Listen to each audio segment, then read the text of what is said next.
All right, welcome back to Midwest Battlegrounds. We are jumping right into our big esports conference. We are in our lower quarterfinals right now. We've got a matchup between University of Wisconsin and the University of Maryland, I believe. I think it's Minnesota.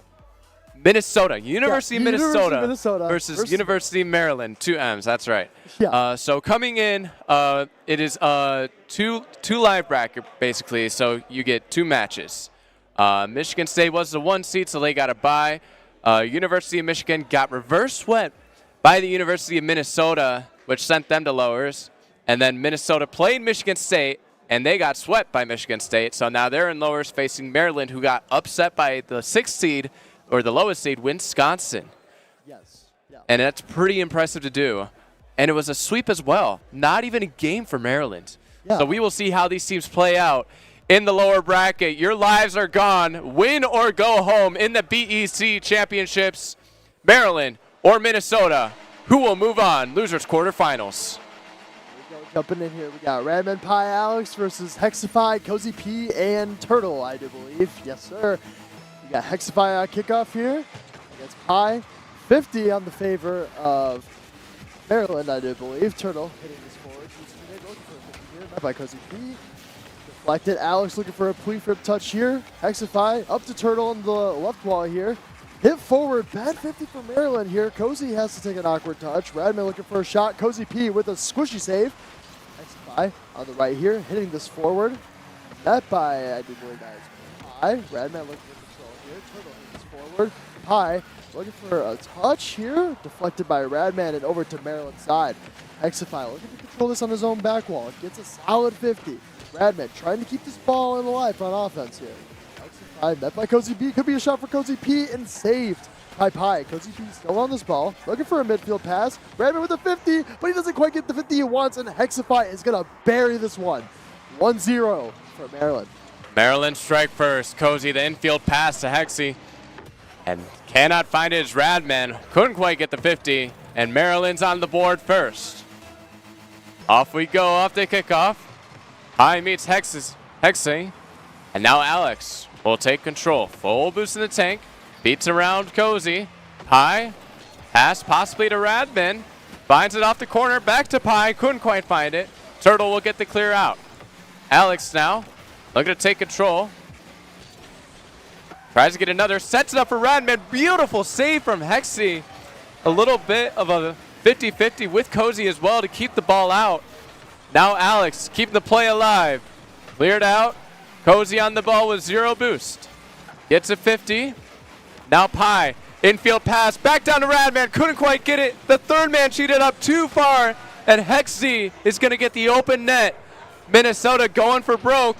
And unfortunately the play did not work out for them. Hexy will double the lead.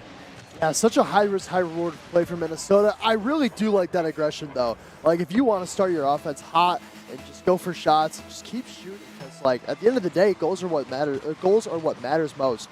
Pie, a little awkward out here. Looking to take control off his back wall. Good 50 for Turtle here. Just looking for a midfield pass. Gets the beat. Cozy on the right wall here. Gonna try and get a 50, but Radman gets a solid beat. Pre-flip touch for him, but deflected by Hexify. Turtle. 50 to the middle here. Met by Maryland. Looking for a pass, middle. Can't quite find it. Pie. Shadowing Turtle's touch here. Alex on this ball. Pie. Deflected out by Hexify. Radman trying to keep this in for Minnesota. Could be a double touch opportunity. Can't quite find it. And they just can't quite find the net there. Pie. Trying to get it past Radman. Can't quite find it. And Cozy P's just going to clear this one out. You got to take your chances when you have them. That was an open net. All of Minnesota was in front of it as well, and not one of them could put it in. Now Hexy looking to go the whole way himself. Ceiling reset. Almost got the finish. Now Cozy, the last man, having to jump the boat for University of Maryland. Couldn't quite get the go through. And now Hexy. 50'd high. Pass to Turtle. Shot on. Saved by Radman. High has to clear it out and does well to do so. Now popped high. Turtle flip reset. Has Cozy to the midfield. It's going to take it himself. And Turtle with the beat. University of Maryland just looking really strong in the opening game. of the loser quarterfinals. Yeah, I mean, look at that control from Turtle. I mean, he's just so patient. Once you have the flip reset, he has all of the cards. He can do whatever he wants with that ball and just wait for Minnesota to approach that ball. And he does it. He executes it perfectly. Alex taking control here. Met by Turtle. Clear by Radman here. Hexify up. Control touch to himself off the ceiling. Looking for a pitch off the ground. But Pi, double tap of his own to keep this offensive play alive for Minnesota. Cozy P, double tap, off the wall. Good 50. Could be a shot for Radman, and Minnesota is on the board. 3-1. Plenty of time. Good pressure. Alex with a beautiful 50-50, and then Radman just a slotted under the last man off the backboard. And Minnesota, they have life in game number 1. Let's see if we can see any sort of kickoff strats that we have. Looks pretty neutral. Pi picks up the demo on Turtle. Now Alex on the ball. Cozy cleared out. Now Hexy fakes for Turtle. I'm not sure if that was a fake or if it was just a whiff. Alex looking to clear off of Pi. And now he's on the ball once again. Alex clears long. Hexy, good first touch. Good control as well. Gets a pass out to Cozy P. Looks to try and center it. Pi does well to keep it into the corner where it's not too dangerous. But now it's giving the ball to Hexy. Not the best first touch. Does run out of boost. Gets a flip reset. Gets bumped by Turtle, his own teammate. And now Cozy, the last man on defense. Awkward touch. Keeps it out for the first. But Radman is there to follow it up. University of Minnesota within 1. Yeah, that's tough. I mean, when you don't get the touch you want there, it like skimmed weird off his ball, and Radman's just going to punish you for that. Bottom right slot for Minnesota, and it is a 1-goal game. All you need is one shot, and you could change the tide of this entire game. Slow kickoff from Minnesota. A little kickoff strat. Could be top left, and Minnesota is going to tie it up. What a strategy from Minnesota there. Yeah, beautiful strategy. The second man, cheat up close. The first man, Pi, loses the kickoff intentionally to get Alex on the ball to beat the second man. And Minnesota, from 3-0 down, with a minute left to go, have come back, and it's a tie game. Can they sway the tide? Alex now, flip reset denied by Cozy P. Radman to keep the play alive for Minnesota.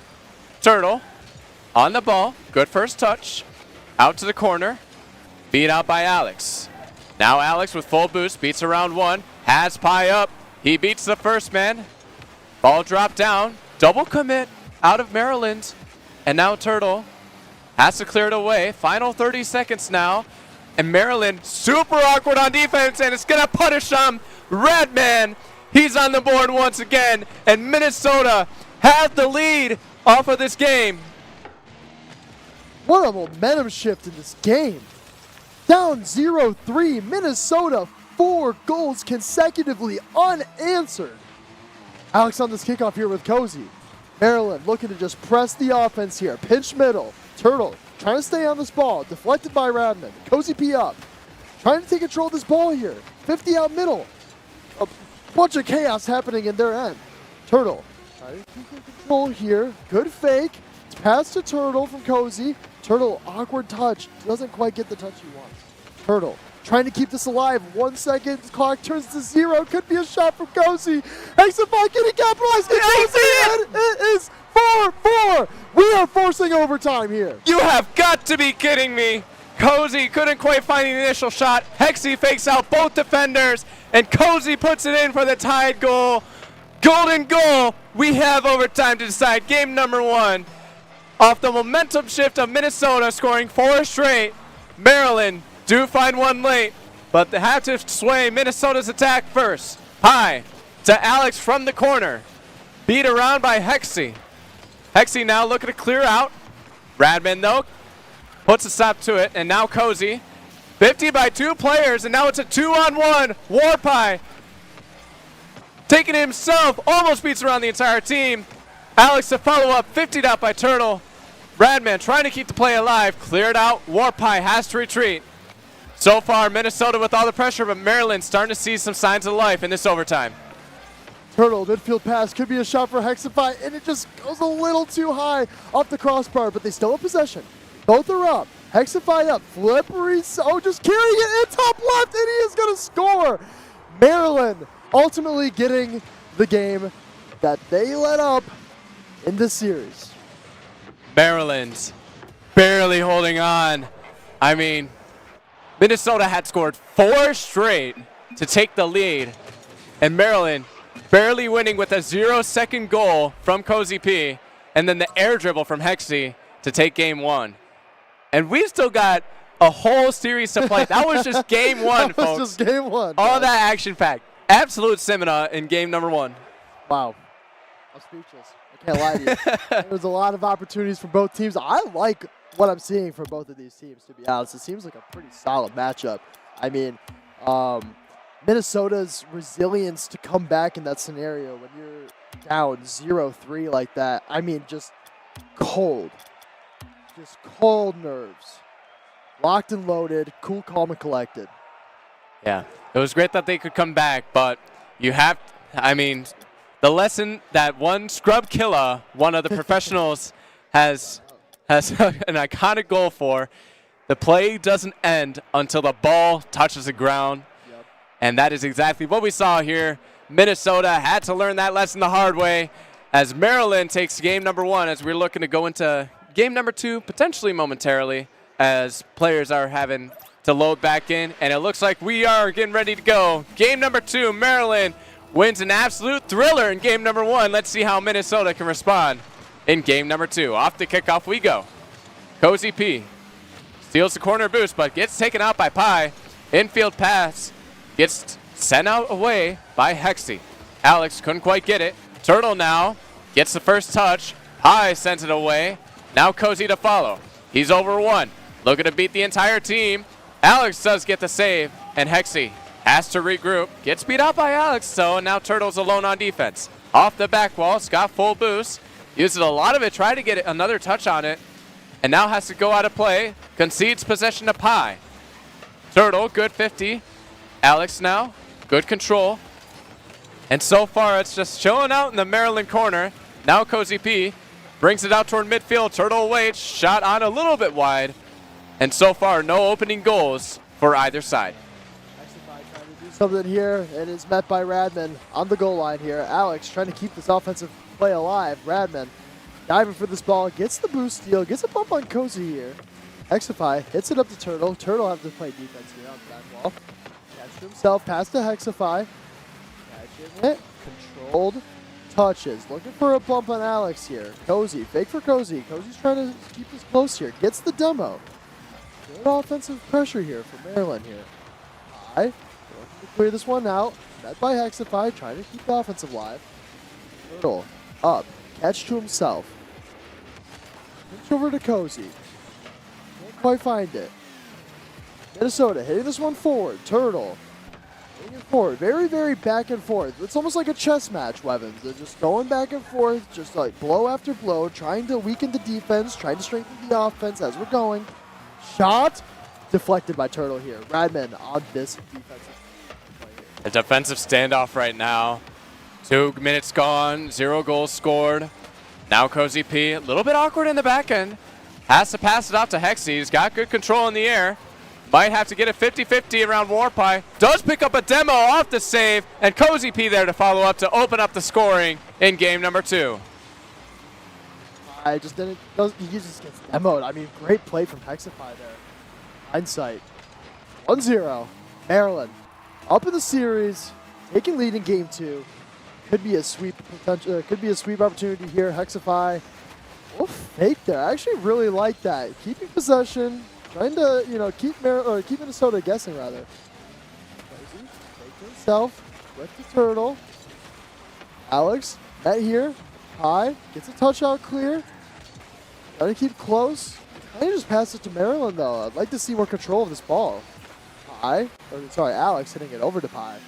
Pi could be a shot opportunity. Touch to himself. Minnesota looking for some bumps on their own. Turtle, right to himself. Radman whips. Alex, just a lot of nerves here from both sides here. Now Cozy from the corner. Alex, he's under 1. Has to try and go around the entire team. Hexy does well to keep it wide. Pi demos out Turtle and takes the corner boost as well, slowing down Maryland's defense while Minnesota has the pressure. Alex plays patient. Just leaves it off to Pi. 50's over Cozy P. Might have a chance here as he takes his ammo on last man, Hexy. Now Radman called up. Pass upfield to Alex. Shot not there as Hexy sees it out. Both players go from Minnesota. Might be a little bit awkward here. Shot on net though from Pi, and it does break through. And Minnesota tie up the game. Minute 30 left to go. 1-1. Minute 30. Plenty of time. Slop out a ref. Pi there. Love that shot. Here we go. Alex. Left side here with Cozy P. Looks like a kickoff win for Maryland. Turtle off the ceiling. Musty flick over one. Met by Radman though. Great clear from Radman. Out. Could be a pass over to Turtle. Turtle pressing this ball. Midfield pass. Hexify. Great touch. Turtle is backwards though. A little awkward. Cozy P playing third man here. Pass back to Hexify. Great passing plays from Maryland. Turtle on the left side. Shot opportunity. Could be a double tap. Going down. Wasn't expecting the waterfall. Really awkward ball to read there. Cozy P. On the right wall here. Turtle. First man. Turtle. Moving this forward. High with the clear over to Alex. Alex looking to control this ball here. Hits it to Hexify. Great dunk though to make up for the mistake. Turtle playing upfield here. Looking for bumps. Trying to be annoying. Cozy P controlling this ball here. Alex hits a pass hit. Radman trying to play defense. Could be a shot from Turtle and it's just a little wide. Trying to keep this offensive play alive here. High. Clearing it out. Hexify touched himself on the wall. Looking for Cozy P in the midfield. Cozy P is there to respond. Cozy infield pass. Turtle. Beat up by Radman though. Could be a chance for Minnesota. Alex a double tap. Can't find it. Now Cozy P. Off a chance here. Pi a little bit awkward. Hexy's called into play. 50-50. 5 seconds left. Cozy P. He's got a 0-second goal before. And he's got a late one again. As he beats his way in the entirety of Minnesota. And now Cozy P with 2 seconds to go. With the help of all of Maryland on the bumps. And Minnesota find themselves late once again under the ropes. What's the kickoff here? And that is going to be 2-0 for Maryland in the series. Potentially a sweep. Could be a reverse sweep though. We've seen crazy things happen in this event so far. Minnesota has had a reverse sweep so far, but they have also been swept. So it'll be very interesting how they respond. We have not seen a response yet from them on stream. They have not won a game. This could be the chance. Maryland did get swept by Wisconsin 3-0, so anything can happen in this tournament. Wisconsin was the lowest seed. Minnesota, I believe they're seed 4. So Minnesota has to find something. They have to go through any sort of strategy. We saw bumps work against Michigan State. We saw the offense that they had in game number 1. They just need to get more of that offense into game number 3 and the rest of this series if they want to see any more life in this tournament. Yeah, absolutely. I'd love to see them, upping the speed a little bit. I want to see them looking for more passing plays. I want to see them looking for each other. I want to see them just flying around the pitch, man. Just being comfortable. Because I can understand being on stage is just your nerves just got to be nuts, right? You're playing for your university. You want to make them proud. And there's a lot of responsibility for that. And I'm sure that these players are feeling that right now. Xify. Unfortunate own goal from Maryland here. But great shot from Radman. Just absolutely slots it. Yeah, beautiful placement. Hexy has to try and get there. And it might have been going in off the VAR, but Hexy just had to try and put a hand up. But Minnesota, they have life. They've got the opening goal. Might be another one here off the kickoff. Pi gets a full boost, and now Alex is in support as well. 2 players from Maryland go, and both of them are awkward. Alex, flip, reset, double tap, leads it for Radman. The bumpy gets saved. Hexy got bumped and still gets to save off that ball. And now Pi looking to try and keep the play alive for Minnesota, as it could have been 2-0. Cozy P clears long. Radman off the ceiling to himself. Has to try and go for one more, leaves it for Alex. 22 boosts in the tank. Tries to find a teammate mid. Hexy does well to get the clear out. Alex on this ball here, met by Cozy P. Great defensive play from him. Xify. Just to himself. Taking control, goes to the air. Touch. Alex deflected. Radman. solid deflect there of his own. Exify looking for a midfield pass here. Cozy P with this ball. Tries to get it midfield for Turtle. Can he slot it? No, Radman is there. Pi hitting it over to Radman here. Could be a shot. Can't quite find it. Alex, great defense from Maryland here. Everyone is in the position they need to be. Cozy P a little awkward here. Turtle has to scramble on defense here. Pass over to Cozy P. He decides to rotate back. Cozy P playing back wall here. Exify going up in the air. Met by Radman. Exify again. Well, back and forth action here. Pi hitting it to the left wall here. Cozy P, backflip save on the goal line, playing to himself, taking great control. Good 50. Exify, 50 of his own. Radman though, Alex with the bumps coming out. Could be a shot, but they are not finding it. Now Alex has to retreat back. Radman gets the cut. Cozy P pounces on the open ball though. Hexy denied by Warpie. Now Alex will clear long. Warpie is there, but has to concede possession to Turtle. Radman gives the ball away to Cozy P. You do not want to do that. And now Warpie clears long. Turtle from the corner, 0 boost. Alex now on the ball. Concedes to Hexy. Now Radman. Good 50-50. Gets Warpie on the ball. Shot on and saved away by Turtle. 3-on-2 for the moment. Counterattack for Maryland. Shot on from Turtle. Saved away by Radman. Follow-up shot. Cozy P pass to Hexy. Off the back wall. Is there a follow? Hexy to himself. Denied. And now Radman going back the other way. He's got Pi in the midfield. Beat out by Turtle. Alex from the backfield.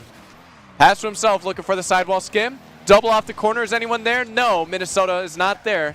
But they still have the lead with 2 minutes to go. Radman up for this ball here.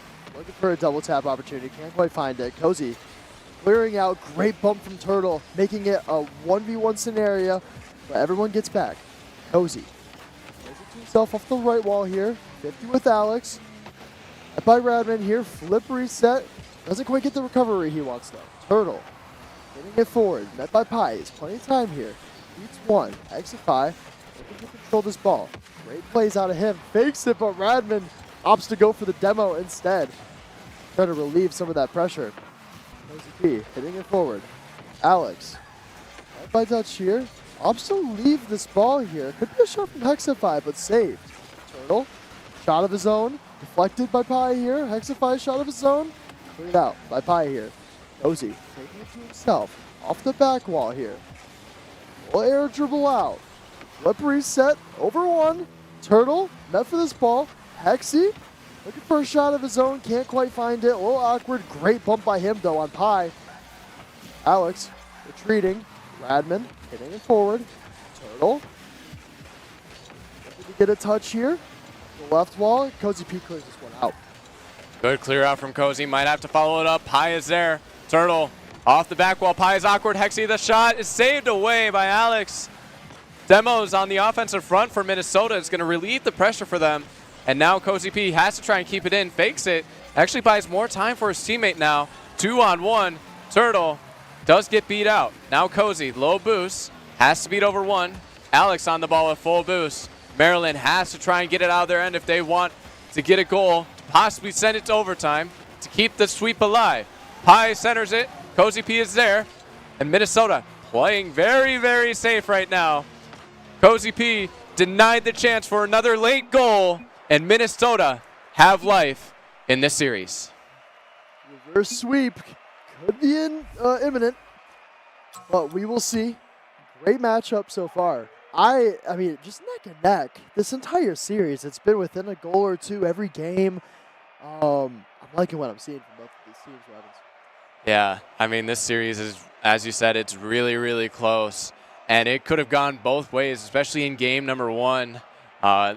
Arguably the closest that it's been. And now we head into game number 4. Minnesota do have a game on the board. Maryland now have to try and figure out what went wrong, what could they fix, and how they can improve to potentially deny the reverse sweep. We go into game number 4. Maryland's up 2-1 in the series. But Minnesota, they've got the momentum right now, winning game 3. Can they win game 4 and potentially make it to a best of 5 to go to game 5? Hexy has to leave to Turtle. Good clear out. Cozy P on the shot, off the post. Follow up from Turtle, and it's in. Maryland doing what they do best, starting out strong early.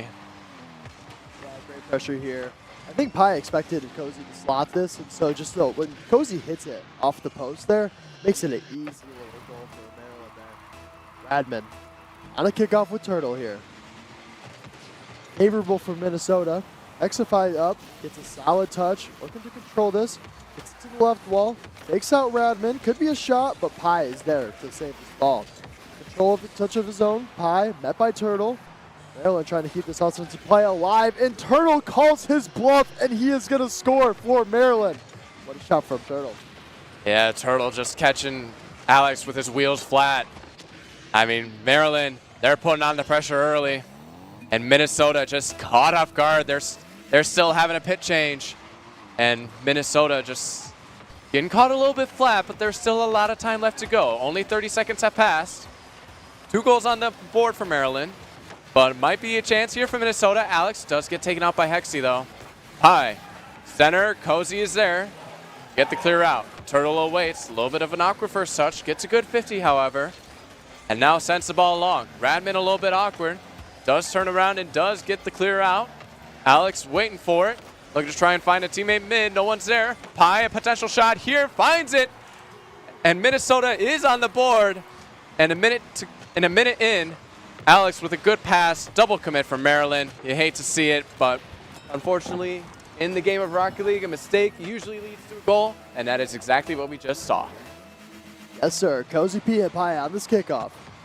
50 for Cozy. Favorable for him. Radman on this ball, though. Turtle. Met with him. Alex on this ball. Looking to take control of here. Deflected by Hexify. Pi. With Cozy. Midfield pass for Radman. He tries to slam it, but he can't quite. Alex looking for a shot of his own, but great 50 for Maryland. Radman looking for a midfield pass. Can't quite find it. Everyone is rotating back. Pi.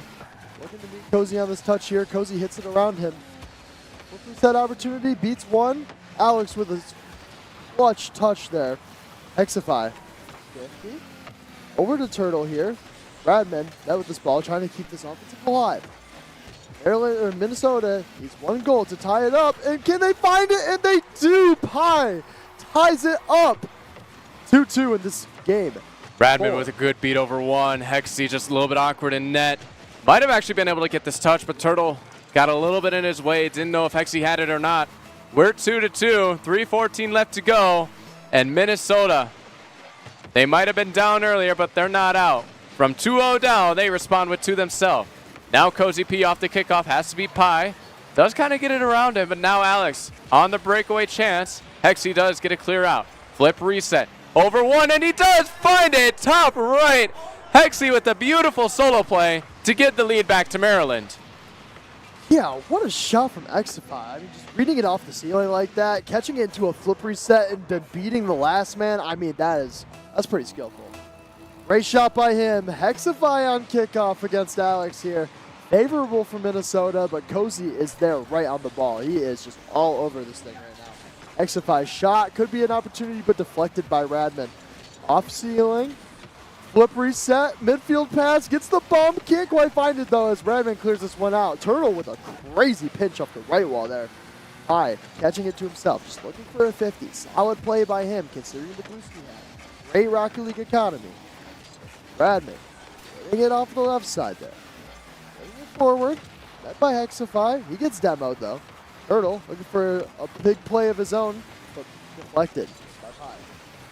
Now Pi on the ball. Gets bumped out by his own teammate. Radman says, I want it instead. Does get it beat over 1. Is there a teammate there? No.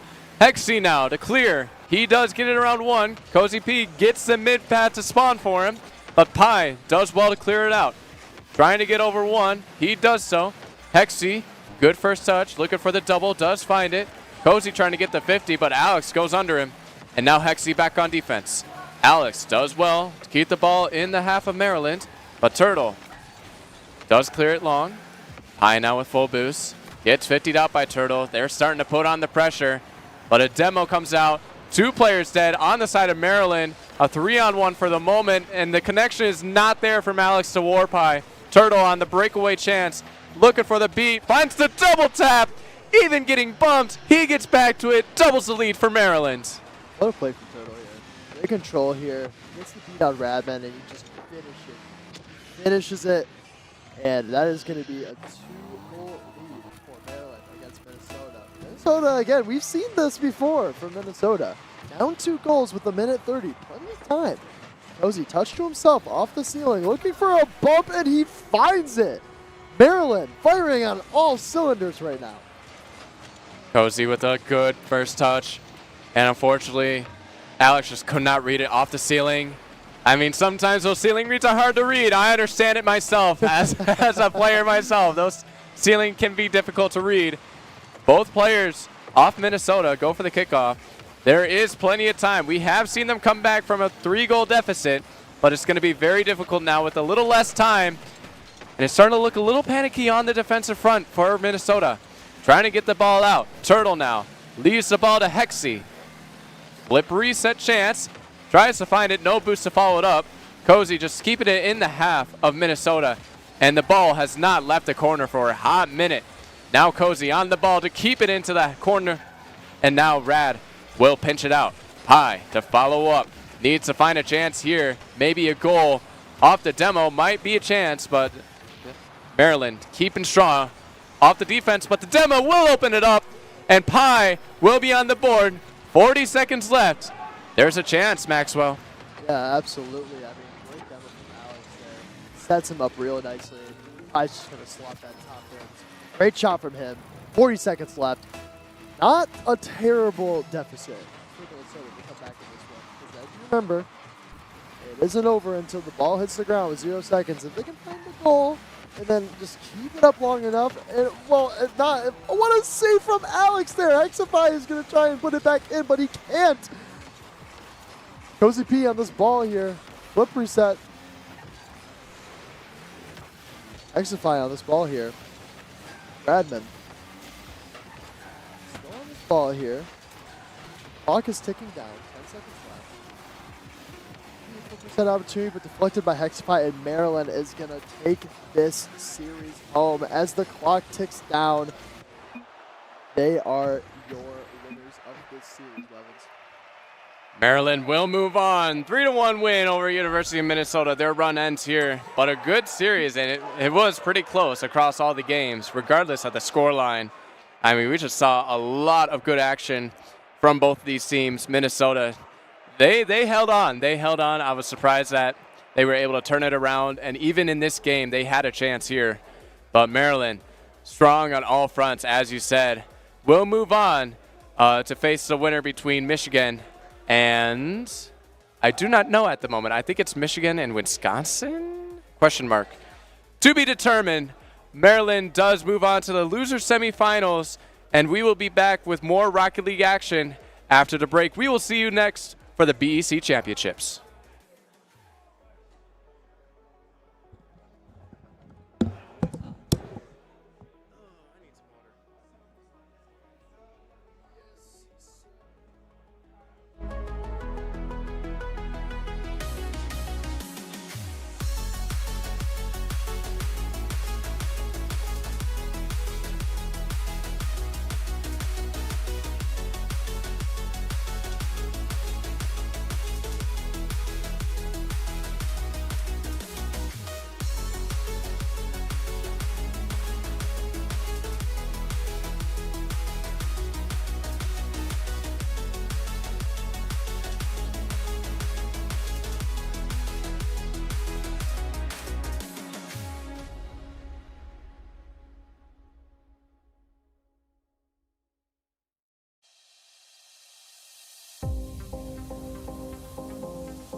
You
joined by Eclipse. How's it going, Yep. my guy?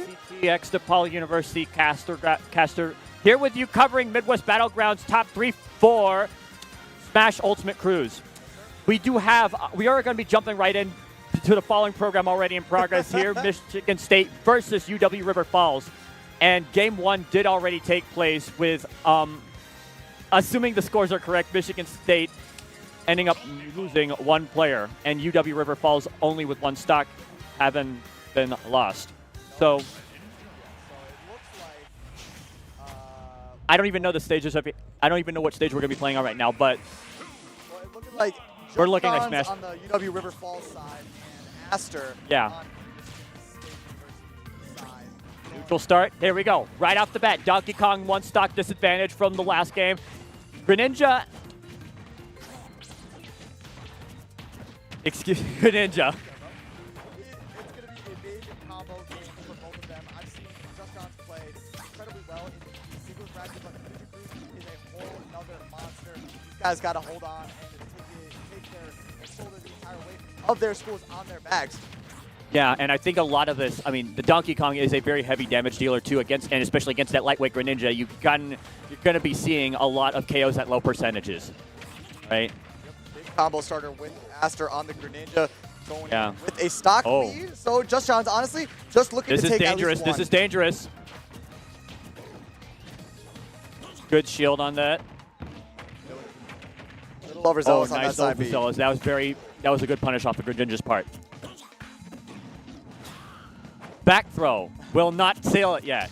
I love a good spot dodge read. That spot dodge is such a mid-level killer for so many players, but missing on the up smash, is. but the down smash from Down Donkey smash, Kong. see it go. Ninja is down 1 stock. We are equal now, but Donkey Kong at 110. Will he be able to convert and take the stock lead for UW River Falls?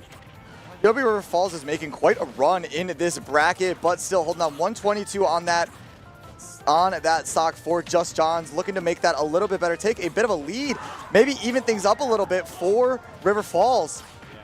Playing very patient, good stuff from both players at the moment. Aster does not want anything to do with Donkey Kong with this level of rage. It gets a good side down B, but not getting either get of the the 2 grab. slaps. Playing around that middle platform underneath it. Again, not getting both hits of that down B. Okay, he's off the stage. This is going to be critical. The up special. Just missing on that 2-frame, but finally getting There's both the slap slaps. and the up smash to take it. 1 more stock to go with the Greninja. Just John's looking to take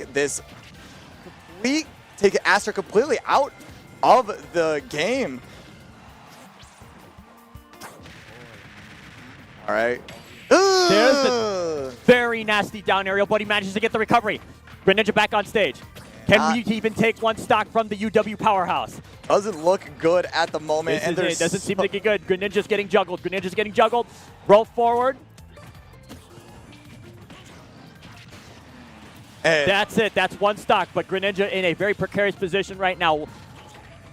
Very good implications for the next match, but still, can Donkey Kong manage to hold out and take Greninja's last stock and or will Greninja be able to tie the set? such a huge stock to take for Aster because Just John just being such a menace. That's the throw. Backstage gets the tech. Oh no! Botched recovery.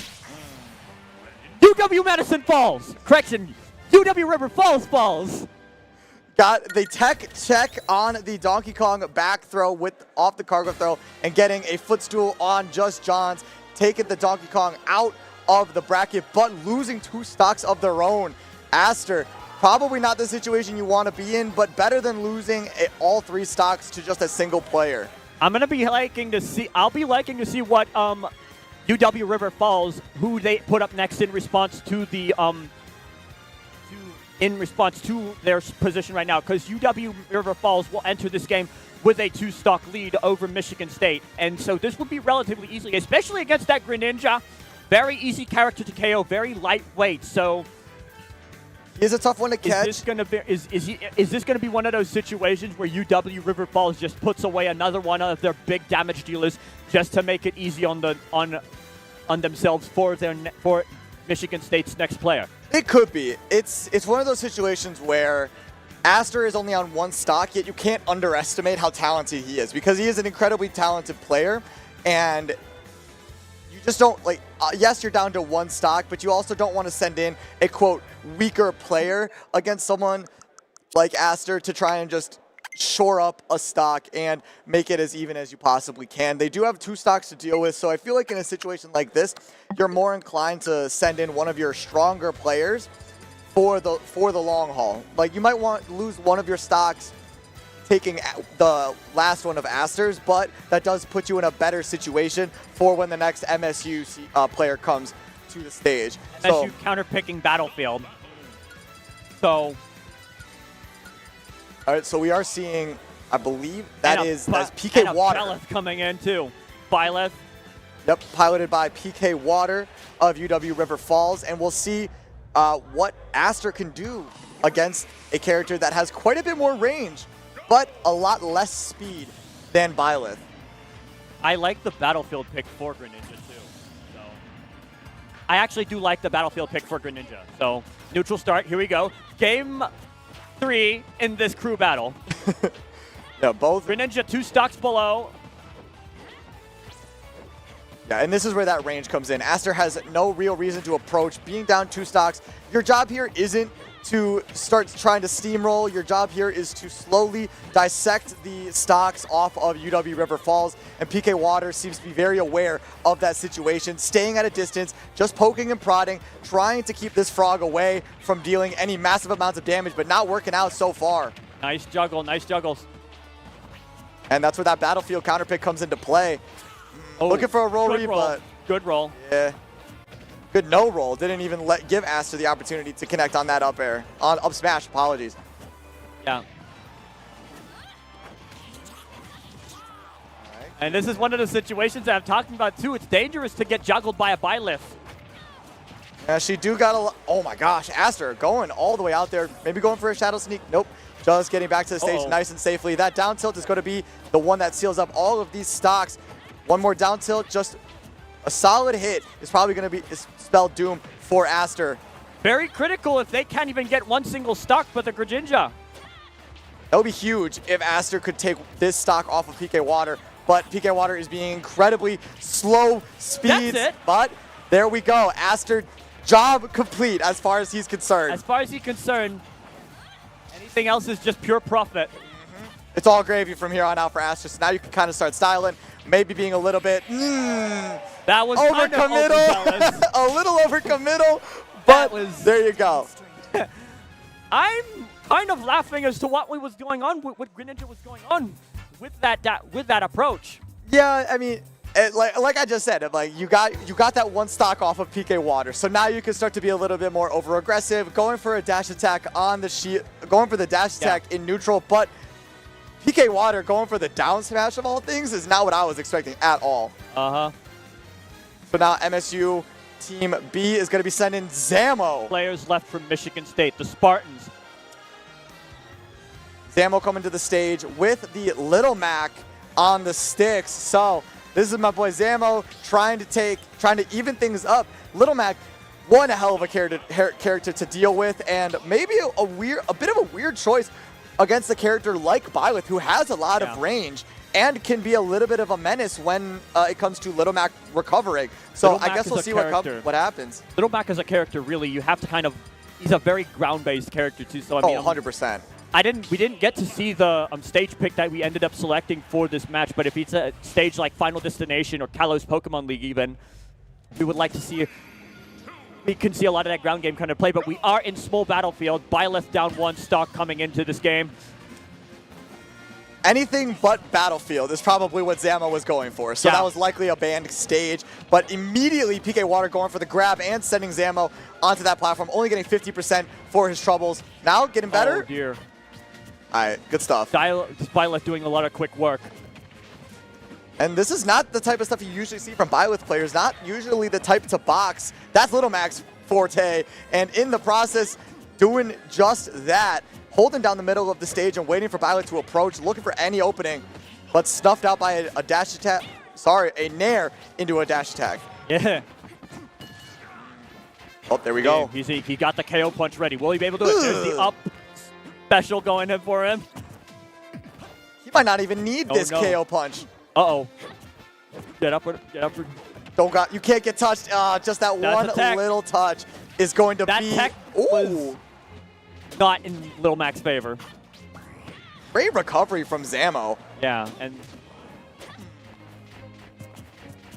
close on this stock. This is PK Water's worst nightmare to be at high percents against a Little Mac, but surviving that up special and now has to get back to the stage. A quick 1-2, not going to be the stock for PK Water, holding on just a little bit longer, but that up smash will take it. There we go, Zamo taking that stock. PK Water in a very precarious position now, though, 113% against. Oh my gosh, Zamo! I lost my train of thought watching that shield drop,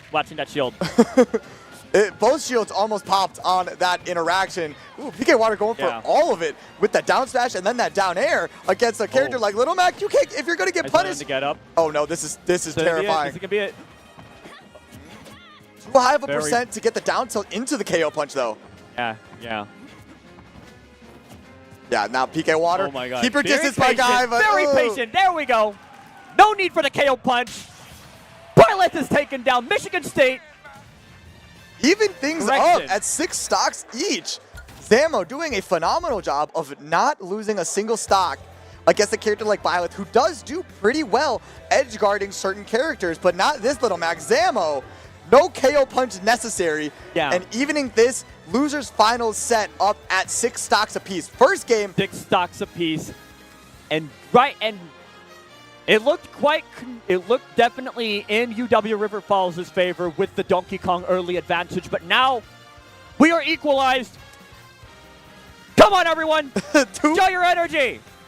2 players left for UW River Falls. Unfortunately, we did miss the first bout of characters of this game 1 of the best of 3, but we did see Just Johns and PK Water. I'm not sure if we're going to see Acto Freak or Sabinko coming in for UW River Falls.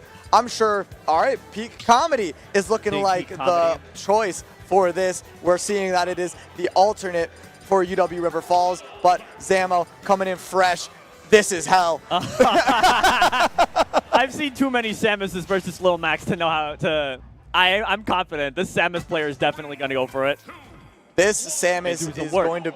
Yeah, this is likely the correct choice. Uh-oh, going to Battlefield, though. Oh, my goodness. And I was about to say, too, going to Battlefield, I did not want to see something like this on the Lil Max favor, but look at Lil Mac already with that early lead.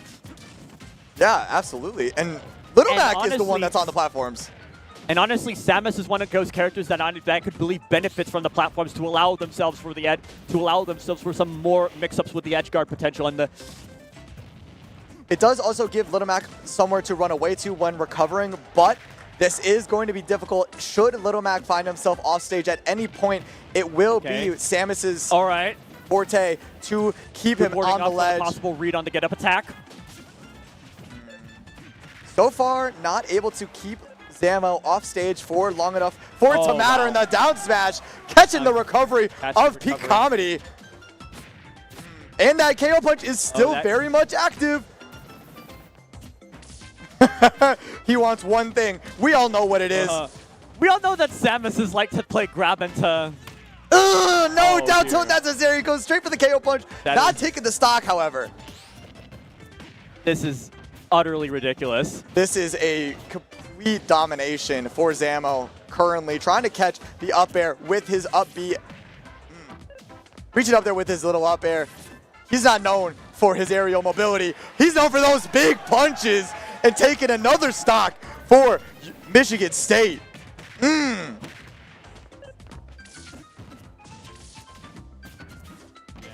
he's going all around on these platforms. Little Mac is making Battlefield look like his place. Oh my goodness, I did not agree. Like, I'm starting not to agree with their decision to put in their sub at this stage. Look at that Little Mac getting all this free follow-up. This feels like... Not even a stock taken at 138% too. Rage Little Mac you do not want to deal with. Nah, this is... calling the roll too. That's Yep, a roll. you're done. Get him That's out. a punish Yep. on the roll. That Yep. is. Oh my goodness. Zamo. My hands were gesturing the no good sign, by the way, in case you were wondering. Zamo, dude, he just absolute domination, complete confidence in his ability. Yeah, show that man. He knows what he just did. That was Get the camera on this guy, mate. He is doing work for Michigan State University. Might not lose a single stock for the rest of this first game, but that might be overstepping just a little bit as we see the last of the River Falls team sit down next to Zamo. 6 stocks left for Michigan State and 3 stocks for River Falls in this losers finals game 1. We will see the whole thing run back after one of these teams' stocks hit 0. So this is a lot of information gathering, and for River Falls, they're taking a lot of a beating. And this is an absolute heavyweight bout between Sabinko rocking the Incineroar is what it's looking like, and Little Mac from Zamo. Classic boxing match. Incineroar versus Little Mac. Can't wait for this one. Should be a good one. Looks like they are banning stages maybe, or I'm not entirely sure. Maybe just chatting it up. It's not every day you get to talk to the captain of a cruise team. So might just be a little time to catch up. But now we are going in on this match. The last 3 stocks are in the hands of Sabinko and Incineroar. On so let's get it. Smashville too. Very tight stage to deal with. Yep. Little stage to deal with, so we're going to see a lot of these hands being thrown. All right, Zamo's in his bag. He's going crazy. No. Get him. Oh, my gosh. You don't got to jump. Oh, he did have a jump. Good for him. He needed it. He needed all of that to get back to the stage because he's getting pretty much rocked to start this first stock.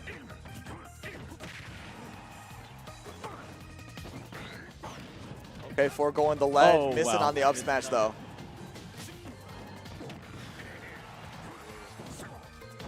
Oh my gosh, what a recovery from Zamo. Yep.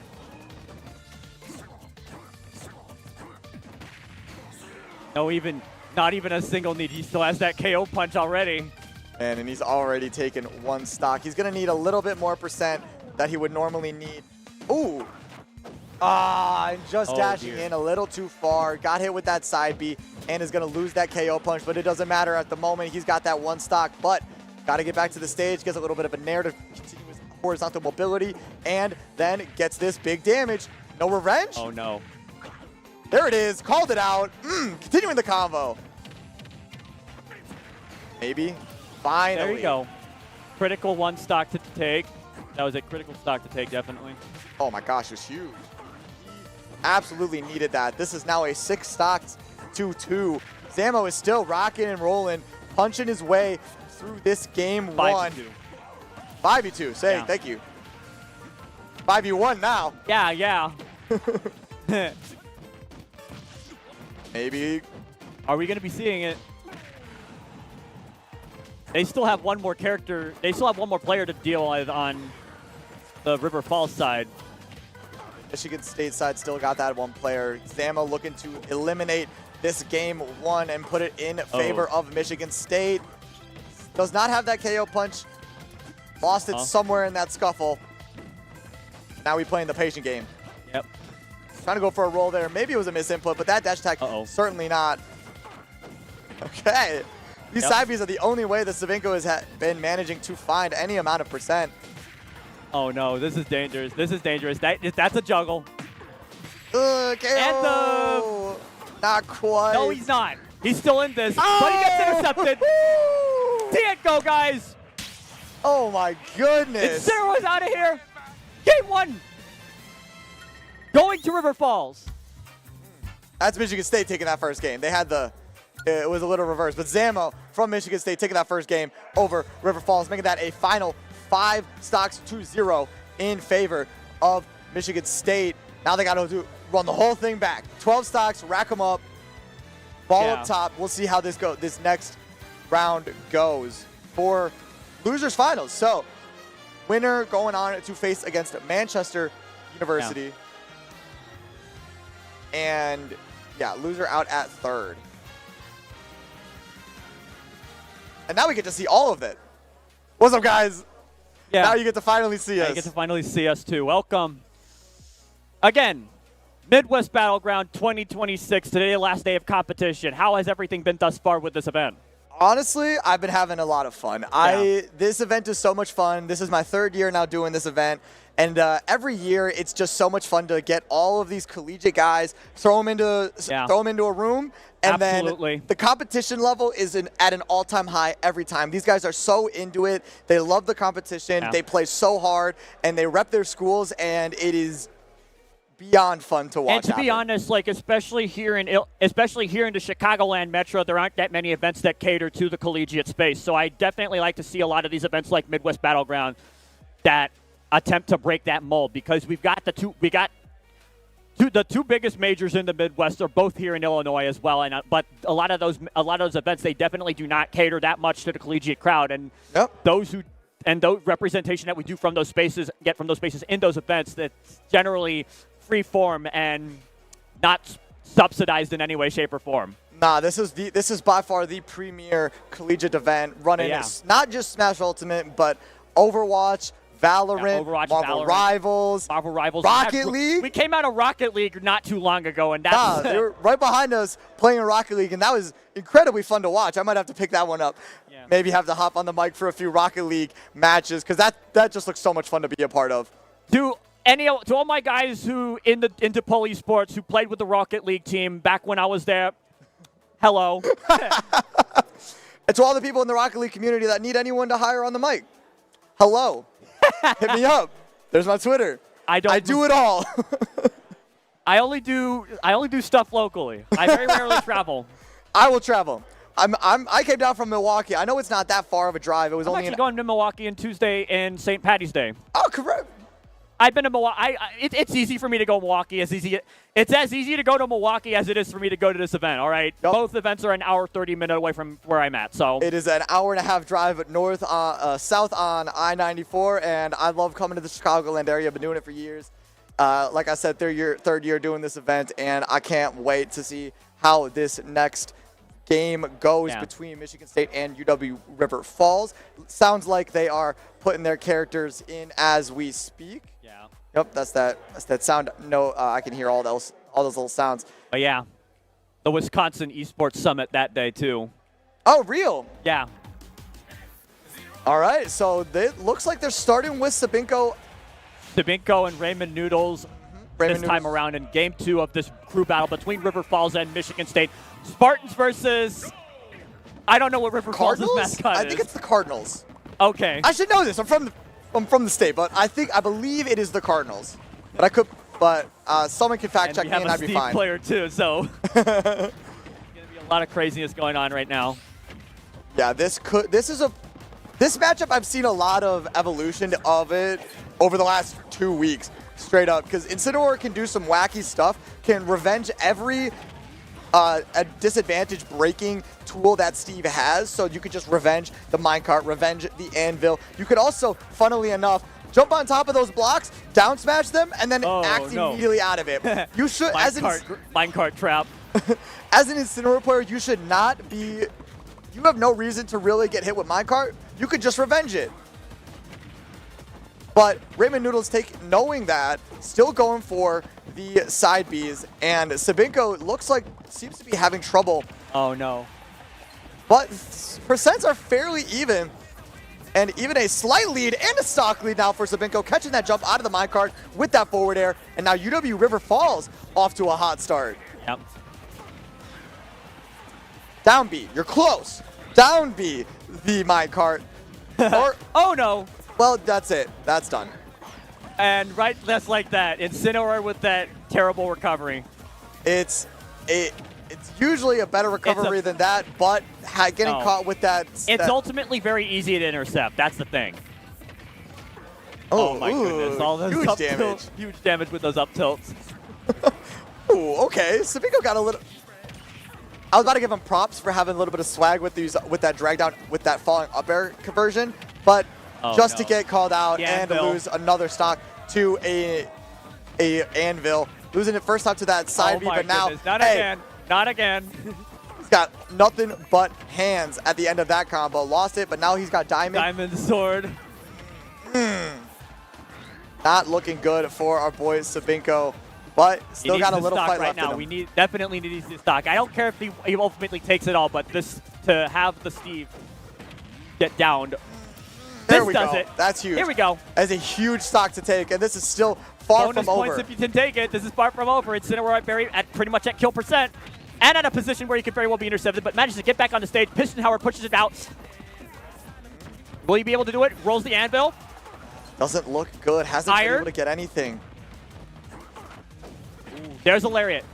Incineroar is still at max rage, Oh but my the fire goodness. comes down. There's another diamond in the back No pocket. get up. No get up count. This is the grab. This could probably be it. No, it's not. He's still in this. He's still in this. But it's very dangerous with low shield, though. Huge. Yeah, getting all the way around every option that Steve and Raven Noodles are Gets throwing hit out. through the stone wall. Yup. Unfortunately, Sabinko is fallen not for the pleased. classic blunder.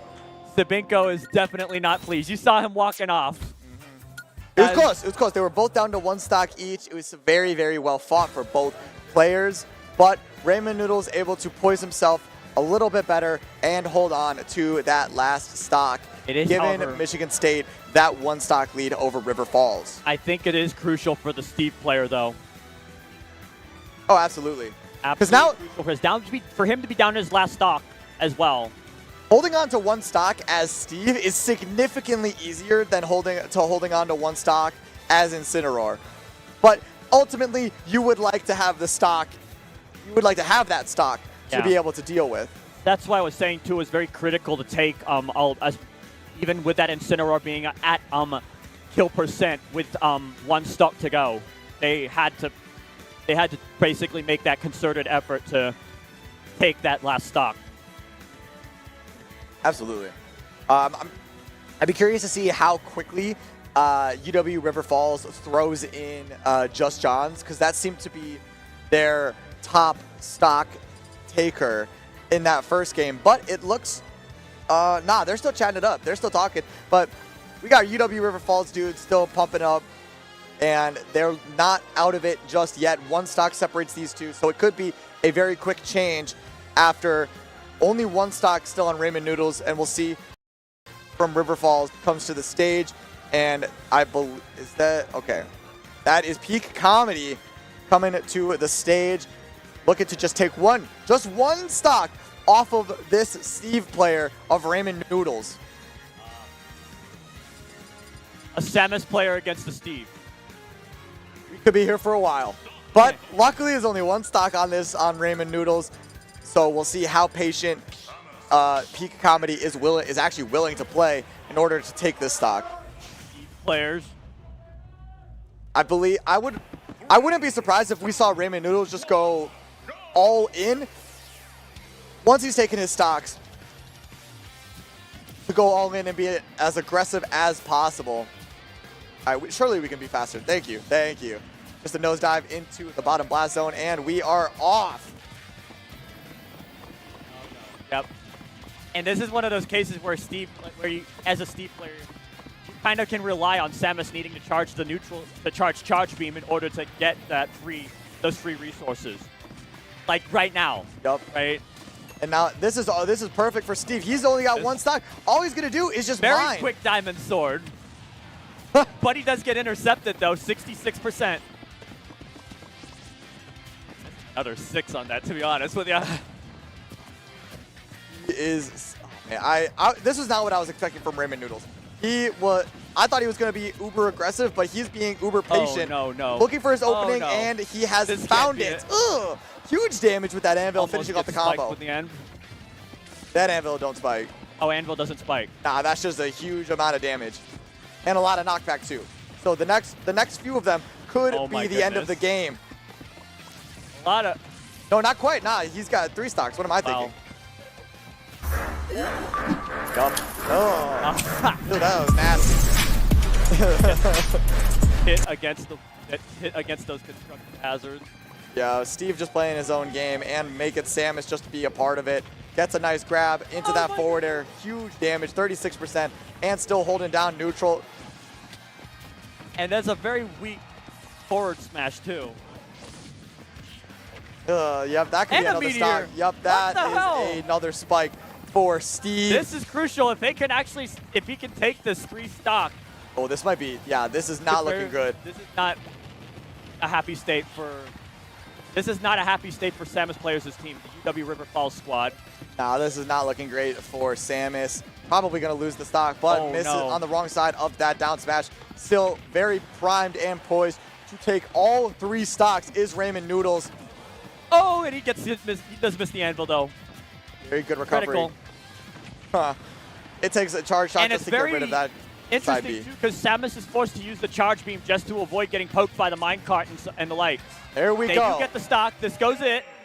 There we go. But 1 stock. we're in the same position as we were this game for UW River Falls. And Raymond Noodles almost looks upset that he lost that he lost 2, that he was only able to take 2 stocks and was very close to taking all 3, but that is going to have to be in the hands of our next competitor. 1 stock left on Peak Comedy. We'll see how much that could carry as Raymond Noodles exits the stage, and we got the next Michigan State competitor sitting down. I wish I recognized him by his face, but unfortunately I do not. There's so many MSU guys. I can't be expected to remember every single one of them. They're all good. All right, so we are getting the Terry coming out for Michigan State as the stocks come down to 9-6 for UW River Falls.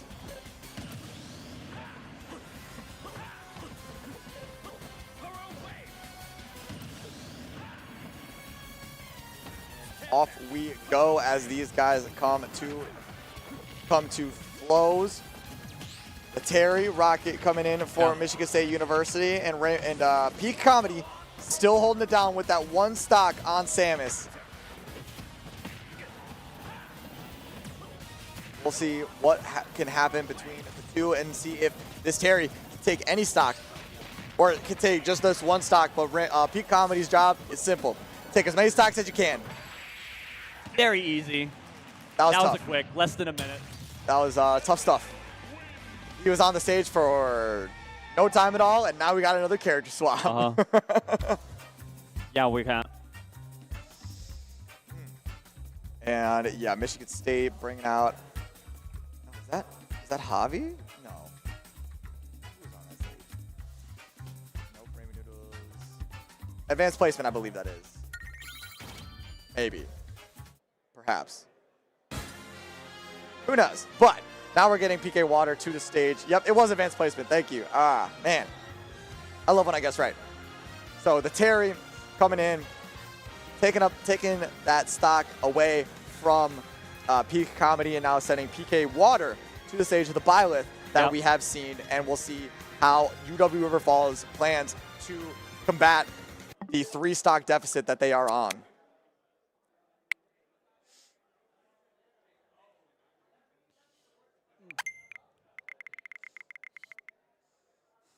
Stand by, everyone, as we get those controllers swapped. Unbelievably important to make sure you disconnect your Pro Controllers. Always disconnect your Pro Controllers.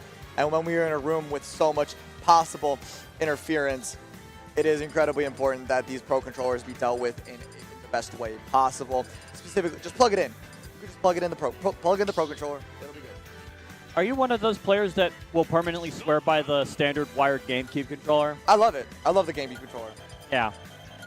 I'm also cool with the Pro Controller. It does feel nice, but I'll always be a use the Pro loyalist. Controller if necessary, but I default to the GameCube controller. Yeah, it's one of my favorite. It's just a great controller.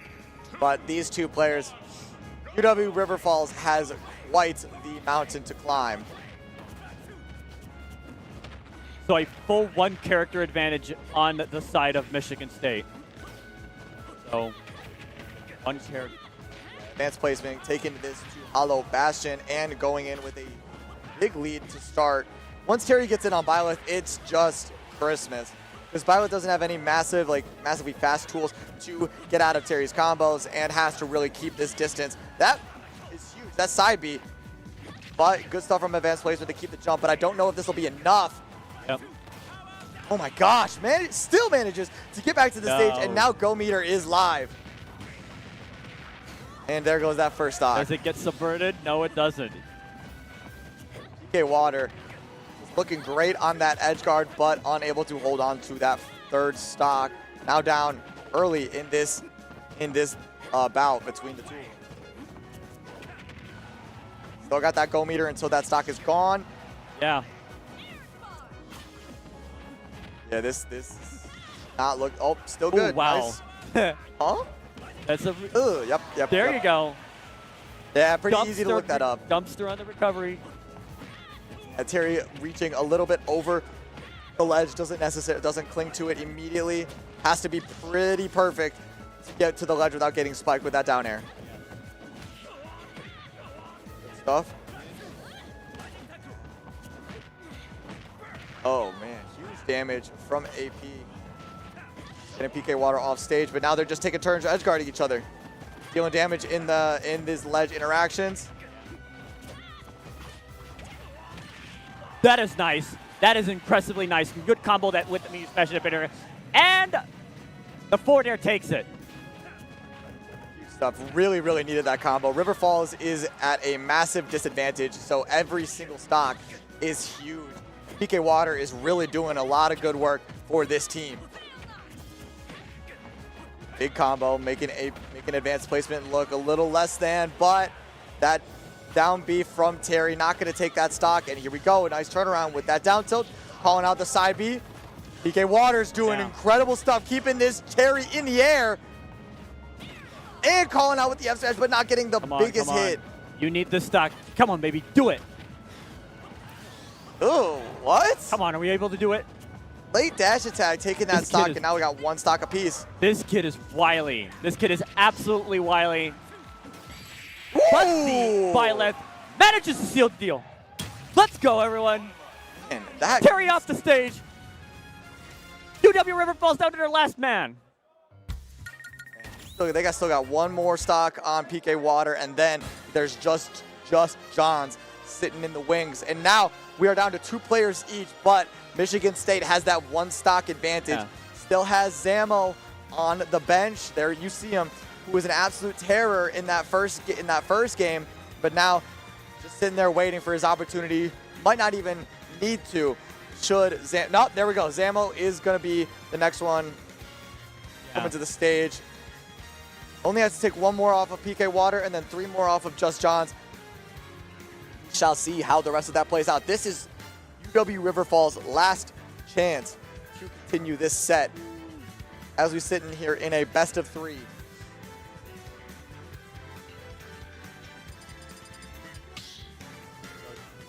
Little Mac versus Byleth. Little Mac and a Byleth.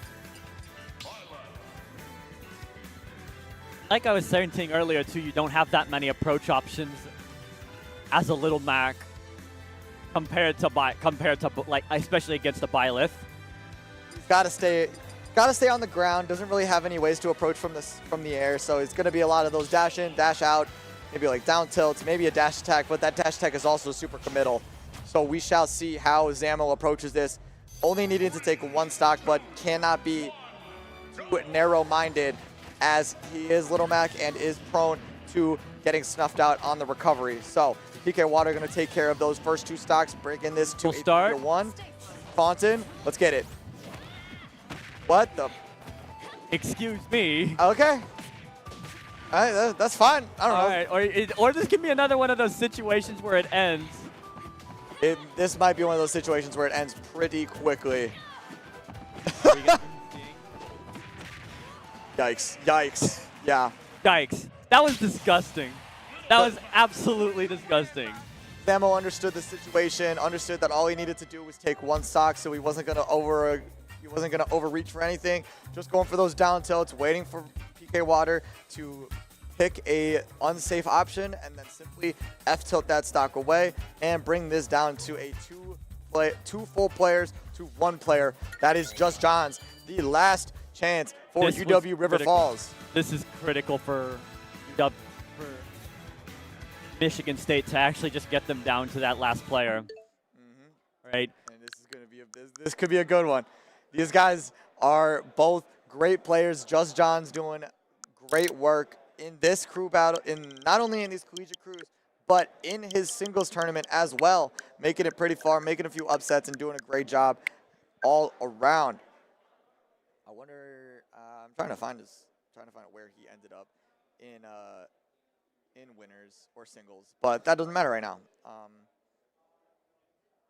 Actually, never mind. He didn't. You know what? I'm just gonna move on. We don't have to talk about single bracket. I don't think he did that well. We don't have single. We're in crews. Singles is later. Singles is later. Yeah, feel free to. Okay. Man, I love a player that runs a good bit. Not too much, just showing off the Donkey Kong, and then we'll get there. This could be the last time we see UW River Falls at all for the remainder of this tournament, as Zamo looks to snuff out the final flames of this UW River Falls team and move on to grand finals against Manchester University.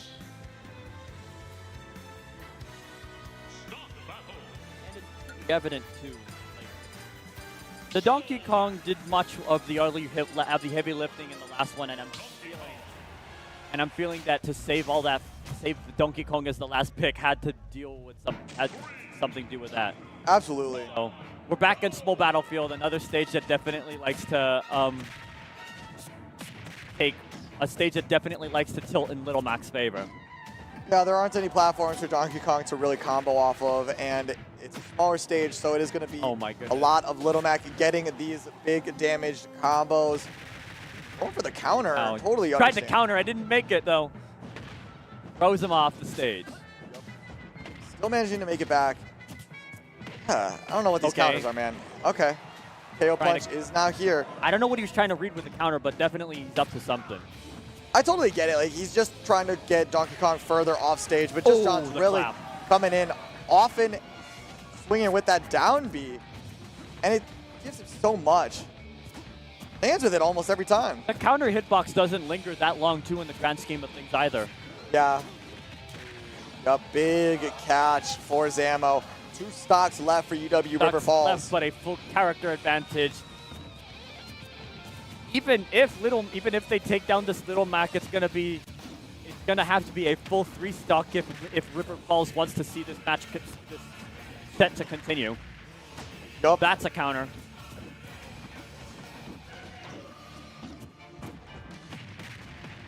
Again with that down B, getting big damage is Zamo. A lot of nairs in there. The up tilts, I'm telling you. Good move. KO punch. No, not anymore. Oh, he still does. Okay. He doesn't get sweet spotted with the clap though. Misses the KO punch. He's gonna manage to get back on, but the dash attack. All right. Swiping Little Mac away. Man, he is so close to taking this stock. Is Just trying to play this very patiently too.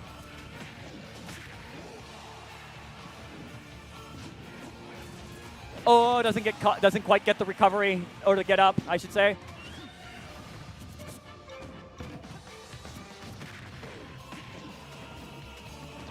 Yeah, this is looking rough percent for Just Johns, but this is not looking good for Zamo either. Unable to find a way to take this stock off of Donkey Kong. Oh, wow. Nice shield damage. Oh no! Oh, the shield break! Yeah, you got caught. Sweet spotted on the forward smash! Let's go! We're down to 1 more character on the side of Michigan State with 2 stocks left. Come on, everyone, let's do it! This is turning into a hype set. All right, last players for both sides. Just Johns down to 2 stocks. Michigan State down to 3. And if Michigan State can take these last 2 stocks from Just Johns, they will find themselves in grand finals. It's getting good. I know that last player. Von Stash, the Game & Watch from Michigan State University. Should be a good final matchup between these two.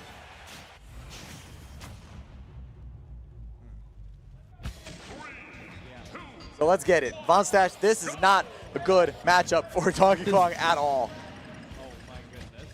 Game & Watch may be light, but he is certainly not. It is certainly not good for Donkey Kong just because you of that. have to kind of approach against the chef, right? Honestly, you might not even want to approach it. That is just such a good move. But as soon as you get one nair, Oh, he misses the grab. He misses the grab. this is huge damage. Yep, and now on that platform, it is just hell on earth for Donkey Kong. So many things to fight your way through. Oh, there goes. No way. No way. Man, he going for it all.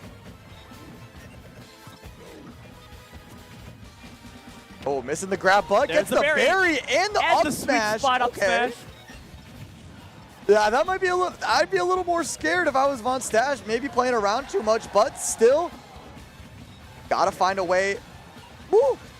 The up air almost taking that first stock off of Von Stash. This is looking pretty good for Just Johns at the start. That air dodge was almost necessary too against the up aerial. Yeah, there's that good back air catch, and that is going to bring Just Johns down to the last One more stock stock. left on the side of UW River Falls. Gosh. For the entire set. Air dodging in. I don't know what you're doing there, my guy. Oh, okay, gets a grab. Good damage, but able to down B out of it. Yeah. Up B out of it, my bad. Yeah.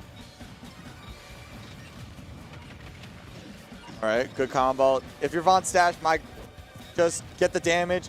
Don't play around too much. This Donkey Kong, he is a menace. Parry with the parrying the chef. That interaction out of it. Yep, this is that patient gameplay, waiting for Just Johns to make a mistake, and he rolls in, does the dash attack on his shield, but now taking up to 103%. Going. This is the down smash. Yep, more damage with these up More airs. damage. He's being able to get juggled by the up aerial. This is going to be crucial. Up huge. Tough. Not able to find any killing blows is Von Stash. This is it. This is very critical for Donkey Kong. Yeah, gotta find a way. Like 61% is the danger zone, Oh, but no. 160% is going to be the end with that forward air. Von Stash only losing one stock and sends Michigan State University to grand finals to face off in the run back, I believe, against Manchester University. And you. Spartan versus Spartan, I believe. Maybe. I am unfamiliar with Manchester's. Neither am I. I am not familiar with them either, but if the director wants to clarify that, please do. I'm not familiar with their logo, but or honestly, maybe not their team either. But this is the run back. This is the run back between Michigan State University and Manchester University. So this should be a fun set to watch. Yeah, so we got Duck 90, Dr. Stank, Ultra Cool Galaxy, and the last player, Eden. With AJ as an alternate, that is our team for Manchester University. This should be a great set between Michigan State and Manchester. So I'm really excited to see who will take home the crown of the Crew Battle Collegiate Invitational. 4v4 should be an absolute banger. I can't wait to see how these dudes face off. It is Spartan versus Spartan. It is Spartan? All right. Yeah. Master Chief versus Leonidas. Pretty close. I mean, that's the Michigan State Spartan is probably the most well-known one, but Manchester University is the one sitting in grand finals winner's side. Yeah. So if Michigan State wants to take the win and ultimately come out on top, they will have to win not just one set, but a second set against Manchester, a team in which they lost to yesterday. Yep. And it's always very interesting too. We're seeing a lot of already. We're already seeing a lot of what Mich State can do in this previous sit, but for a lot of Manchester University players, this may very well be everyone's first time encountering them.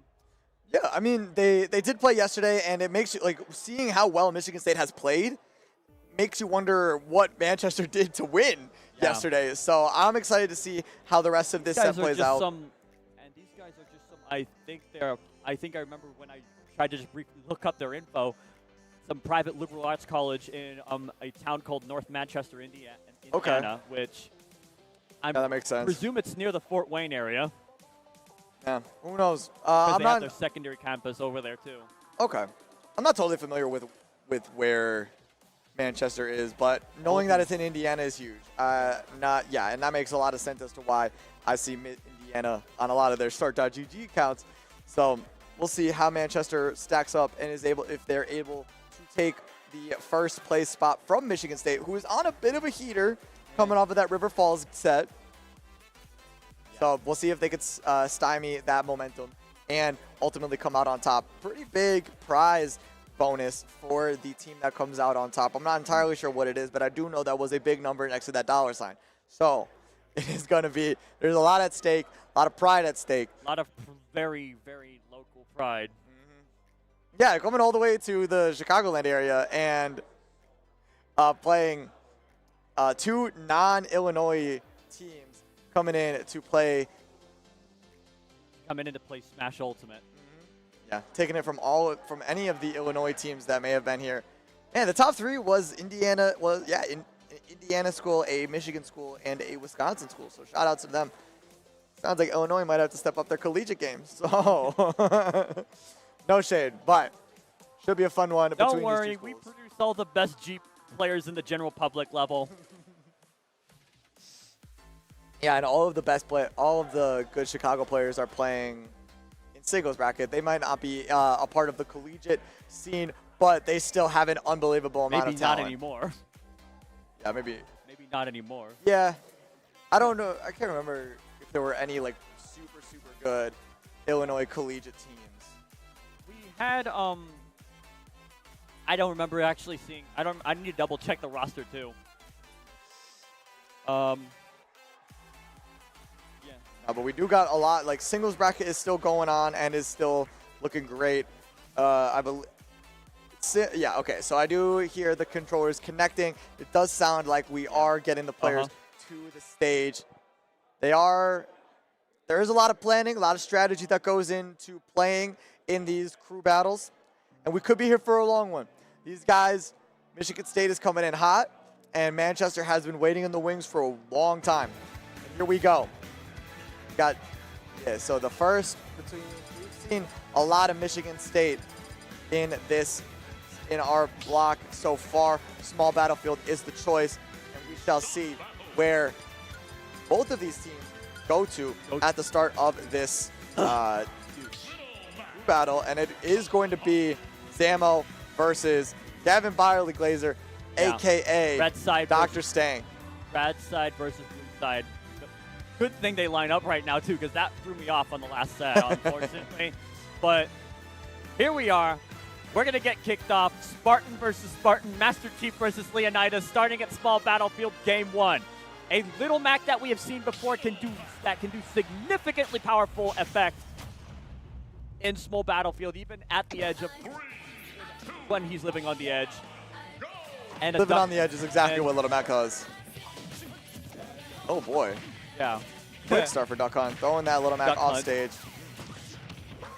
Nice air dodge getting around. Oh, baby.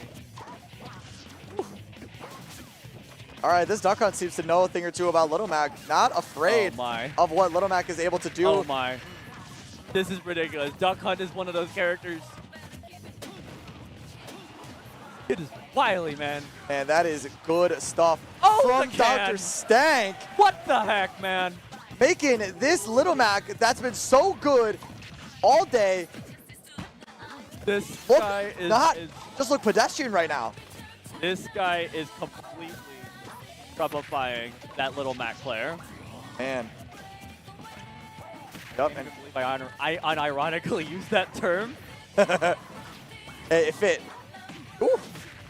Not afraid of the neutral B of Little Mac at all. Dr. Stank getting back to the stage with that can, covering his retreat Oh and my goodness. getting it to convert Every it to the single up air. time, the can combos. Dr. Stank just has those combos on lock.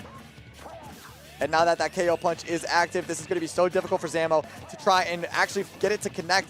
Any multiple hits is going to be knocking that KO punch out of Little Mac, especially with that grab into the can combo, the up air, He lost another the KO stock punch is out of it too. gone. Right Can off the combo. bat, it seems to be that Manchester University might be able to take. Will we get a clean 3 stock from Manchester University and this dog? This dog is And the duck. hunting. This dog is on top, and Zamo is at an no. absolute loss. Only 85%. That is kill percent, but another clay pigeon Top into a forward stage. air. Manages to get back to the stage, but if Zamo could just take 1 stock, that would be unbelievable. That would be so helpful for Michigan State. Very critical. Doesn't seem he's off the stage again. Lil Mac had a very poor recovery. He does Stop, and it's manage over. to get it. He lost his jump. He lost his jump. He lost his specials, and I did see them go on the helpless state not too long ago. And Man, on the ground, that is where Zamo's stocks ended up. Just beaten up. Look at Lil Mac in that second place box. He is brutalized. Duck Hunt just took all 3 of his stocks, and now he's giggling at him.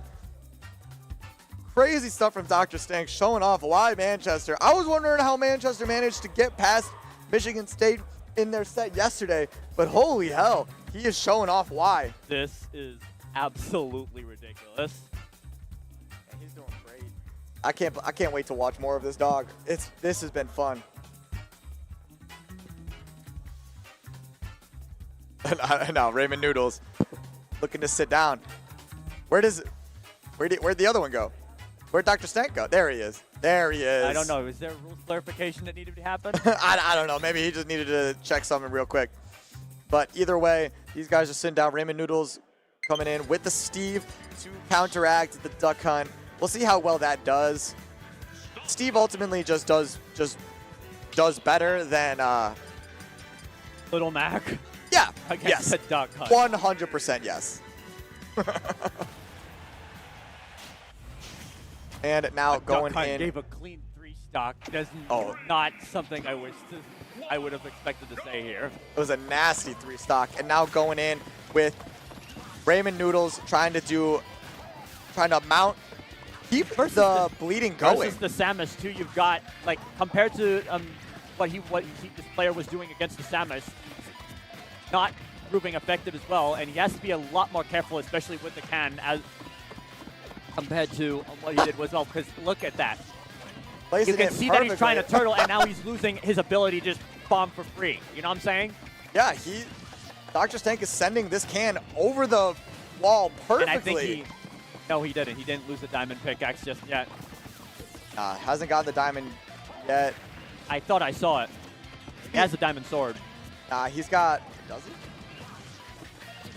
I don't think he doesn't. He knows? doesn't have any tools. He doesn't have diamond just yet. He's got that gold in the pocket.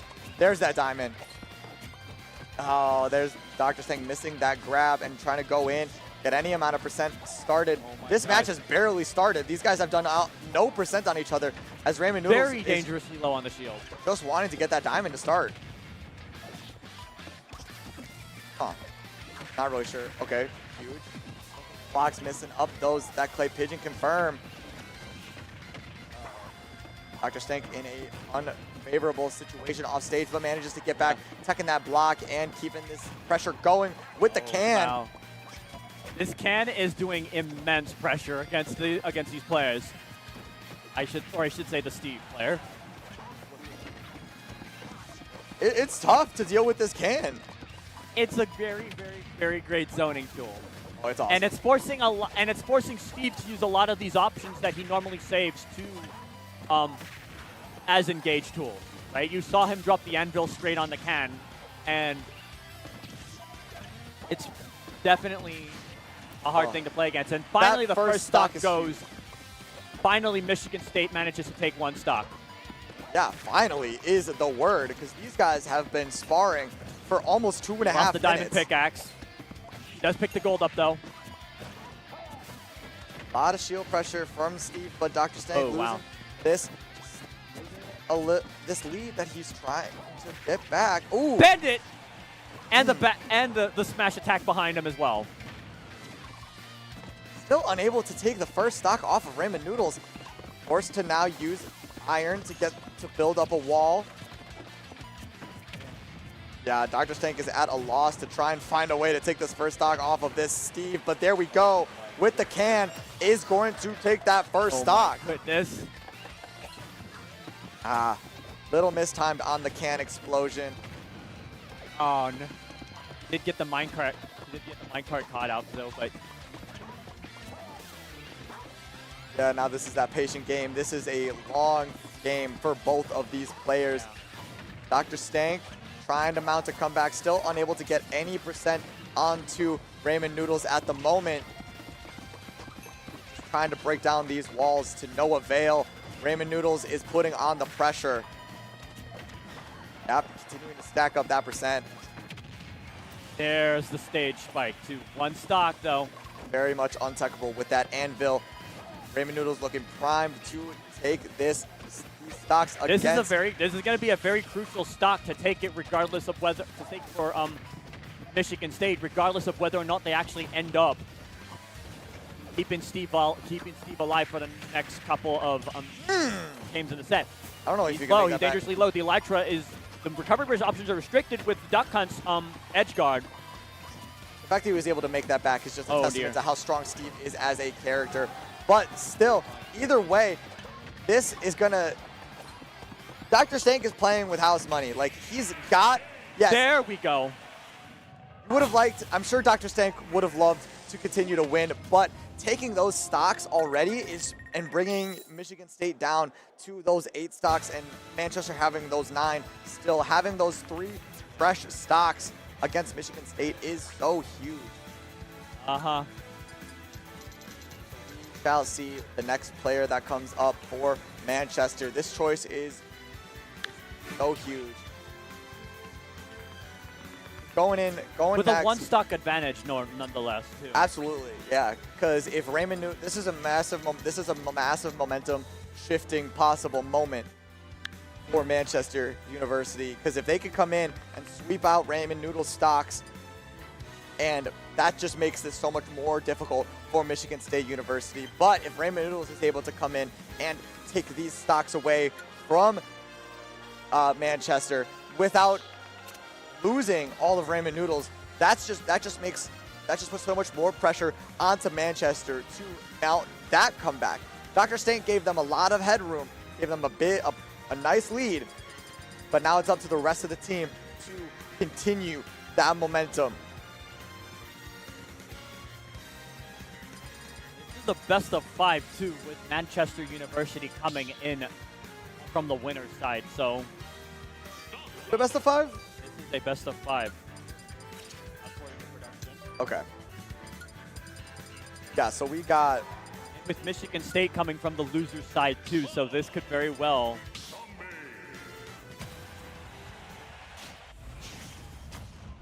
So Steve against Cloud. Not exactly certain as to who's playing the Cloud on the side of Manchester University, but here we are on Poker Stadium 2. New start. There we go. up, and we got the. And it's a very easy, and as I was saying too, you don't have that much momentum. You have a tad more ability to get some free mining as against the Cloud versus against the Duck Hunt because Cloud does have a reckless forward-facing approach as a melee character. Cloud has the limit though. And Cloud does. And he gets the super special and the early stock. Here we go. One more stock to go. Cloud still up with LS3. Yep, and only 50% onto Eden's Cloud. This is a matchup that is still very good for. It's not awful for Cloud. Known to be one of the better matchups that Cloud. Known Limit to be against one of the Cloud. worst matchups He burns it against the TNT. trying to get that little shelter that he has in place. Yep. Yeah, this is Raymond Noodles just trying to hold on to this stock as much as possible. He's definitely using that Seal of Misfortune in order to break that damage up. And Zombie already at 40, almost at 50% on last stock. Burns the limit, doesn't get through. Down that wall with that forward air, Yeah. looking to top down this last stock of Raymond Noodles, but getting hit with yet another minecart. It could very well be a situation where Cloud could very well take this It's still without very having much lost a doable. single stock. 140 is a danger zone for Cloud. Obviously, you would love to take the stock. Oh, okay. Yep. Mixing up with that up B. The up B. Doesn't get both hits to connect, but now Raymond Noodles holding on to this stock like his life. It depends on it. It pretty much does, but that dash attack close to Here it taking the goes. This stock. could be a very crucial limit. This needs to be the one that takes the stock. Maybe for Eden, Oh, he no. needs to make it count. This is definitely the Elytra approach. Oh my God, Doesn't holding get on to still the gets dangerously full, low. Doesn't get broken though. The piston up, piston goes. and he lived. Oh no, he Just a gets punished single for the end lag jab. though. Down tilt The is the bucket. one. No, not Not quite. even that. Not even that. There we go. Finally taking the One stock. stock though. But Raymond Noodles but can Steve at kill breathe. percent. Steve is at kill percent though. This is very crucial, but is just So very is crucial for the Cloud. next set. Steve on the ledge is a very dangerous player. Doesn't get No. the second hit on the up B. This input has to be. Doesn't go for both hits, and now Raymond Noodles is Oh, no, possibly this is- taking both this is stocks. Immediately Doesn't blows the even- limit is Eden, and now back in neutral, Raymond Noodles has Diamond and is holding on to this stock so well. 126%. Eden cannot find a killing blow back air. Forward Still air. not good enough. Never mind the back air. Dash attack not getting that strong hit. Vaults are empty for Steve. Only a few Oh, no, he's- stone blocks. Shielding Seals the limit. Seals the empowered limit. The limit empowered neutral special. Gosh, Cloud's off the stage. This is a very critical point for him. Raymond Noodles has figured something out, and against this Cloud, Oh gets my that back air, goodness. but not going to take the stock. Are we gonna be seeing- 130. There we go. Raymond Noodles. Oh my goodness. Equalizing the stock difference right now. Absolutely 7-7, but massive. Steve on 167. That's exactly what they needed. Too little, too late, though. It's Man. 6-7. Manchester University is still up, Raymond Noodles. but a lot of the momentum that they had gained in those early sets seems to be dissipating. Oh my gosh, yeah. It was a huge performance from Raymond Noodles in that situation. An alternate might have found his spot in the main roster. Doing so well to hold off Eden's approaches. And now we got Aster sitting down against the Cloud, only needing to take one stock to bring this to a two-player match in this first game of our best-of-5 grand final set. Can you believe that there is like a sort of Great Lakes game, so to speak, in this sort of thing? Because I'm definitely thinking, I'm starting to think too that we could probably well see a situation where this hypothetical Great Lakes game goes firmly in Michigan State's favor. It could. This is that turning point. It is very possible for Aster to come in, wipe out this one stock of Eden, and then just continue the dominance because it's now down to Aster and potentially Zamo. I would assume, no, Zamo already got taken care of. Sorry, buddy, with that duck hunt of Dr. Stank, but now Aster. The early defeat by the duck hunt, probably. If that definitely becomes the tipping point. Has to deal one stock away from Eden. Is Aster probably gonna pull out the Greninja, but we shall see if Eden can take any stocks.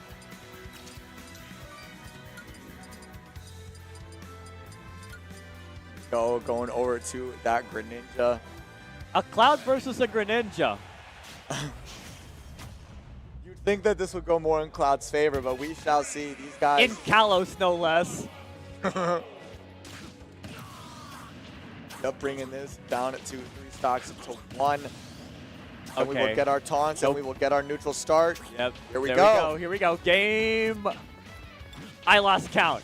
Hey, it's game 1 as far as I'm concerned. These players, Yeah. until those stocks hit 0, we are still rocking with game 1. These guys coming out swinging, 51% already onto Aster. All he's got to do is take one stock from Eden to bring this to an all-even game 1. And I'm liking, so far. And I do like the Kalos Pokemon League pick going into this, too, because, I mean, it's the same. Cloud definitely likes a lot of these stages, where they have that long central platform, but at the same time, a lot of these side platforms at the far edge give Greninja a lot more momentum for his combos to take place. And the larger blast zones are definitely going to be in the favor of Eden, so we can hold on to that last stock a little bit longer. But Aster going all in to try and turn this around. Could just take one stock. That will be just so huge for Manchester. Goes over with the high up B, but that down tilt into forward air is going to make this a dead. There we go. 6 stocks to 6 stocks match in this first game. Even.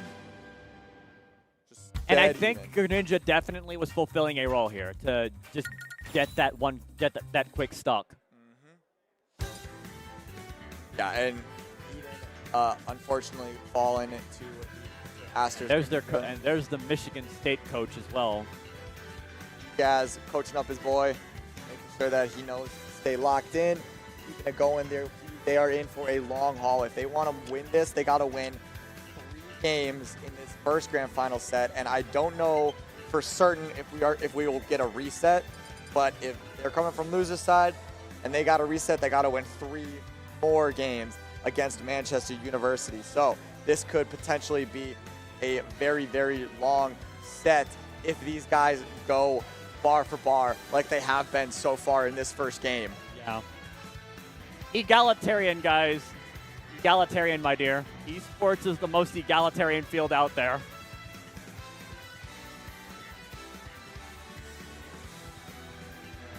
Okay, I didn't actually see the whole tag. Ultra Cool Galaxy Walrus is, man, what a tag. And I say that because, I mean, look at this. We have a Big Ten school going against a small liberal arts college that probably no one has actually heard of. And I can tell you, I was unfamiliar. Faint praise for the Manchester University squad right there, but at least they're doing work. They're doing decent work to be able to make it to grand finals on the winner's side, and ultimately that's just a testament as to how egalitarian esports are. So here we go. Yeah, okay. 6 and 6. 6 stocks. 6 and 6 on Final Destination, a stage that definitely will favor Ryu in this case, more so than it does favor Greninja. But oh, absolutely. This is a stage that normally don't want to take any of these Shoto players to, any of the fighting game characters like Ryu, Ken, Terry, Kazuya. You don't want to be on these limited flat options stages. to escape the Hadouken. Limited options, period. Like, Greninja likes to jump around and likes to have a good time on those platforms, but none of those platforms are here to provide any assistance for Oh, the Greninja. parry.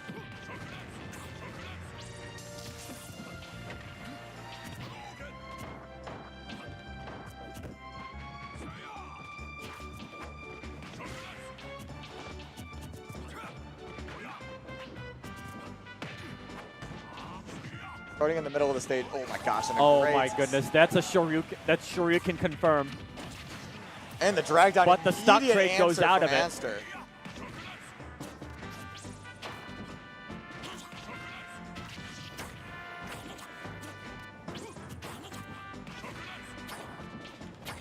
Oh, this will up good stuff from.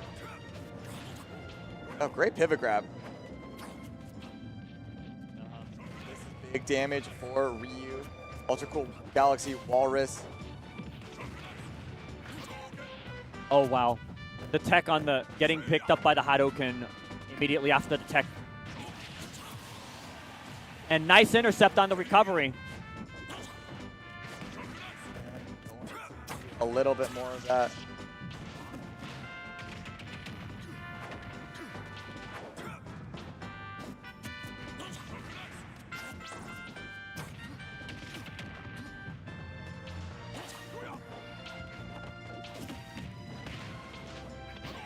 Pressure off stage. Aster possibly taking this. Down to the last stock is Ultra Cool Walrus. Sorry, Ultra Cool Galaxy Walrus. I keep forgetting the Galaxy part of the Walrus. Yeah, just shorten it to Galaxy Walrus. And this is a big no punish for Aster.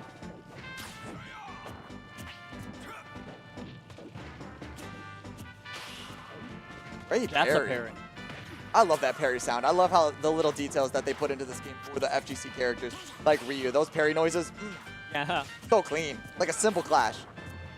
Smash this FGC, guys. Hey. That even isn't much of the substantial interaction I have with the FGCs, only during the majors. Aster looking to take this final stock off of the Galaxy Walrus. Yep. Crouching, jumping over all of these Hadokens, the fire Hadokens. Jumping over that one, trying to get a forward air to finish off this stock. In the middle of the stage, going in for the up air. No, Very goes for forward careful, air. though, because this stock could very well be the difference on the Gosh. next game. There And there we it is. go. There's the forward air. Clean kill. No, not particularly. We did lose a stock, but Still huge. 3 and 5 in favor of Michigan State for game 2. Honestly, quite possibly the final destination wasn't doing much work in favor of the Ryu.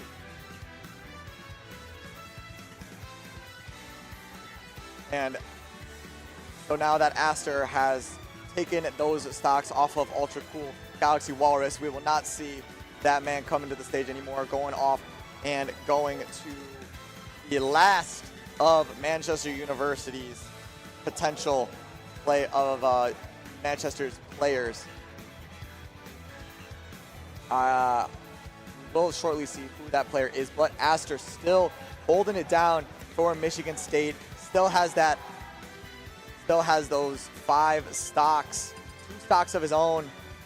The last of the Manchester players are sitting down in this game 1 of Grand Finals. Manchester coming in with a 1-game lead over Michigan State because they are on winner's side. Due to the nature of collegiate crews, they will not do a reset. It is still a best of 5, but it will not be a reset. It will instead, Manchester will start up a game instead.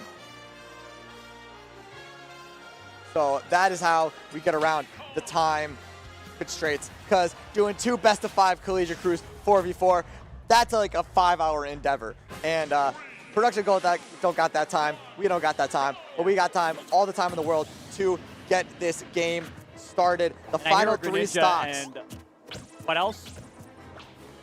Diddy Diddy Kong. Kong. That is Duck 190 rocking the Diddy Kong, piloting the Diddy Kong, the captain of Manchester University, going up against Aster, trying to take this first game for Michigan State University.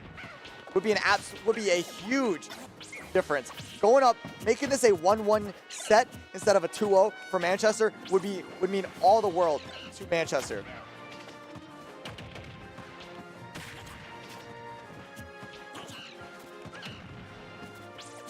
Duck 190. Biggest goal right now, even in these stocks. Secondary, after that, go with your normal game plan. The last line of defense for Manchester in this game 1.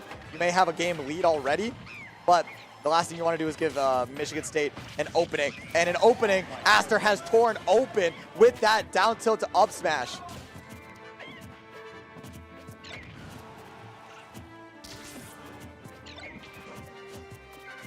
Down the ledge.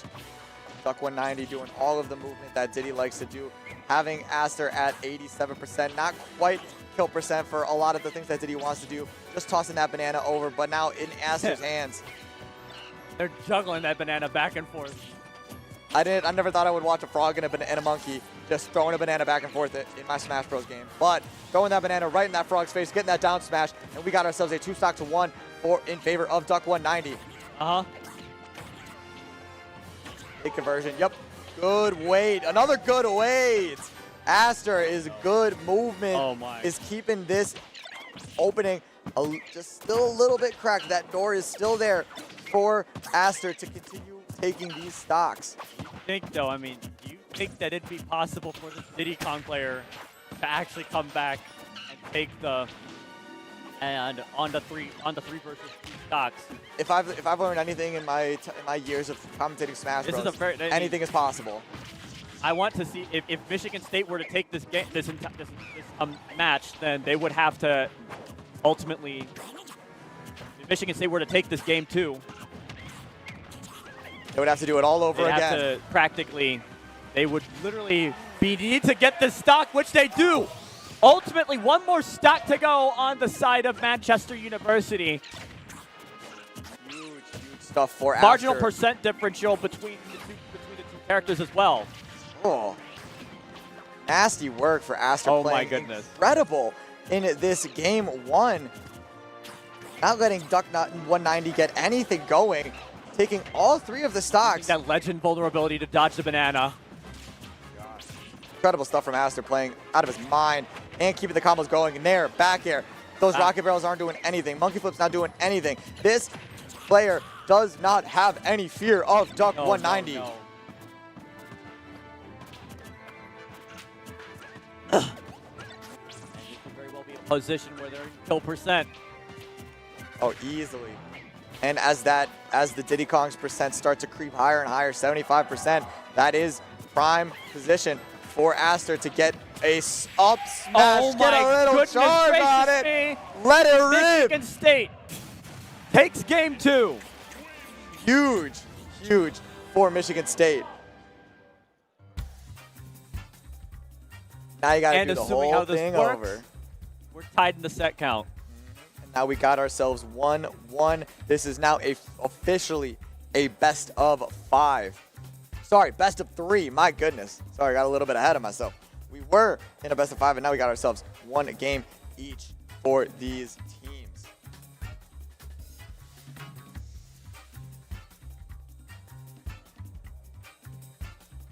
Yeah. All right. Are we? Okay. Yeah. So we are going to wait for the next game.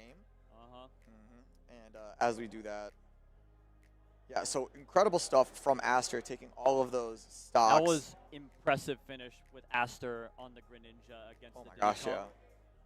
yeah. Yeah, and still makes me wonder how Manchester managed to get that win yesterday. But Michigan State is here to play. They have been playing out of their minds since that set against UW River Falls, and now without having to send out their last player, they make this an even 1 game apiece crew battle set here in grand finals. This is getting good, folks. And we still got ourselves a lot of Smash to be played between these two teams, and we're just gonna see the whole thing run back at least 2 more times. So I can't wait to see it. Exactly. It's like not just this in this group battle. We've got a lot more Smash to play with, for folks. So just stay put. We've got the second stream. I don't know how far they are in top cut for the singles, but I believe that all of top 8 is settled. Like they've. And then they're just waiting for us to finish before they go to winners losers grands. Yep. On this stage right here too. So So top 8 is all solidified. That is going to be brought to you guys later after this collegiate cruise wrap up, and then it's going to be singles the rest of the way through. yes, we love our Smash guys. I love our Smash. This is such a fun event to be at. So much good talent here. It has been so fun to see the collegiate teams. I brought it up earlier. You got all of these competitive guys in one place and just duking it out with wearing their heart on their sleeves, wearing their schools on their backs, and carrying that weight and really showing out. What's their next major that they're going to show up in too, when they're not in when school's not in session, I guess, or when the collegiate competitive cycle is not in session? Yeah, who knows? I mean, there's tournaments that go on all across the country, all across the Midwest. These guys go to all these different tournaments. It's so fun to see all of these different guys. Yeah. Wrap it up. But in the meantime, we'll be right back after these messages, y'all. Take care.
Welcome back, guys. Yep. Welcome back.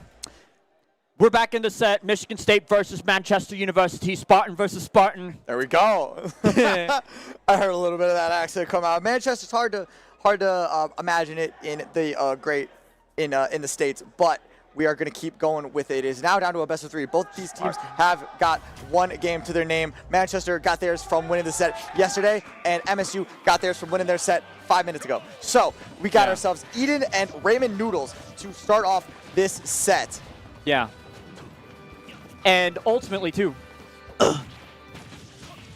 a lot of the things that we saw with the Cloud versus the Zombie player in the earlier games as well. I think a lot of it does apply here, even though you're in small battlefield, which does give yourself a little bit more. You have a more restricted momentum versus on Poca Stadium too, because Okay. we just gotta wait and see. We just have to wait and see. I imagine that it could go very similar to how it went last time, but I imagine Eden is going to make a little more adjustments to be more patient against the walls of Steve and dodging one up smash and taking the first stock. First stock goes down. There we go, and now Eden is going to slow down the pace a little bit in response to Raymond Noodles. That Anvil not taking that first stock. Neither it. Oh no! That could deal it, but Cloud manages to recover, but gets down, but gets anviled. It was an awesome recovery. Unfortunately, the anvil was waiting on the other end of it, and starting off with a nice cross slash, trying to get both of that up B. But here we go with those jabs. Big damage. These guys going after it. Misses the empowered cross slash. But he really sure got rid of that. He sure got rid of that crafting table. Shortly after taking limit, too. Okay, going up there, getting that second back air. Raymond Noodles not trying to do too many horizontal recoveries, remembering that how the last set he got sniped with that limit neutral B. So in this game, we're seeing Raymond Noodles be changing up his recoveries so he doesn't get hit with any of that cloud stuff, but still getting hit with these back You can airs. see him try to dive with the Elytra a tad when he can help it too. Just because that neutral power gets the shield break on the cross slash. The forward slap mash comes in to seal the yield. Steve is down to 1 stock. Go. This is a big start for Manchester University. Yep, throwing that back air out, getting that back air to further push Zombie off the stage. Great tech. Absolutely needed it to keep that stock intact, but oh my goodness, he's got limit. Nice grab. 52%. He does manage to get the neutral special does manage to connect. And the stage spike against the constructed hazard. Cloud goes for it. Manchester University taking an early lead over Michigan State with Eden taking all 3 of those stocks, only losing 1 to his own. And now we got Michigan State on the back foot yet again. Yeah. Man, that was a quick one. That was quick. Not expecting that one to be as quick as it was.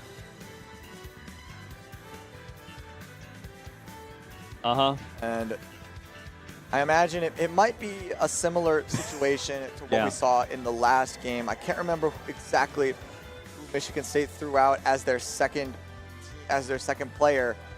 I know these ain't legal. No. I know what we're doing over here. What are we doing? What exactly are we doing, guys? Perhaps a misclick. Someone hit a trigger, but I am get back to the stage list. I'm not gonna lie. I'm very intrigued by what Smashketball is. They were hovering Newport City earlier too. That one was just close. Who in their right mind would even play Battlefield or Omega Newport or play Newport Battlefield or Omega? They might just like this thing. They might just like the music. You can play it on regular Battlefield. Music doesn't matter. That's true. That is true. But sometimes people just like the aesthetics as well. Like I've seen a lot of people. I've seen some Ryu players go to Ryu's stage just to fit the vibes. I've seen like Space. We're going to Pokemon Stadium too. That fits the vibes as well. It might not fit the vibes for Cloud. It might fit the vibes for Aster. Definitely with that Pokemon. Someone's got to really work on disconnecting their Pro Controller because it's getting in the way a few times. But yeah. Cloud, Eden, and it's going to be Aster is what we're seeing. Unless you're one of the few players who actively selects stage music. And now it looks like Aster is... Okay, so they are, yeah. And Overwatch and Valorant are talking about giving away a massive trophy, but we got a massive amount of pride on the line between these two schools. Yeah. Aster rocking the Greninja, coming back up second. Not exactly say. I believe he was third in that first, the first game we had today. But now going in, taunting. Not exactly a neutral start, but we'll get on to it. They're agreeing. They're agreeing to it. But here we are.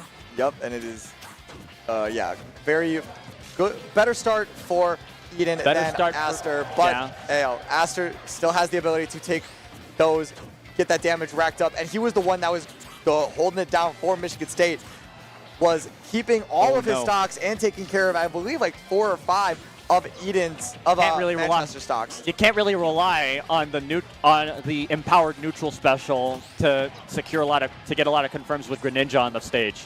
Methinks too, because Greninja's recovery with that quick attack clone. Yep, that is going to be the stock for Eden. Yep, this Aster is playing out of his mind. That's already 1 stock down, and he has been in charge of taking the multitude of stocks off of Manchester, keeping the combo going with that Nair. Man, Eden is at a loss. These Manchester Spartans cannot do anything against Aster at the moment. He is their biggest roadblock. Oh my goodness. But a quick swing of that up smash for Cloud is going to bring Aster down to 2 stocks. Eden still trying to find a way to fight back into this little bout between the two of these players. My goodness. All right, got that cross slash. Got the limit though. He's got the limit. Is he able to do it again? He very well could try to do it again. 44% sure is not going to be. He burns it on the neutral. Doesn't connect. Gets another cross slash. Neutral gimps the recovery. Oh man, close stuff with that down air. But Aster is smartly getting back to the stage, trying to get a reversal. Just racking up a little bit of percent onto Eden. All right, gets a good conversion. No drag down. Just all of that up air. All of that damage up to 70%. Nice turnaround. No tech read on the drag down up air, but still good damage racked up for Aster. Yep. And that cross slash. I mean, back airs tough to hit against a character with the low profile of Greninja, but still. Oh my goodness. Now Cloud's in a very dangerous spot right now. Fully charged limit, 108% on 1 stock. He's trying to do it. He's forced to burn it with the up special, but he does get the confirmed kill with, I think, the dash attack. Yep, dash attack, very strong move, killing all the way across the stage. It was great DI from Aster, but still not enough to hold on to that stock. But now 100% Oh on my goodness. Eden. This is, we're watching. We're paying attention. This is possible for Aster to be dealt with swiftly. Very critical. So many stocks. We're definitely gonna need Cloud to. They're gonna definitely need to take Cloud stock. They burn the. He gets punished. It's no good though. Burns the limit.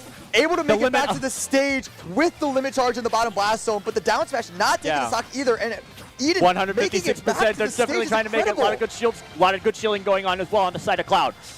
Greninja being very careful. There's the grab, the pummel, up throw, no good. So close, but with the F tilt, finally manages to take it. It is good. 9 stocks to 7. Absolutely huge for Eden. Eden almost able to take all of the stocks away from Aster, who is such a tough opponent to deal with for this team in the last game. So now Aster down to 1 stock, and Manchester holding on to a slight 2-stock lead. The potential for the turnaround is absolutely there.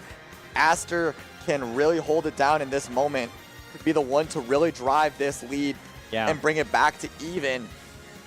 All he practically needs is to take 1 stock, and I think earlier losing that stock, it is easier to come back from a 1-stock deficit than it is a 2-stock deficit, all right? Well, absolutely.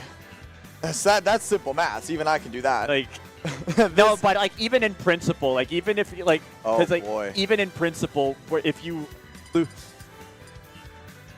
Even in principle, it's just that being able to know, like knowing that you're in 2 stocks, it just allows an opponent to perform a lot more reckless approaches and certain other movement options that they normally couldn't do. Yeah, that's true. That is true. And Yeah. there is definitely a psychological aspect right beyond the hard maths. Okay. Yeah, and now you got to deal, and now you're dealing with Dr. Stank coming to the stage, rocking the duck hunt. Oh Second my of goodness. the 4 players to be seen in this second set of And we're in our Hollow grand Bastion, I finals. think. Nah, this No, is we're a small not. battlefield. Small battlefield. It could have been anything. There's so many stages, so much music. Neutral start. There we go. The duck hunt can definitely zone the cans. This is definitely a good option for this is a good option just to take the 1 stock. But will this stock be taken cleanly? Probably not. Duck Hunt is a very chaotic and silly character that is going to that takes stocks in funny ways. Greninja is definitely Greninja already at 58 though. Greninja is a much more serious character, but he is getting seriously diced up Oh, with no. all of these projectiles, and the bird, but manages to get a grab, but no avail. Nothing coming out of it really.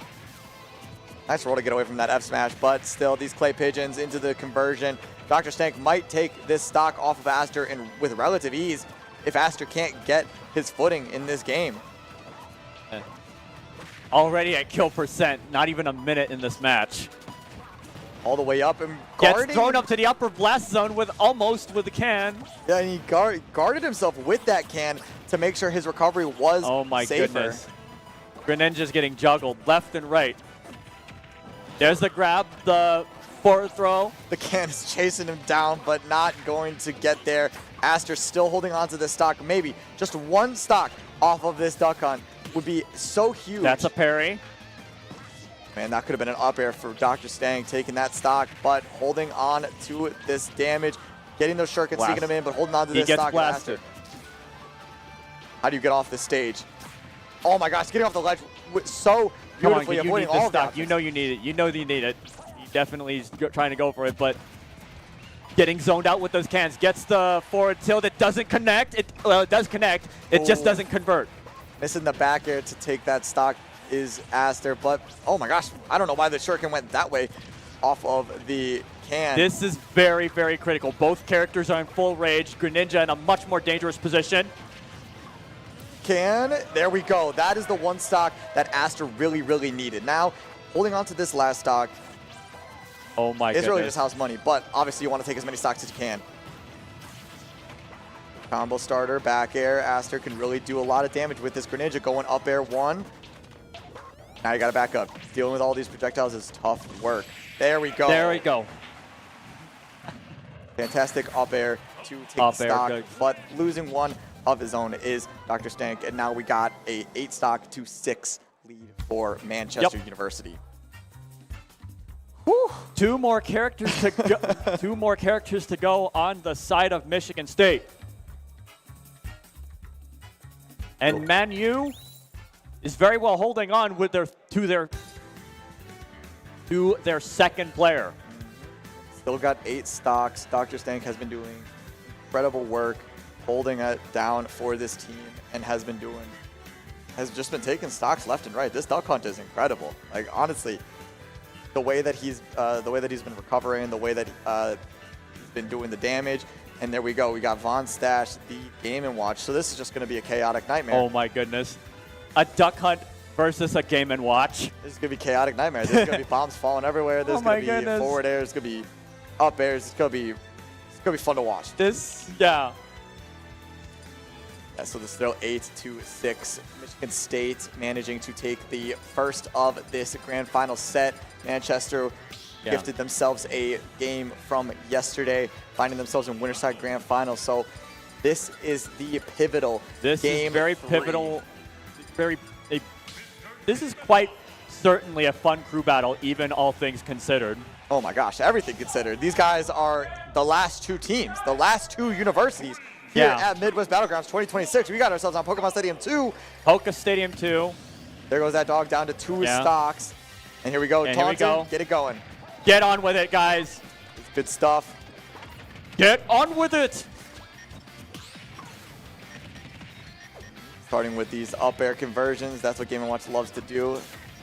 Vonstache not giving Dr. Stank any way to move around. Oh my goodness, you look at that, look at it.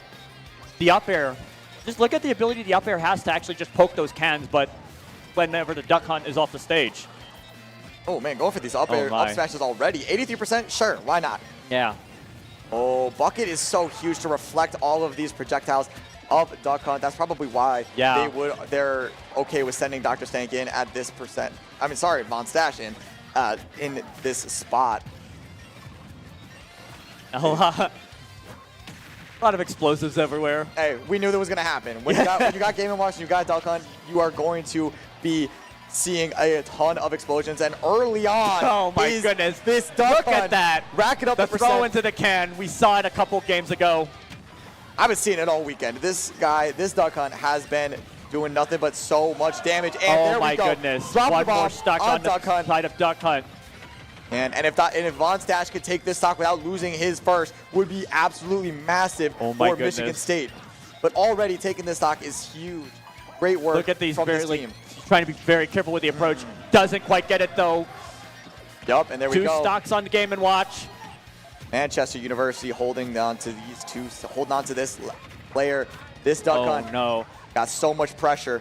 And now Vonstache holding it down with the bacon on the ledge, dropping bombs, seeing if you can catch this dog. There we go. Slipping. Oil Panic manages to throw it. And you throw the bucket out to Throws the Oil Panic to actually get it. Look at that stock. Great stuff from Vonstache. Unfortunately, losing one of those stocks, but still taking care of that Duck Hunt is incredible work. This is really managed. We're getting down to it. Yeah. So we got Duck 190 coming to the stage next for Manchester University, rocking the Duck Hunt. Sorry, the Diddy Kong. My bad, guys. And still Vonstache with the Game & Watch. Bridge of Eldon would be sick. Love the music. No. Unfortunately not legal. I mean, walk off. Get out of here. Walk off. Make that Omega? Cool. Chair switch? All right. I get you. Okay. Someone likes one chair over the other? Totally fine. Hey, do whatever makes you comfortable. If you don't. This is life in a major, guys. This is life in a major where we basically, like, with a budget like this. I'm not going farther. But, like, just chair preference actually matters. Oh, it sure does. Like if you're sitting in there and you're uncomfortable, you're not playing at the best of your abilities, and you have a different place that you were like, I feel a lot better in this chair. Obviously, I'm gonna do that. It's like controller preference. I mean, my GameCube controller broke, and I have to use a Procon. I don't like the Procon because it doesn't feel the same. So I don't play as good. I never played well to begin with, but that's not the point. The point is, do what makes you comfortable, and these guys playing at the best of their abilities is what we care about most. So going into this next bout, it is pivotal for Vonstache to hold on to as many stocks as possible. This is still 6-5 in terms of stocks. Manchester University and Michigan State down to their last 2 players in this second game of a crew battle. So grand finals still kicking, still very hot with competitive fire, and we got ourselves the next bout between Vonstache and Duck 190 going Diddy Kong versus Mr. Game & Watch. Let's get it going. Yeah. Diddy Kong on a Game & Watch too. You can see that a lot of the momentum. Excuse me. You can definitely see a lot of the momentum from the Game & Watch definitely carry on to the Diddy Kong too, but the Diddy Kong has his own tools to mitigate these approaches, like the pulp gun and the banana and the jetpack as well. Those rocket barrels they could be chaotic, but they can also be quite a boon for Diddy Kong. But that banana is the tried and true. That's what's going to give Diddy Kong all of his advantage and potentially get him out of some disadvantageous situations. But that platform, unfortunately, Vonstache slipping on the banana. Uh-oh. Those banana shenanigans on those platforms are so huge. And now Duck 190 getting a lot of damage onto Vonstache in this early game. Yeah. Dash back and forth, getting that damage up, getting that banana, staying in the air. Normally, you'd want to be away, not in the air as much against Game & Watch because he's got those up airs and those nairs, but Duck 190 does not seem to care. Huge banana conversion into the forward air. And now that forward smash. Oh my goodness, that is I'm starting to notice too. This is critical. This is critical for the Diddy Kong player too. Big damage, 26%. Could have been a nasty down air to finish off that combo, but Duck 190 holding back to not overextend, but still Von Stash getting a little bit of damage here and there. Nice Oh jab. my god, the neutral. Jab, huge. Just give a little bit of pressure, give a little bit of space. Now Duck 190 running back and forth, trying to pull the banana, manages to do so, but gets back aired for his troubles. Is he going to do it? Is he going to do it? I don't know what it is, but one of these characters just got to make a move fast, and they're just scrapping to get up in those percents, still in those orange numbers, still very, very close. Diddy Kong the first one, and those rocket barrels are gone. Now that down air. That down air. Taking care of that. Oh, and the rocket barrels to get over He that able to do other it without approach. Is this Diddy Kong? You want this? You want the Manchester University very well wants this Diddy Kong player to take to go through without having lost a single stock. Boy, would that be The nice. Game & Watch is at kill percent. These guys are both But definitely at kill so percent. is the Diddy Kong. 190, 109 is not the place you want to be in as 109 Diddy Kong, but is not a healthy spot as a Diddy Kong player. it's still possible to Neutral pull special off. to wear the shield. Got the banana in hand. Oh is no, on doesn't quite Stash. get the down sash. A very dangerous spot for the Game & Watch in a very dangerous spot. And now Duck 190 Easy to holding it down intercept, on the doesn't ledge. quite get it yet. Banana gets thrown. There we go, And holding on with the up smash, the up pulling smash. out the approach, and taking that stock without losing a single one of his own. That's the captain for you. One less character for the side of Michigan State. Down to the last 3 stocks of this game too, and it is none other than Zamo coming to the stage, is being tasked with the hard task of taking 6 of Manchester University's We stocks. are guaranteed to go to Game 4 for this setup too. Guys are definitely going to get one more crack at it either side, but it's going to come down to how many stocks Zamo can take, and if Duck 190 can hold on and pull out this victory for Manchester University, bringing them one game closer to that first place spot here at Midwest Battlegrounds. Little Mac, though, been a terror. He has been an absolute monster, taking stock after stock, and it's going to be tough. This is a tough matchup for Little Mac. The Diddy Kong having the banana, This is gonna be having the like- aerial mobility. It's not easy to deal with, but if anyone can do That it, it monkey is is going to definitely be Zamo. that monkey's going to be a very wily player to get through for that Little Mac to deal with. And early on, we're seeing... And on small battlefield too, a very cramped layout. Yeah, and Diddy Kong It goes both ways. It favors both of these characters in very different ways. But in my honest opinion, you've got the 2 small platforms that definitely will not do any favors to the Little Mac when it comes to trying to give characters escape options against Little Mac's combos. Yeah, Little Mac don't really got combos like that. He just hits you really hard, and it sucks. But what also sucks is losing your stocks. He with would have been ways forced to like burn that. the KO punch too to get back on the stage as well. Possibly. Yeah, he losing a stock like that, getting just a quick F tilt and losing your jump as a result. Tough stuff for a Little Mac player, but Duck 190, great wherewithal to be able to take a stock like that. And now getting jungled a little bit, having no trouble landing, but Zamo having a little trouble grabbing that banana off that platform. In the meantime, trying to find a way to use that banana and get like an F smash maybe, something like that. A quick way to steal the stock. Yeah. Then Little Mac does that better than most characters in this game. But these back airs so tough, and now off stage yet again, losing your jump and losing your stock as a result. Diddy Kong so good at staying off stage and keeping those stock counts dwindling for Michigan State University, down to the last stock of this game 3.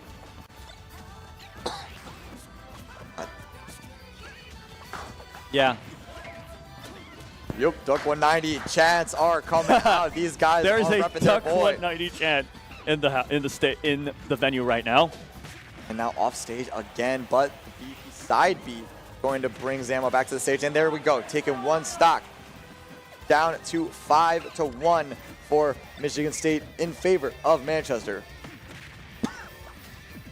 Yeah. Out in the middle of the stage, the banana combos continue to pile up. Oh my But here we go with goodness, the little mag hits.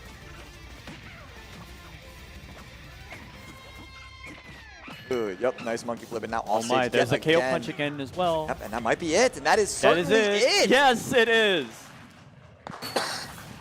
Manchester University will take it. This, I believe, will be match point for them, too. Yep, the next set could be the last. And dare I say it, very intense. This is a very intense setup for going on for both these teams. Spartan versus Spartan. Yeah, we're really getting down to it. This is the last. This could be the last one. The last 12 stocks for Michigan State. The last 12 stocks for Manchester. Really got to hold on and yeah, buckle in and get these stocks.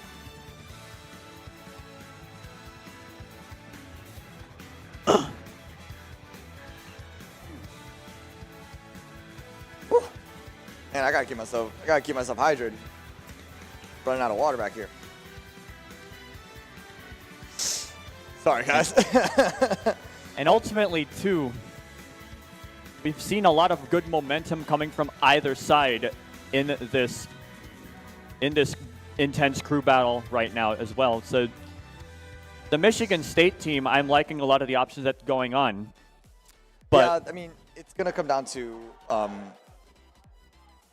I don't know, determination. There's a lot of things this can that go either way. There's a lot of things that go into this. Michigan State is obvious. Both of these teams are obviously very talented. They have a lot of good players, and it's like in the first game, Astor was the one taking a lot of stocks, and in that last one, they dealt with Astor with like a lot more ease than they did in the first one. So Yeah. it's going to come down to the actual adjustments to which players you send out at which time.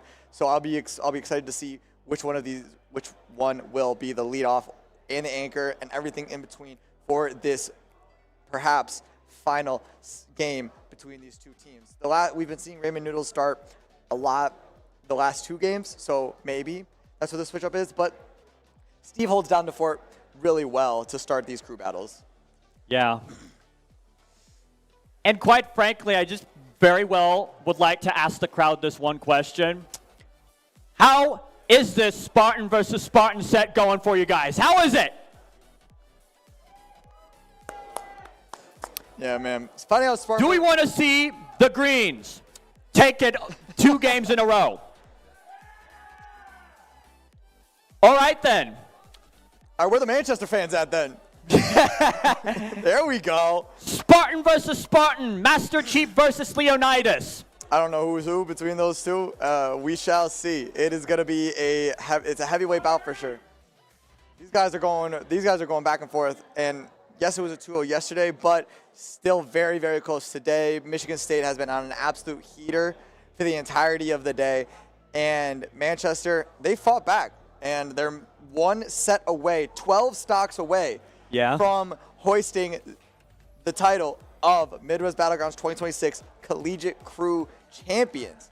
So it could go either way. There's a lot of deliberation going on between these two teams. So I can't wait to see how this one plays out. It's definitely to do because we've seen a lot of because, like I said, a lot of the interesting options that both teams have deployed. The Diddy Kong, the Game & Watch, the Incineroar at some point, or was that previous set? I believe that was a previous set. Okay. I would love to see an Incineroar. I'm not gonna lie. Do we have a pocket? We have a player with a pocket Incineroar. I'm sure someone has a. I'm sure someone has a pocket Incineroar. It's a fun character to have. It's a fun character to play. I'm biased towards Spaceys. I'm sorry. I don't believe there are any Spaceys on these two. You're talking to an old melee. You're talking to an old melee bat. I'm sorry. Man, well, there are 3 Spaceys in this game now. So instead of melee's pitiful 2. My hands are busted from playing Fox all those years ago, man. Hey, you can still pick it up. Melee's still hot. Just keep it. Just pick up the sticks. Keep playing Fox. That character gets everything. That's why I play Falco typically most of the time as well. Falco's a fun character. Yeah. Might not be the best Spacey, but who knows? That's a conversation for a different time. We don't got any Spaceys. I heard a Cloud come in too. Cloud? Okay, I think I heard Cloud a Cloud player come in, get selected. If that's Cloud, then that's good. That's definitely Eden. but it does sound like these two guys are getting ready to go. And wow, we got the heavy hitters out to start this set. Oh my goodness. Dr. Stank versus Aster to start Duck Hunt the and possibly final set. Never mind that. Nah, it was- Greninja on Duck Hunt. We've seen, again, a lot of stuff with the projectiles and the approaches that, excuse me. And starting off hot on Pokemon Stadium 2, Greninja getting only 10% with that lead, but we have seen what this Duck Hunt has been able to do. Gavin rocking it all the way through and doing so much heavy lifting. Love that nair from Duck Hunt. Gunman doing a lot of work with this. And now up to 53% on this Greninja. Aster, we'll see if he can do as much damage as he has been doing this entire set, but Gavin on the other hand, oh my goodness, look at that, that can. The can work into the up air. It is such great stuff from this Duck Hunt. Into another can combo going up for the up air, but too much damage, too much knockback to get that combo complete. It's very interesting too, because like you're seeing a lot of these can placement right at the edge of the stage. It's definitely limiting Greninja's recovery options as well. And look at what it's costing him. Greninja already at 150%, and I think, and it very well has to do with a lot of Greninja's recovery options getting mitigated at a stage. But it's just so much damage being racked up by this Duck Hunt. But Duck Hunt is slowly getting damage racked. But who will take the first stock? And it's going. There we go. Going to Manchester University's own Gavin Byerly Glazer with that Duck Hunt. Has been doing so well all day yesterday as well. Now let's see if this Duck Hunt can get a little bit more of a lead built for this team. No, these Clay Pigeons not working at all, but great substitution counter to get away from that Gunman. Aster is still playing at a top level. Yeah. And a down smash. Yes, sir. Only 28% onto Aster, so still looking very clean on the stock. Very even game right now, but oh my goodness, the throw into the can combo. And now up to 80% is Aster. Just one can combo, and now getting the assault of all of these Duck Hunt projectiles, and another can to another Clay Pigeon. Still gonna get clipped by it. Back airs the can, it gets tossed over. What is this madness, man? This is working so well for Gavin. This Duck Hunt is just throwing out everything. My goodness, that was the shield though. I'm not seeing a Duck Hunt play like this in a very long time, if not ever, but Aster is still firing back, unable to get very much of damage on to Duck Hunt. But that was very critical. Look at that. The can hit off stage. It's going to one more. And the stage spike gets in. Greninja down to his last stock. This dog is going crazy. The angles of this can. This dog is a maniac. Man, the only thing keeping this dog in check is the bird on its back, and so much damage onto Aster. This is a heavyweight bout early. One Clay Pigeon into the Gunman, a grab two. 33% doesn't feel like a lot, but it just continues to rack up. Oh my goodness, and it's full stock advantage at this point in the match. Gosh, absolutely huge. If Aster could just take one more stock. Aster needs the stock. Truly needs to make this even just a little bit closer. Okay, yep, good ledge drop onto the back air.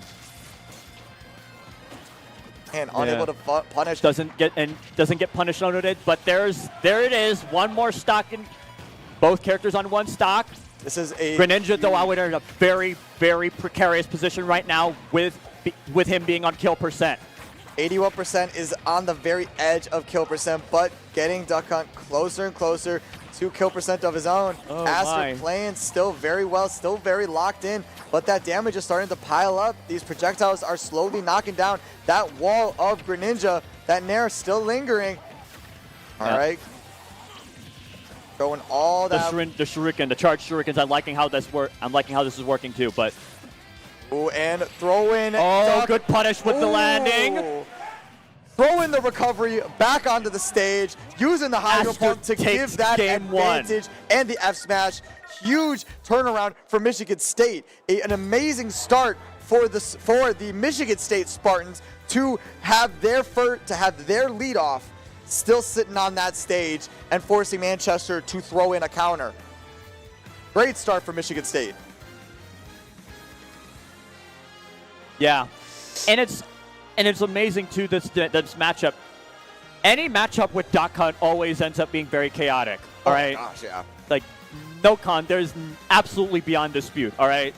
But we've seen a lot of these plays that happens with both of these players as well, and even then, it's just like this matchup goes all over the place too, and yeah, these but guys, the next player that Manchester University is throwing up, all the deliberations going on, they definitely are looking to excuse me.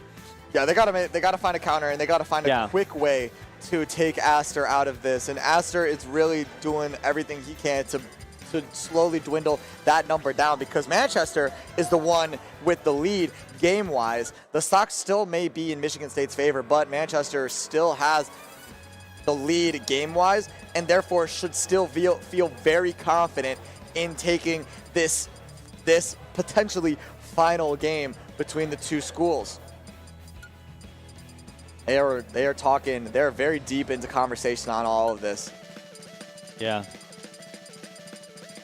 So we could see a Cloud come out. We could see the Diddy Kong come out, and the Duck Hunt already taken care of. So there's still a lot of potential matchups to go out there, and Michigan State also has a plethora of players to be sent out after we see Aster fall. But it is Duck 190 that is being sent to the stage to quell this Greninja and potentially push a lead for Manchester and bring themselves back into this game. Not that it's very far out of reach, but it's still, that player difference is so difficult. And Aster has shown to be very difficult to deal with throughout the entirety of the games that these guys have played against each other. So I can't wait to see the end of this set. Can't wait to see this game. I can't wait to see it all happen. It's all playing out perfectly. Couldn't ask for a better grand finals. Yeah.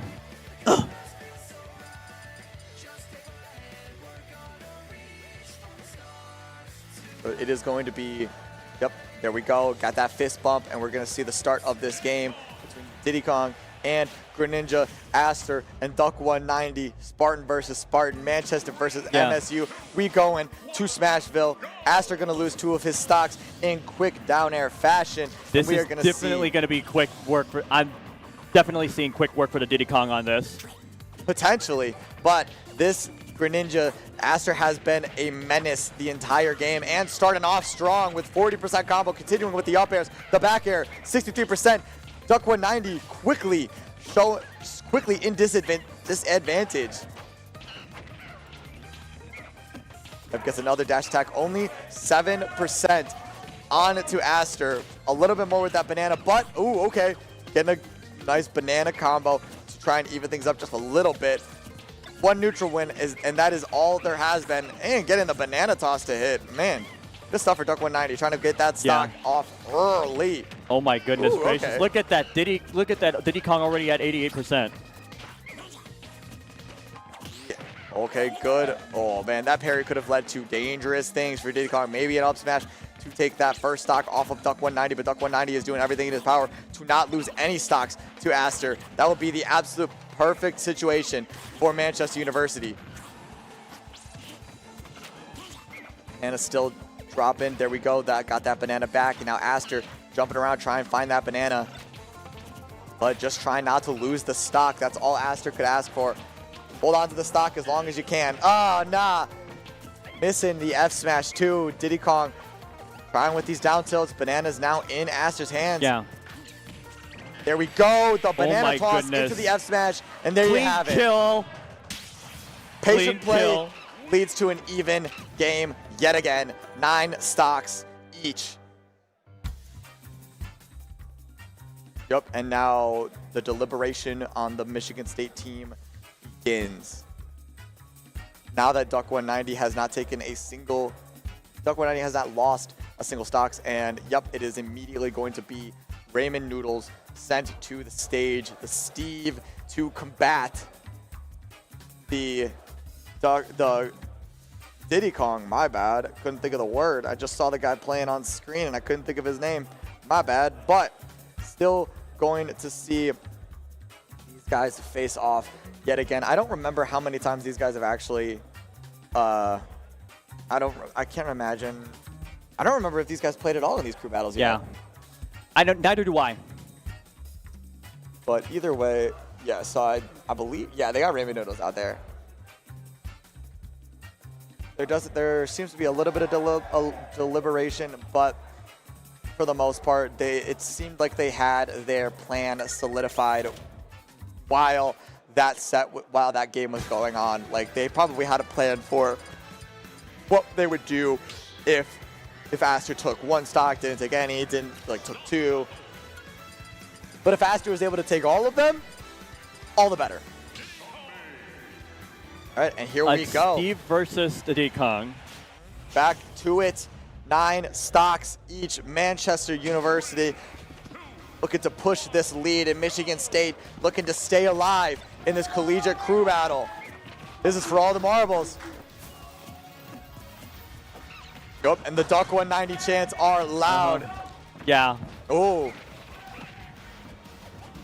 All right, and the Ramen Noodles chants too. These guys are absolutely for their boys. And Duck 190 with an early lead, 79% onto this zombie, dealing with the blocks exquisitely so far. Good monkey flip, and now we got ourselves a Diddy Kong in advantage with a big lead. Throwing that banana at these walls, trying to catch a jump with that second toss. Ooh. Big rocket barrels. Ramen Noodles has not gotten any real footing. Hasn't been able to mine at all. Yeah. Here we go. Yep, there's that banana into the F smash. Great stuff. Great start for Manchester University and Duck 190. Yeah, it's very... Excuse me. This is a rather impressive matchup too, because I mean, like I said, a lot of Steve's work is being able to get a lot of the resources he needs to get a bunch of his kit. But Diddy Kong, oh my goodness, the juggle. Big damage from Duck 190. Yeah, and immediately running behind those walls. That rocket barrel taking away those walls, no problem. And yep, getting the trip with the banana going through the walls, over the walls, and now has to get away and through the recovery of Steve. Yeah. Still got a ton of mileage to go, but Duck 190 seems to be firmly in the driver's seat, but bouncing all the way around. The anvil. Man, and holding on to that stock. He basically formed a cave of life with that block formation right there too. Seriously, he needed to bounce around every single one of those to live, and now primed to take the second stock. Oh my goodness. Come on. Come on, you got this. Banana in his hand, and now got another the trip. smash attack. The trip. Duck 190 potentially about to 3-stock Ramen Noodles. This could be big. This could be big either way. I've got to be careful. 167 onto Duck 190. The fishing rod doesn't get it. Oh, it was a good way to get around that grab, and this rocket barrels have taken away these walls. And the fishing rod into the piston. That's the stock. Still at 0%. Huge for Ramen Noodles to take away that stock when he did so, but that could have been dangerous position. My goodness. Dude, Duck 190's F tilt to take care of the ledge have been so on point. We saw it against Ammo in the previous game, and now we're seeing it with Ramen Noodles. And the trip. Gets these trips again and again and again. This Diddy Kong is so talented, so consistent with his confirms, and so good at taking care of those walls. Those monkey barrels have no business being so hateful to Steve's walls. I mean, I get it. I don't like the walls either, but huge damage, possibly for Ramen Noodles. Gets that. No F smash though. No did. The air dodged off the stage, and that's what caused it. Must have. He air dodged off the stage. And there we go. A Michigan State lead simply dismantled by Duck 190. Duck 190 stepped on the stage took Aster's last stock, tossed it in the bin. Doesn't even matter. Raymond Noodles comes onto the stage. Steve, the best character in the game, doesn't matter. Tossed his stocks in the bin, and Duck 190, captain Duck 190, only losing one stock of his own, and is now poised himself and all of Manchester University to be winners of this tournament. But Zamo, coming to the stage, has something to say about it. This Little Mac has been a menace all weekend. Can it be a menace for just a little bit longer and take care of Duck 190 stocks?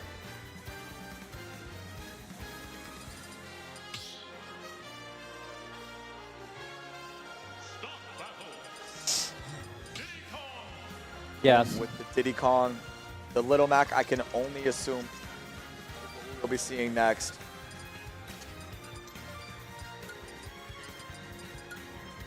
This matchup cannot be, I mean, at a certain point, you have to do it. You have to put your best players in, and this is a very, very tough matchup for Little Mac to deal with. We saw it in that last game where we just had his stocks taken apart piece by piece, and now we'll see if that same thing will happen. And already losing his tripping on that banana, the very first banana. And Duck 190 chants are loud and proud here in this venue, as Diddy Kong has not taken a single % of damage.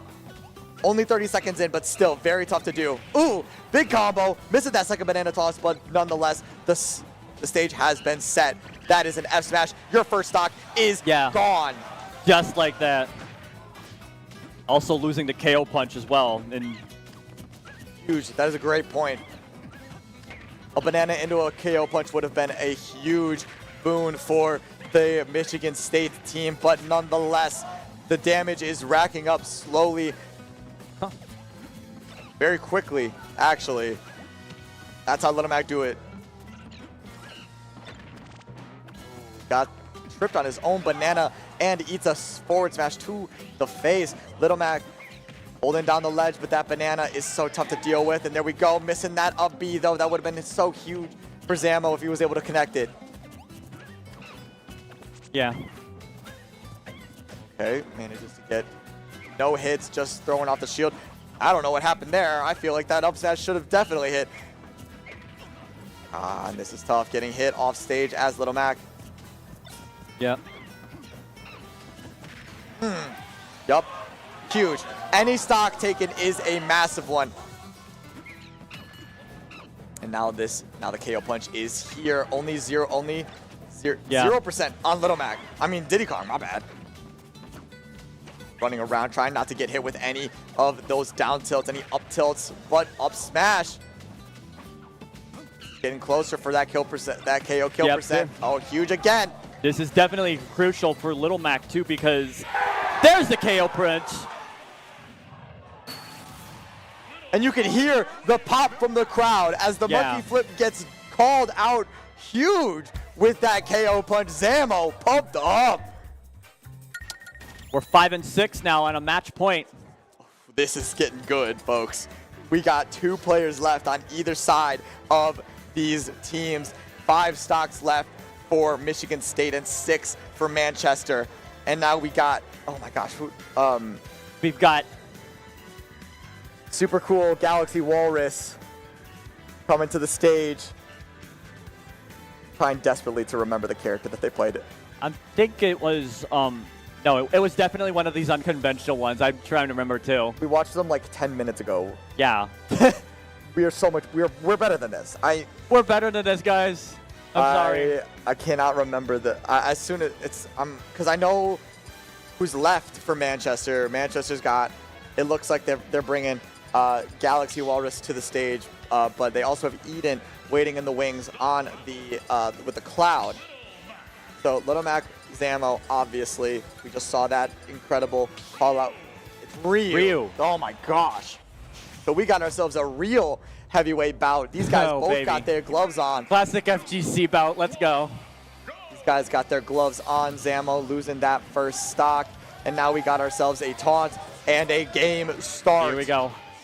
Bro, you're just punching a Hadouken? Crazy. Crazy work. See, the thing is with Ryu is that it's like Little Mac, again, has very grounded approaches, and so it's very easy to just toss out those Hadokens to zone him out. But the Zamo counter, oh my God. All in, throwing haymakers. Already at 111% with possibly able to equalize the stock lead. Gosh, that up B would have been so huge to connect and absolutely would have gone all the way through that focus and taken that first stock. Goodness gracious me. Zamo. Are we going to get a game 5? We very well could. If Zamo has anything to say about it, this KO punch is going to be crucial. Okay. Too much damage, though, and that KO punch is gone. Zamo at 105%. This Ryu looking to take these stocks away, and it is the heavy up tilt. Interesting, but to eat a huge F smash from Zamo into another down tilt side B. All right. Little Mac looking to take this stock, but at 136% himself. Gonna quick 1-2 with the F tilt, but the down tilt side B. Zamo is on a tear. He's continuing to take stock after stock. Manchester has no answer for the Little Mac at the moment. 136 on this Little Mac. The hooded figure is going to eat a lot of damage, potentially more. Just a quick 1-2-3, but you got to find a way to take this stock. To Tatomaki is going to be the end of Zamo's second stock. One stock apiece left for these players. Ryu with a huge 50% combo into the Tatomaki. Answered back quickly with Zamo.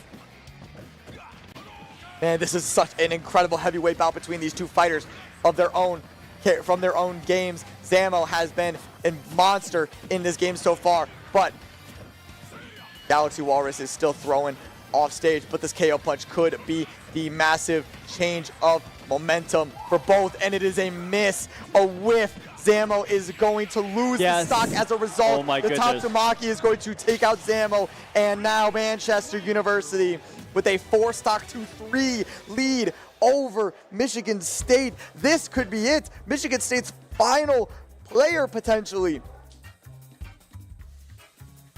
It is all in the hands, all on the controller of this next Michigan State player, and it is going to be Von Stash, the Game & Watch. Can Von Stash take 4 Manchester University stocks before losing 3 of his own? A question we will soon find the answer to. Yeah.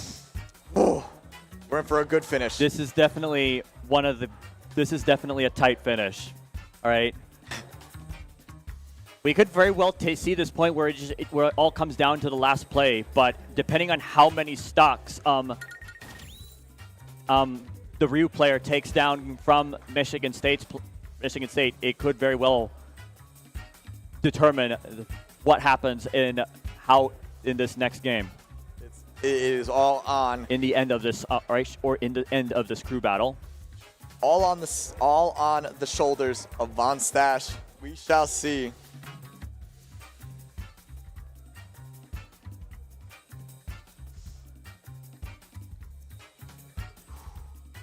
I gotta catch my own breath, man. It's been a long road here. It's not even the potential this isn't even the potential last stocks. Like this very well could be.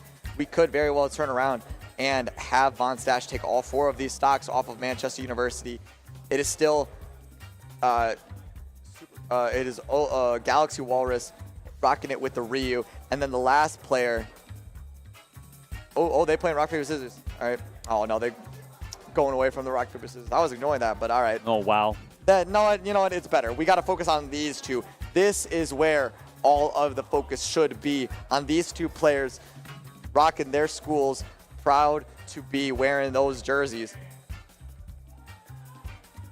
Come on, guys. They're looking for something. I thought he was looking for a camera or something like that. That is certainly what it looked like. He was a. No. Save the photo ops until after the set, guys. Right. You guys will definitely be in the album. I guarantee it. Like, you guys got your locked in looks, and you guys are definitely going to be in that photo album.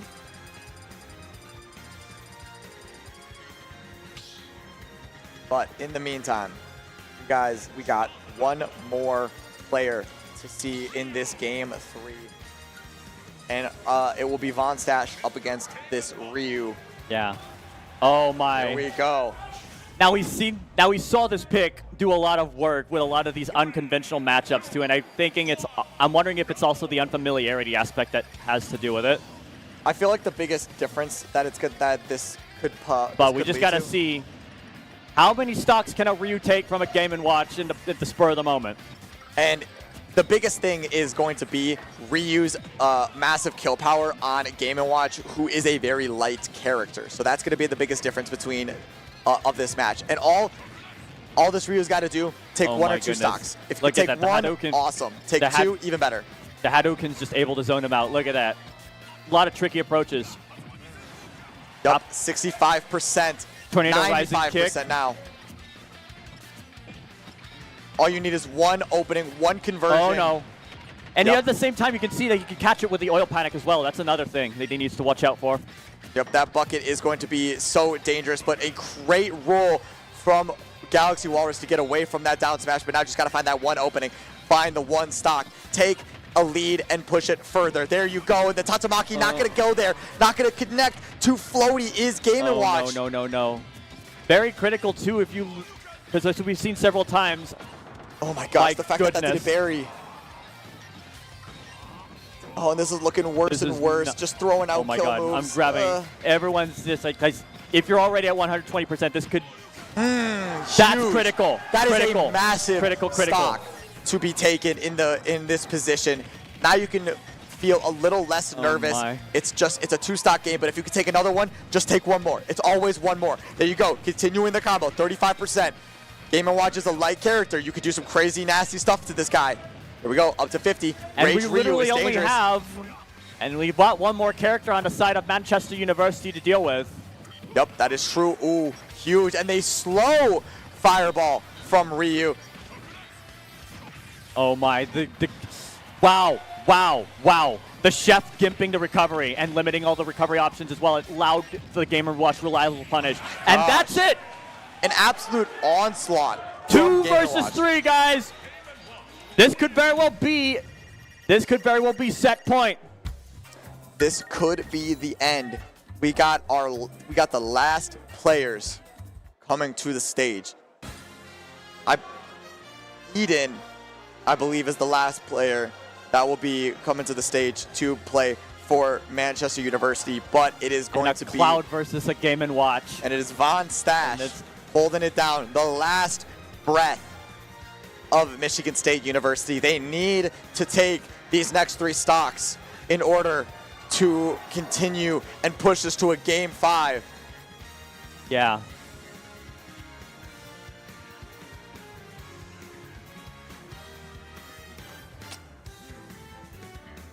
$14:38 right now, guys. Oh, 14:38. Yeah, you got military time on me. It is Cloud versus Game & Watch. That stock that Galaxy always took is absolutely massive. It is the one having to take 3 stocks when you only have 2, when you're already as light of a character as Game & Watch. And I say that like Game & Watch isn't probably the second best character in the game. Our boys dapping each other up, and Eden is sitting down. These guys are ready to play, and we are ready to watch the potential end of this set that has gone on. We have struggled. They have fought. And we are here at the end. Silver. Well, no. I'm not mentioning it. One more game to go, potentially. All right, these guys giving their last little bits of advice. Yeah. Man, I can't even imagine. We need what coaches and come on, everyone. We need coaches to be normalized in Smash. All right. Nah. If we normalize mid-set coaching, then every set is just going to go even longer than it already is. No. You restrict the mid-set period to 90 seconds, and then that will be it. 90 seconds. That's a minute 30. That's so much time. 60 seconds. No time. 75. None. But regardless, well, that was less than all of those. Actually, it wasn't less than 0. But regardless, we got ourselves our competitors They are sat down. They are selecting their characters. So is this why Smash Bad's mid-set coaching compared to literally every other FGC title is because of timeliness? Correct. My goodness, man. Smash does not take that long in the grand scheme of things. It absolutely 100% takes forever. Look at the timer. Give me another game. Give me another fighting game that has a timer that's 10 minutes. Oh my goodness. Or even in singles, it's 7 minutes, and they even go to time. Tekken's slow, man.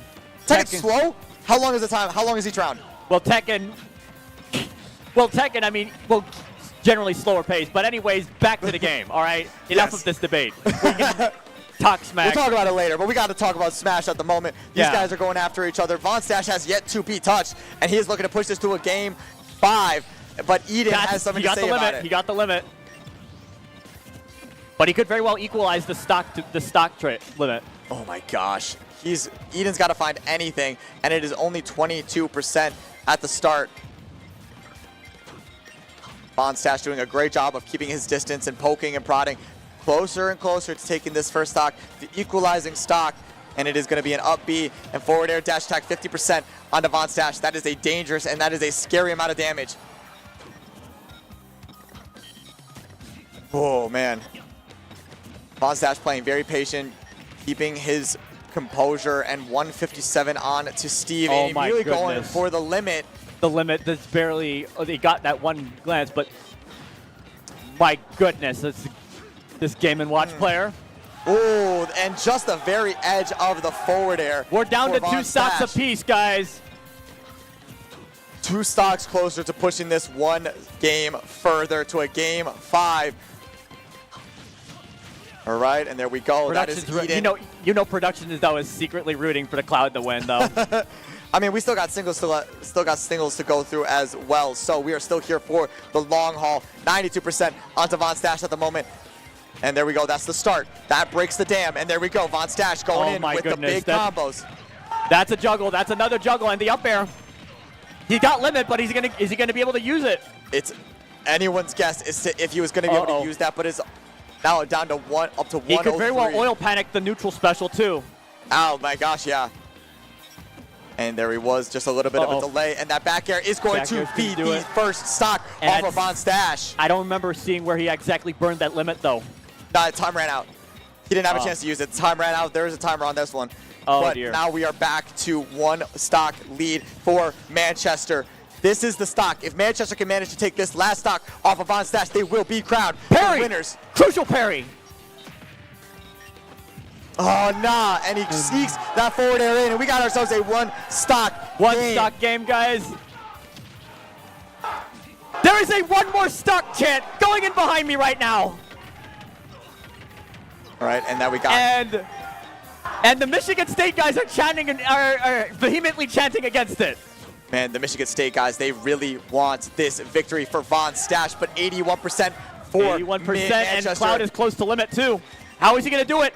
How is he going to do it? How is this going to resolve? And he's got limit. This is so scary, scary for Von Stash. He could let it rip at any time and send Manchester to first place, but not dropping the shield. No, he didn't drop the shield. Still at 109, 1 back air. Could be the end of it. And he goes in for the up smash, and he's not going to land it. Going in with the back air again. Von Stash still very keeping his composure. Oh, good punish. He gets the grab. Off stage, but now Cloud in the middle of the stage. Yes. Scary stuff. He's maybe able to give this Manchester team a win. But that's a parry. Another air. crucial parry up into the... Is forced to lose limit, but he does connect to recover on the stage. And this is what it is. The back air's going to do it. That's going to be the end of it. Manchester University is going to take it over Michigan State in a game 4. Grand Finals. Incredible work from both teams. Wow. And it's going to be Manchester on top. Unbelievable finish. Gracious me. That was absolutely emphatic, all right? Huge. That was absolutely emphatic, too. And I mean, a lot of the zaniness with the Game & Watch, too, versus the Cloud. Cloud having a very, very restricted ground game. And look at these guys. Look at the Manchester team. They have earned this victory. Yeah. It's amazing. This matchup was amazing, both in this last game context as well. We had our moments as to where we thought it could go either way, but generally, This was a well-fought battle. The Green Spartans, they have won. And the Manchester Correction, University I should Spartans say. have come out on top. The These Manchester guys, Spartans have won. The Green Spartans will take the loss to this time around. and that is going to put an Now you guys end. know my Big Ten. Now you guys know my Big Ten bias. I'm sorry, guys. It's totally fine. It happens. But that is going to be We're the tired. end. We're thirsty. We're tired. We're thirsty. We've been here for a very long time. Thank you all for Yeah. watching Collegiate Cruise. That's going to be the end of it. We're going to go to a quick break, but in the meantime, we got more singles coming up. We got the rest of top 8 to go through. So Yes. thank you all for watching. I have been Mochi. This is ECT, otherwise known as Eclipse in some circles. Awesome. And thank you all for watching. Stay Find tuned. our socials. We'll be Follow right us on. back. Follow our socials, guys. All right, we'll be right back.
SSBU Cruise Championship. Let's get a round of applause for them. So again, they fought long and hard through today. It was an exciting matchup here. And again, from the DuPage Sports Commission, we have medals for each of these individuals that have been participating for today. So we'll be giving those out to these players. Again, while we're doing that, let's give another round of applause. Come on, everybody.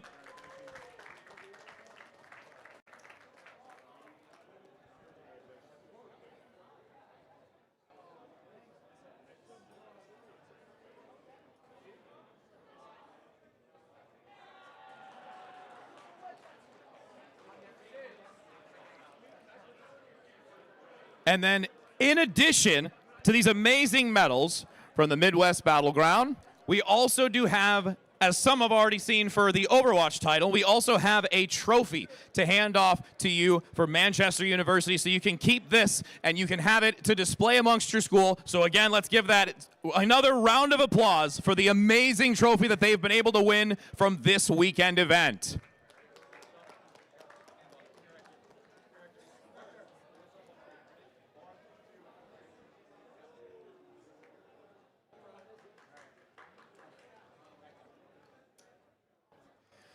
Thank you so much, everybody. And again, that concludes the SSBU Cruise Championship, as we will be heading into both Valorant and Rocket League for the rest of the day. So we'll be back with more of that esports action coming up after this break.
Invitationals, 2 champions to crown. My name's Llama77. I'm joined by the handsome as ever, Mr. Bepic. Bepic, how you doing? You ready to crown some champions?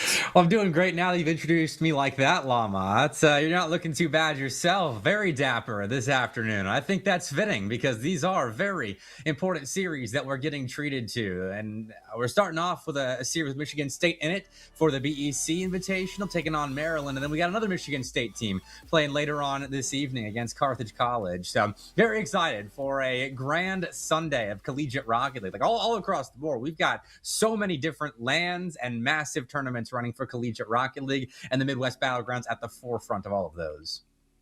I mean, it's going to be a ton of fun here for specifically the big esports conference. We Yes. actually had a little bit of a delayed round robin play. We didn't play on Friday. We played on Saturday instead. We had 6 teams from across the regular Big Ten physical sports conference that came to play. Everybody played everybody, and then we got into the tournament bracket this morning. So teams have already been playing for 4 or 5 hours of Rocket League straight, and now they've got to go into this championship with only one chance, unless I guess you're Michigan State, in which you do have a bracket reset in case things go bad. And for Maryland, they had to make a seriously deep run to get to this point. They had a lackluster group stage where they went 3-2. They lost to Michigan State and Ohio State, I believe, and then they dropped in round 1 against Wisconsin yesterday in bracket play. They have to make the full gauntlet run through the lower bracket to get up to the grand finals, where if you had put all of these teams on paper pre-tournament and asked me who I thought the grand finals would be, I definitely would have had Michigan State and Maryland, just a completely different route for the Terrapins. They didn't get that first matchup against Michigan State in bracket play in the winners finals that you might have expected. They had to take the long way around. So that sort of consistency needs to be shaped up for this Maryland roster. That's been the case for them this entire semester, whereas on the other side of the coin, Michigan State have looked very consistent this semester, and the Spartans, I think, are definitely favorites in this grand finals.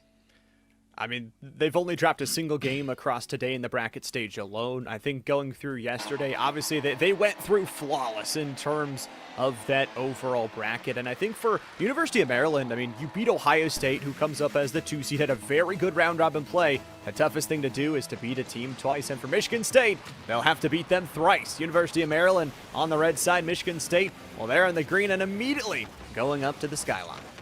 This Maryland defense going to have its work cut out for it. You got 3 talented stars on the Michigan State side. Oppov definitely the most mechanical guy, but man, Morvu and Nock do not get easily overshadowed by what Oppov can do on the ball. And Maryland will have to stop a very sharp 3-pronged attack all throughout this series, as here's one of those prongs getting started up on the land stage. Morvu trying to put the ball center, but he's not accessed that red box by Hexy. Now has to spin on a dime and challenge Morvu again in the corner. Looks like he was already up for it, and with that potential passing play developing, Maryland actually get on top of it and are rewarded with a completely open net. Turtle was one of the shining stars of that round robin stage. I mean, some of the entry games, especially against Ohio State, delivering almost double-digit shots just themselves. So getting to see them strike first, no surprise. But also, I think we're getting to see more from Hexy. Specifically, I've seen this player watch and grow and get better and better and finally get onto a collegiate team, but needs to find more offensive touches to help this team out. And for Michigan State, going back to the one-on-one, Nock hits the arrow, and we're all tied up. Oh man, this is what makes Michigan State so scary. The fact that this is a guy that last season was put on the B team. He was the first man off the A squad when they had Drewy playing in their starting lineup, and yet he didn't let that defeat him. Nock improved on that academy roster, and as soon as Drewy left for Northwood this season, Nock stepped right back up to the plate and is making plays like that happen on a land grand finals stage. Just the kind of player he is. Quiet-ish guy. He puts his head down, he does the work, and he gets the job done for his team. And here up ahead, Morvu and Oppom are getting the job done together. 2-1 Spartans. I mean, Oppom, a great addition to this crew. They are already stacked on talent, but since he's joined the team, they have been upgraded to another level, it feels like. For University of Maryland, they started out good. They got a mistake goal, but now all of a sudden they're dealing with these passing plays that continue to catch their backline off guard. And specifically, Oppom is so phenomenal at working with no to little boost. Every single time it seems like, okay, he's got to rotate out of the play. He makes something out of nothing. Yeah, he is just so good at making something out of nothing, and that is what makes a player elite over the just general player that can do a lot with a good amount of boost. That's a bit of a fiesta out in front of the Michigan State net. I thought Maryland had a couple of chances to score an equalizer, good-looking chances to score, and there's so much contact made on the ball despite a bit of panic on that Spartan back line. So Maryland, with their first opportunities to tie the game back up at 2, on by the wayside. They have to reset in their defensive end, and Cozy P let that ball go, but that's because he knew something we didn't. Turtle was streaking through the opposite corner to find a stop, and now Hexy set up with an open backboard, but it's Turtle that ends up signing off on the play. Maryland do get their equalizer. Lovely start in the sky from Hexy, but more importantly, I think Cozy P getting that barely touch on a knock on the low ground knocks them off their line. Pun unintended there, and University of Maryland fighting tooth and nail here to stay alive, to keep this one 2-2.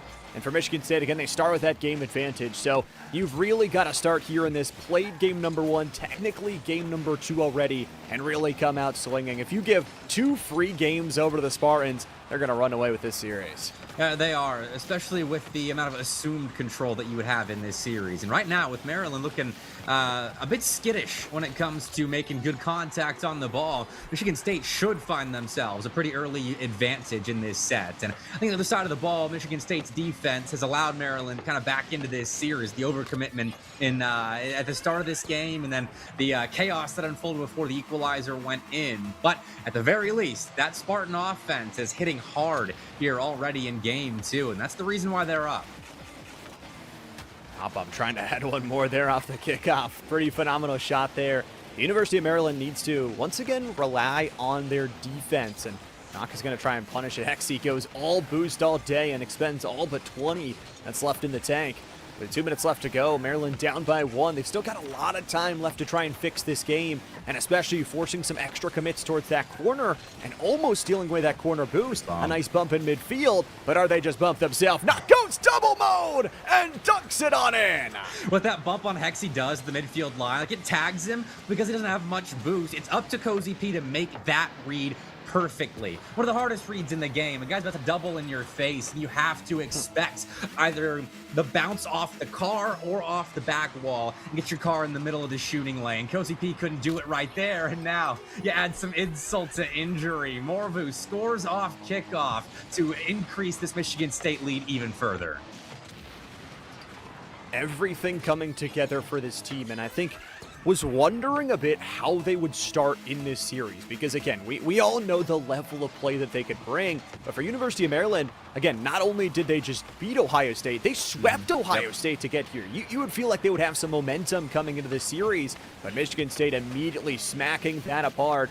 Again, this is technically game number 2 already. Michigan State is just putting their foot on the gas pedal and the gas pedal into the ground.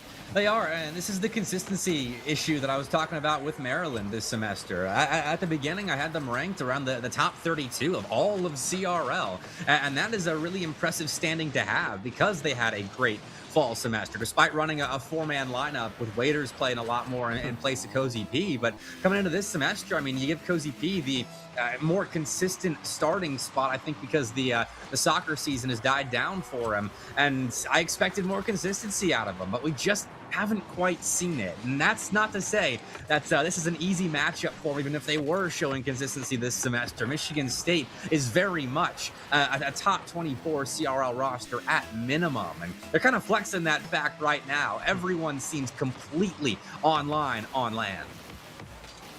I know we were just watching Cumberland on that CRL mainstream, and you talk about Michigan State, and I think of them sort of like a Cumberland, that they have just so many rosters, so much depth in terms of their multiple different teams. I mean, literally, you said it. They've got 2 teams playing across 2 championships. Turtle, though, sticks his head out, takes a bite, and will steal the 3rd goal.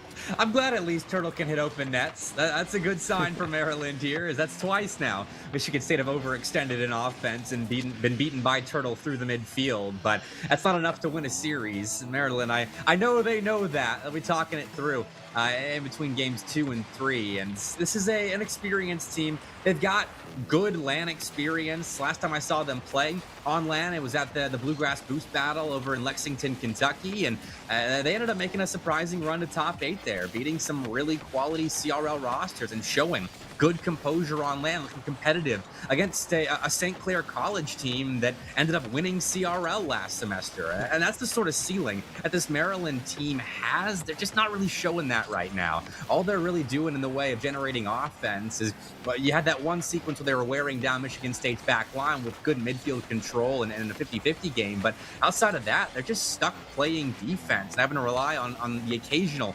counterattack where Michigan State is caught out of position, and that's just not sustainable. And I know that, and they got to find out how to get comfortable on LAN, because no one really does look comfortable right now on that Maryland side. It feels like they've got such the pieces to do it. I mean, we've already talked about Hexy and what their kind of ceiling is when they play well. The question is going to be, again, you lose this game, it is done and dusted. A crazy scoreline of 7-3 as the Spartans take it. You are now down 2-0 in a grand finals game. If you don't respond in this next one, I mean, just write the series away at that point. Yeah, I'm unfortunately with you there, Llama. I don't know if I foresee a best-of-7 reverse sweep. So we'll see if that ends up happening. But Michigan State have great support behind them, and I think that might be their coach Jimmer standing behind them. I'm not sure what he looks like. I've only interacted with him online, just an esports thing right there. But they've got good coaching. They are well prepared for this sort of series with this sort of moment. They were playing on LAN in Hawaii just a couple of weeks ago against the likes of Syracuse. Boise State is there as well. Baylor was playing, and Michigan State looked good. They looked competitive against those top CRL squads. And so here we go again into game 3. Let's see if Michigan State can keep things rolling, because they were pre-jumping stuff at the end. And, well, I guess they are keeping it rolling. That is a very, very easy opener. I mean, Knock gets the assisting touch, but that is an insane double from the sky. Delays the touch from Turtle and just slips it straight on past him. Spartans waste no time. 5 seconds in, they've got themselves the early goal. For Maryland, we said locking down some of the defensive structures is going to be ideal. At the same time, though, even those extra goals that they got, you mentioned it, 2 out of the 3 goals last game were based off of aggressive mistakes from Michigan State that, realistically, they're just having some fun. That's a double commit on the low ground. Everybody's just out of boost, out of time. And Morphu's got to put that one back to the corner for the teammates to pick up the slack. Turtle needs to get this out of the danger zone as Knock goes up once again. Good contest from the Terps, and Turtle's going to go for the double off the backboard before they're denied. A contact from Knock right there, but Hex doesn't have a whole lot of boost, so he has to use his teammate to try and escape from defense, and that was a very telegraphed play. Morphu was all over it. No contact off the sidewall, and there's support for Maryland right now. They can put together a potential attack, but they're backing off here, not contesting Morphu immediately, and with that patience, it leaves them susceptible to be demoed, be pushed off their lines. They're on the goal line, and that's exactly what happened. Michigan State have Maryland in a bit of a tizzy at the moment. The Terrapins have to calm things down across the board. They're still not making good contact. They still don't look mechanically sound. Their defense looks okay. They're getting in the middle of what Michigan State's trying to do with their offense, and that'll keep you in the game, but it won't win it for you. They've kept the scoreline close in at least this now 3rd game after the game advantage delivered to Michigan State at the start. You wonder what comes of this sort of mid-game from the Terps. If they can get things going, especially from Hexy, and I want to see a little bit more in that low ground play too, not just using the aerials, because Michigan State is beating you there a lot. If you can fight for some of those corner boosts and deliver yourself some easier shots, some easier contests, Hexy has to pick up the slack for Turtle, who lost sight of that ball for just a second, and Opbomb is just going to steal it straight away. I mean, this is an open net shot. Hexy's going to get to it first, but they invest so much boost in that backside defense, and Turtle dies for their efforts. Well, Hexy actually has boost and space to work with here, and Morphu will get in the way of him. Opbomb is perfectly layered behind the front man Michigan State right there to take the ball away, and instead of a potential clear, Maryland are at least getting in the way of that, defending the midfield line nicely, but Hexy forced to give the ball up.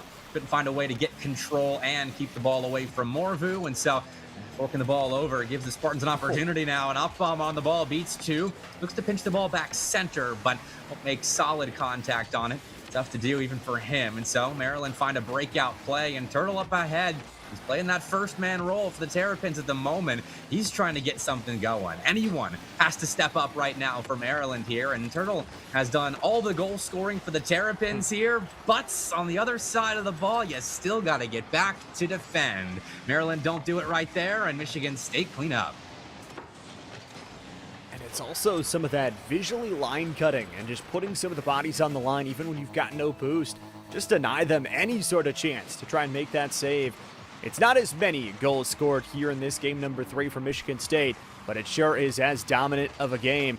Rottbaum, just a 19-year-old phenom here on this team. The backboard setup will go, and Knock will just barely get denied at the last second. For Hexy and the rest of the crew, they've got to try and strike up these overcommitment chances for Michigan State, but it feels like Michigan State is just in their flow state every time they get back to the defensive side.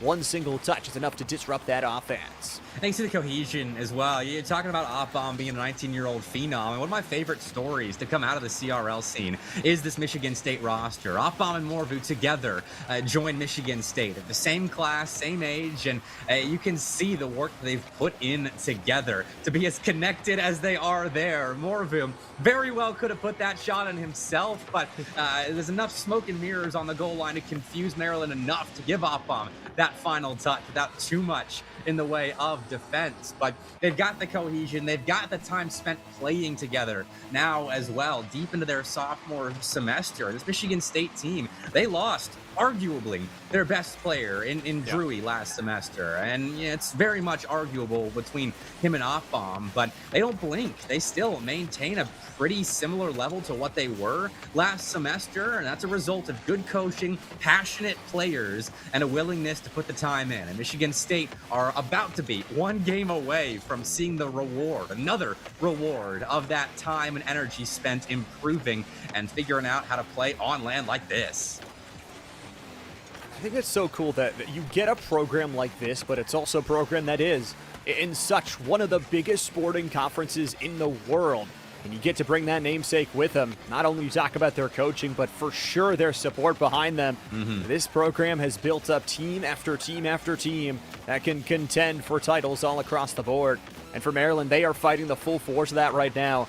Is this as good as a game from Maryland on the defensive side? Sure, from that game number 1, they cut down more goals, but at the same time, they haven't found any themselves. It has been Michigan State completely in the driver's seat this entire 5 minutes. They're always in the face of Maryland. Whenever the Terrapins are trying to get something started in offense, they've got a Spartan already halfway between ceiling and ground, intercepting the clear. And there you got 2 Spartans already up, going for psychos off their backboard. And we still don't see a score from Maryland. This is utter domination on the land stage right now. And in my opinion, it shouldn't be utter domination. Maryland can keep up with this Michigan State team, but we are not seeing that form right now from the Terrapins. And they came out of a series where they 3-0 stomped Ohio State in the last set. So Michigan States are just operating at that sort of level at the moment. 1 game left, potentially. Llama. We could be crowning some BEC Collegiate Invitational champs here. Oh, and I mean, you can see all the support. Obviously, all the fans right in front of them. All the coaching staff is just amping them up. And they are 1 game away from lifting yet another trophy for themselves. And, you know, I think you talk about the highs and lows this Maryland team we saw yesterday. I mean, they didn't play the greatest against Ohio State, but also even today, they started out the day by losing 3-0 to Wisconsin, and they just battle through the lower bracket. We need to see more of that team that beat Ohio State. 2 shots in total from the entire team that game.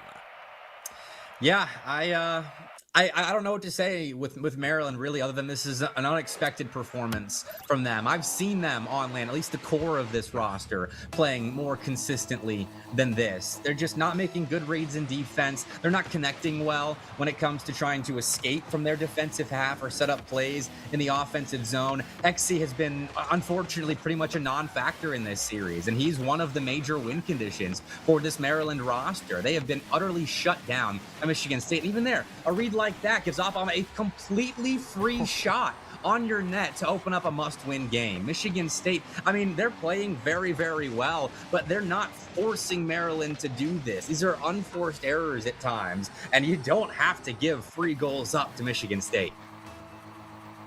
I also think that just goes to the cohesion and confidence. I mean, Opbom was sitting there with like 25 boosts and was like, yeah, I'm going to score here, pulls the one-on-one, and does exactly what they plan to do.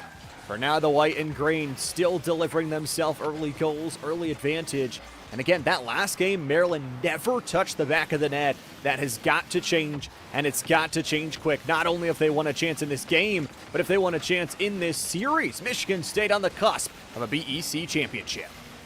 There, Turtle's just trying to push the ball forward, but Morphew catches it and pushes right back. And now out to the side, Knock can send the ball across the pitch over in the direction of Morphew. Turtle is in the way. He's going for a sidewall redirect. Love that from Turtle. He is not the guy that you would look at to be a mechanical leader on this team, but boy, is he trying to be in this series. And you know, it's not quite panning out, but he is at least creating space for Maryland's offense to work, and that's a great look. Hexy pitching the ball center, but the shot unfortunately doesn't convert for Maryland, and Michigan State turn the play right around. Oh, that's painful.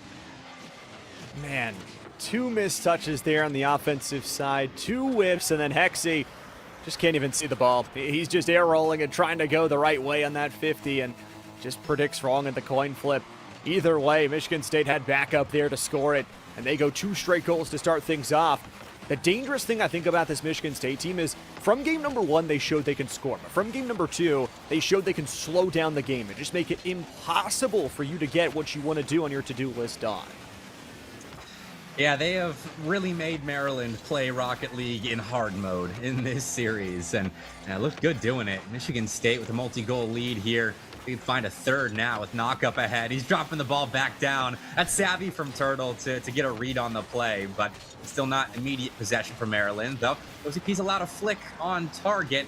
Not a Cozy P flick, but Cozy P is flicking that shot on frame, but it still stops by Michigan State. Are now looking for a pre-jump play of their own. Knock, if he'd stuck with that, might have actually been able to find a read, but didn't expect the miss off the backboard of Maryland. Catching inside the Michigan State box, going to try to keep possession now, but Turtle gets it away from him, and it's right into the outstretched arms of the next guy up for MSU. This is full team cohesion. Michigan State in defense are looking extremely well layered. When Maryland beat the first man up for the Spartans, the second man is already in a proper position to catch the ball and at least take a favorable 50-50 with the next guy of Maryland, and that is tough to get through. It's not even panicked backline touches. It's these forward 50s that find it straight downfield. Nice look on Turtle's pass. Gets the demo. This one's going to float off the backboard for just a moment. Again, Knox got the control. One-on-one down low. It does go down for a save. For Maryland, they've got to lock things in. It is only a 2-goal lead with 2 minutes left to go. This is very manageable, but that last game was manageable, and they still could not find a way to score. That backboard has just been under assault for the entirety of this series. Michigan State, I don't even know if they needed the game advantage to already put themselves in such a successful position.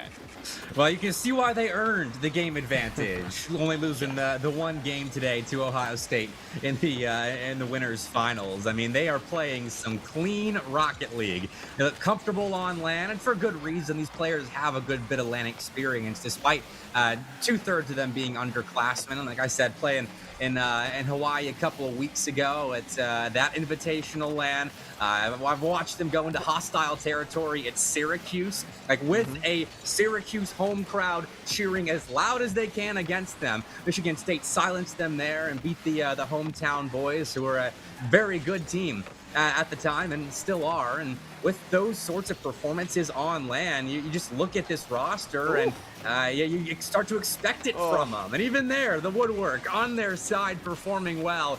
Everything is coming up Michigan State green. 50 seconds for Maryland to try and change that result. It's Knock who's going to go for the solo effort. Every single ounce of boost is invested except Turtle, who's just going to go for themselves a throw out here to midfield, but that timeline is under full control. The Spartans are going back to work. Flip up top, backboard set up, third is there, shot is no good. It's a double commit towards the center. Everybody jumps, and Michigan State dodges another goal. I mean, they got to score here, and they will. All right, Turtle keeps them in it. That's a phenomenal backboard read and punish of Michigan State, getting a little overzealous, hunting for that third goal. Turtle, not often the guy on this Maryland team, but in this series, he has to be. He's the one that's looked the most comfortable. He's looked the most mechanically on point and flexed that fact right there. But here, he's caught with no boost. And so it has to be Cozy P and Hexy to break out of defense and start potentially a 0-second play or transition or anything. You need a goal now, boys. Single-digit seconds on the board. And it's once again Michigan State that put their full offense on force. One final chance downfield. A bomb delivers the game ender. Michigan State will win it in 4. They've got themselves the sweep, and they are your big eSport Conference champions. A well-deserved standing ovation for the boys, and there was a second left on the clock, but as it is a formality, I think watching the fans cheering for their Spartans is a much better way to spend the end of Game 4. Congratulations to them. There were no doubts about the fact that these boys were the best on land here at the BEC Invitational, and they'll go shake the hands of their opponents that they just spent about 15 minutes flexing on. And so for Michigan State, it's another very successful LAN performance out of the Spartans. And I'm not sure what the trophy looks like, if it's hoistable, but they'll have some fun hoisting it, whatever it is. Absolutely. And I think the special thing about this team that both of us has mentioned is they're still such in their young age that they have so much time to improve. They have so much time to build off of all this experience they have already gained. So they are feeling very, very comfortable. And at this point, looking like the best team in the Big Esports Conference. They slayed all the way through the round-robin stage. They didn't, by the way, drop a single series, and you could say that's the expected result. But again, Ohio State, Maryland challenged them at times, and it is a hoistable trophy. Hoist it up, boys. It's the deserved win. Oh, yeah. They are definitely doing some hoisting of that trophy, and it is well-deserved. Great performance from them. They are comfortable on LAN, it seems, and that is a massive asset to have for any collegiate Rocket League team. So congratulations to them, a well-deserved win. And I mean, they made a very good team in Maryland look a bit silly up there on stage, like they didn't belong, and that is no easy feat for any squad. So congratulations one more time to Michigan State as they marched into this tournament and marched out of it unscathed. They find themselves a pretty clean route on through, and I think for Maryland, you give them the credit where they did. I think one of the top 2 or 3 teams all throughout both of the stages were able to find themselves a little bit of a rough route through the round robin, a little bit of a rough start to the day, but the wins through the lower bracket definitely very impressive. I think a lot to build on for them as well. Hexy, I don't think had the real game that they wanted. Turtle looked really amazing at points, but when you just have one player trying to find that offense, I mean, you're playing a full team of superstars that all 3 on the other side were stepping up. Yeah, small consolation for Turtle. That was a very good series from him, but lackluster from Maryland. And I know they know it. They'll look back on that one and see what they can do differently. If it was LAN nerves, I don't often like to assign the label of nervous on stage to a team, but that was not the Maryland team that I'm used to watching, unfortunately, because that's the time we need to be seeing something close to your peak as a team. And so I'm sure they'll figure it out. They've got more LANs this semester to redeem themselves at, and I'm sure they will. It's a good team with good structure behind them, good assets, good players. We'll see that Maryland team again. And honestly, it's pretty cool to see the build-up, again, from not only this big esports conference, but all of these teams kind of getting some of that LAN experience. A shout-out to all the teams kind of making that trip across the Midwest. Ohio State picks up themselves a 3rd place. They end on the podium. Michigan, they get a little bit of a theoretical better matchup going to that lower bracket, but they find themselves in a 4th place. So not too bad overall from the 6 teams that came out. And I'm excited to see how things continue to develop for not only these teams, but again, this is only about half the crop of teams that are in the conference as a whole. Yeah, it's a good showcase of what the BEC is all about. There's a lot of talent packed into that one conference, and we got to see the tip of the iceberg in this grand finals here. But we still got more Rocket League later on, Llama. We're not done watching Michigan State players play. No, we've got one more Michigan State matchup. They're going to play Carthage in our collegiate invitational matchup to see who is our best team in the Midwest. I know we've got some other bracket stuff going on and other stuff happening on the stage, so make sure to stay tuned for all of that. For Bepik and myself, we will be back for that collegiate invitational, and when we see you, we will see you. So stay tuned, and we'll be back after this short break with more esports.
We are on the Super Smash Bros. Side, and my name is Zamo.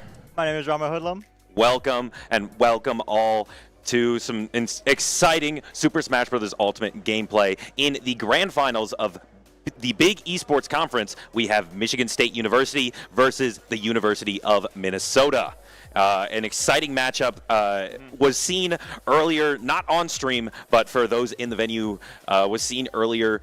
And it was a close one. It was a game 3, last hit, last stock. Yeah. It was a heater. And Minnesota has been playing incredible as of late. Michigan State has been playing incredible as of late. Some incredible competitors. We see it on the single side of bracket.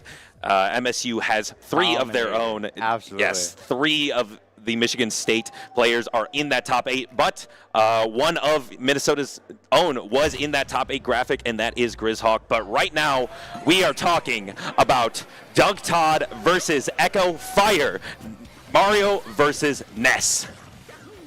Very interesting matchup. I don't know, what would you say how this matchup would go personally for you? This matchup really is a case of who is going to be swinging first, because if Mario's swinging first, I do believe that Ness is going to be winning the interaction, because Ness has those disjoints, has faster moves, has a lot of boxing options that beat out Mario's options. We see there, Doug Todd threw it a back air, and it got beaten out by Ness's own back air, and now we're just in the corner. And how I think this is going to go is the advantage states are going to decide who wins, because Mario's disadvantage is not the greatest, and neither is Ness's. Yeah. So Quite short range on Mario's side, of course. Not a lot of resources that can help deal with a lot of Ness's kind of projectile game, other than Cape, of course. But it's going to be a bit of a struggle. Mario will just have to look constantly get in. But as a floaty, like we just saw, very easy kill potential coming out from Ness. I always say it whenever I commentate. Ness has every single one of Ness's moves kill or lead into a kill. It is it struggles little on finding those stocks, but Doug Todd struggling even less as with another back air to take that first stock off of Echo Fire. Yeah, and fairly even all across the board. Now, evening it out, but now we have the combo game for Mario. The staple. Oh, wow, it's still going. Is that it? No, barely. Good DI. Needs to get back onto the stage, though. Ooh. 86% on the side of Echo Fire. Doug Todd looking for the stock there with the F smash, not going to do it. But a couple of up airs. These up airs are really sharking with Ness. But ooh, that's going to be a missed tech chase opportunity for Echo Fire. However, that's damage, and the damage is what you need right now. Trying to get another grab on the Flood, not going to work out this time. But Doug Todd needs to find a way in and get this stock right now. Yeah, absolutely. Both are even percentile. Get to grab off the ledge, back throw. Looking for an edge guard situation. Nice aggressiveness. We stay calm and composed, ready to punish it. Ooh, this corner situation is so scary for Echo Fire. That shield looking real low, but an up smash out of shield. Just get off of me, Tool. Good F tilt to catch that air dodge landing. Now you're in the corner once again. Doug Todd, a good double jump to get out, but the up air just barely not taking it there. Good spot dodge. That's a will kill this time around, but Mario is at 140% too, so this is going to be very easy for the kill if he manages to get the grab. Absolutely. That is 3 of the 4 stocks taken so far with back throws of either sort. Very, very silly situation so far, but just playing incredible and finding those situations are what are enabling the back throws to come out. Yeah, I was going to say, it's a very big testament to how well these guys are playing, that they managed to obviously look for kill throws, how high of a percentage they managed to survive and battle each other out for. So obviously we can definitely expect the same with this last stock here from both players. One thing about these two players, they did play in singles today in bracket, and Echo Fire was the one to take it, but Doug Todd might be playing with a fire in his heart right now after losing that single set. Is playing incredible right now. These finds, these openings that Doug Todd has been finding have been incredible. An F smash to catch Echo Fire's approach, and another back air to swat him away. Has to recover low. Good air dodge to stage, and Echo Fire finds an opening with this PK Fire. Edge guard situation is looking a little bit tough for Mario. Got the charge down smash with the yo-yo. Oh, just barely misses with the up have a jump. Echo Fire catching him with the start of down smash, so Doug Todd didn't have a jump and couldn't make it back. That is going to be a great recognition from Echo Fire, and unfortunate situation for Doug Todd, but it does look like the University of Maryland not Maryland, excuse me, that is Minnesota. University of Minnesota is sending in Grizzhawk, I do believe that's who that is. Yes, I believe so as well. We'll see what the character they pick should be of course. Wendy. But overall, as unfortunate as it was, thankfully it was still 1 stock apiece. Yes. So we're gonna be at least falling back with a 3-1 stock lead for this game. Hopefully we can close it out. If you're obviously Michigan, but we'll see very soon how this is gonna go. If we can get at least 1 more stock on the board, that'd be so great for Michigan State. Yes, this is going to be Grizzhawk. Grizzhawk, an absolute pioneer at the Bowser Jr. character. Not a lot of people play this character. You think of TM7 Zap, and then the list ends. Yeah, that's really it. But Grizzhawk, as of late, has been doing numbers for this character, showing what this character can do, has some insane options, and I love to see it, you know? Yeah, of course. And we already started off kind of strong here with the edge guard situation. Got the F smash to push him off the stage. We'll see the lasting hitbox does not clip him. Back on the center stage. That F smash is so scary. Ness has such a large cranium that it just hits so much. That F smash is so consistent at catching Ness's up Bs. It is, my goodness. Fairly even across the board though, so it's kind of looking kind of a bit concerning if you're Grizzhawk. You don't want to give him too much of a big lead here. 3 rolls in a row from Echo Fire. It worked out. He finds the advantage state, finds that PK Fire, no jump, has to use Clown Car, but gets the hitbox and then gets the follow-up, the forward air. Okay, just 1 stock is all we need to be in a comfortable lead here from Michigan State. Yes, the yo-yo, not enough though. Good DI. Up smash is always going to be killing a lot later against Bowser Jr., but forward air will not be. That forward air catching Grizzhawk's own and taking the stock and putting Michigan State at a 4-stock lead. Or excuse me, a 2-stock lead, but 4 stocks taken total. Yes, 4 stocks. Thank you. We'll see here. It's 100%, but this is Ness very slippery. And with how defensive he's playing too, Grizzhawk is going to have to struggle to really get in here and try to do some sort of like killing move. Yes. Ooh, that's a deep PK Fire right there. That could be a lot of damage. 70% racking up. Gets the up B on the high Clown Car. Back air coming out from Grizzhawk. And now Echo Fire has to recover. Recovering high. And back throw. Not one of the kill throws that Bowser Jr. has. Just 1 more chance to edge guard. Red for a goal. Almost living. But that was a great performance from Echo Fire, putting Michigan State at a 9-8 lead. And I'm always enjoying seeing Wendy. You know, not a lot of Bowser Jr. mains pick Wendy. I always see Morton. I always see Iggy, but no one chooses Wendy. I love to see the Wendy love. Grizzly's definitely a rep of the Wendy. You definitely see him constantly with it. If you walk across a different screen, you see a Wendy. You know it's Grizzhawk. Yeah, come on now. If they're in Top Cut and they're playing Wendy, it's probably Grizzhawk. And Grizzhawk, incredibly strong competitor. We saw it today, as I mentioned, in singles, making it to Top Cut, and just piloting a really unknown character. So that really can be a big boon in these bracket situations. Yeah, for sure. Not a lot of people know how to play the matchup. Not a lot of people know what to do against a surprisingly strong character like Bowser Jr. So that's always a boon for those lesser played character players. Absolutely. As we're talking, got a second player up on stage for Minnesota. I'm curious to see what they pick into this matchup. Like you said, very kind of niche, so it's hard to deal with. I wonder what the strategy is to kind of who they got to pick here. Michigan State looks like they are sending in Druish, and Druish is a Palutena player, so ooh, it looks like doesn't have his tag in. Unfortunate. Pretty interesting matchup. You don't really see this too often. I'm not too sure how this might go.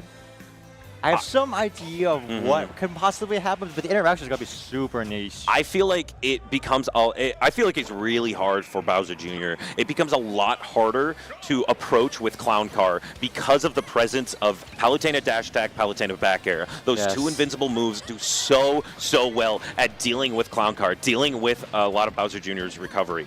But Palutena having that teleport recovery can really hurt her in this situation. That F smash is really strong. That down tilt is really strong at getting those 2 frames. And she's also quite big, and for her weight as well, it's actually a very ideal combo-based character too. True. So you can get a lot of damage early on for that, kill confirm later on. So it's gonna be a bit of a struggle here to try and get a couple of stocks here, but we'll see how it goes with this matchup. But already off to a nice start here. Constantly keeping him off the ledge of the back air. Managing to get back down the standard stage though. Concord still in use. We're not afraid. We have to present the option that we know how to counter it before we can adapt to it. Ooh, good call out from Grizzhawk. The back air just barely not going to take it though. Drew is stalling off stage a little bit to avoid that F smash, but this is a very even game right now, 100% each. And Grizzhawk needs to find a way off on stage once again. Drewish, a bit of a misinput on that platform F smash, but Grizzhawk, not too big of a punish, is able to make it back. Another up air coming out from Grizzhawk. Deal with that. Ooh, great jump from Drewish to avoid that dash grab. And now Drewish goes up another stock, but a good up air to catch that double jump from Grizzhawk. Yes, exactly. And now keep in mind, obviously, we're still in the lead with the stock counts too. So you have to keep in mind, how much are you willing to kind of sacrifice your stocks in order to get through this person to get to the next one? Exactly. That's the situation we're in right now. And ooh, Drewish looking for that up tilt to catch the clown card, but good. The super armor allowing Grizzhawk to make it through. And a lot of these situations are coming down to Drewish spacing out Grizzhawk with this back air and spacing out with these aerials, and not a lot that the stubby Bowser Jr. can do about it. Yeah, still remaining pretty healthy on the second stock here. Good parry and good back air to keep him off stage here from the second card. We'll see how they adapt. Very just falling down with it. Gets the throw into down air. Nice dodge. Bit of composure now. Attack on a bit of damage here. Oh, barely gets clipped. Wow. The very, very last hit of that explosive flare is going to be taking the stock from Grizzhawk, putting Michigan State in an even bigger lead, 2 stocks instead of the 1 that we had earlier. Drewish, very, very commanding game there. Those 2 stocks were incredibly in Palutena's favor. It felt as if Bowser Jr. and Grizzhawk couldn't find a way in, couldn't find a way to approach and really utilize the gameplay that Bowser Jr. likes to play. Yes, exactly.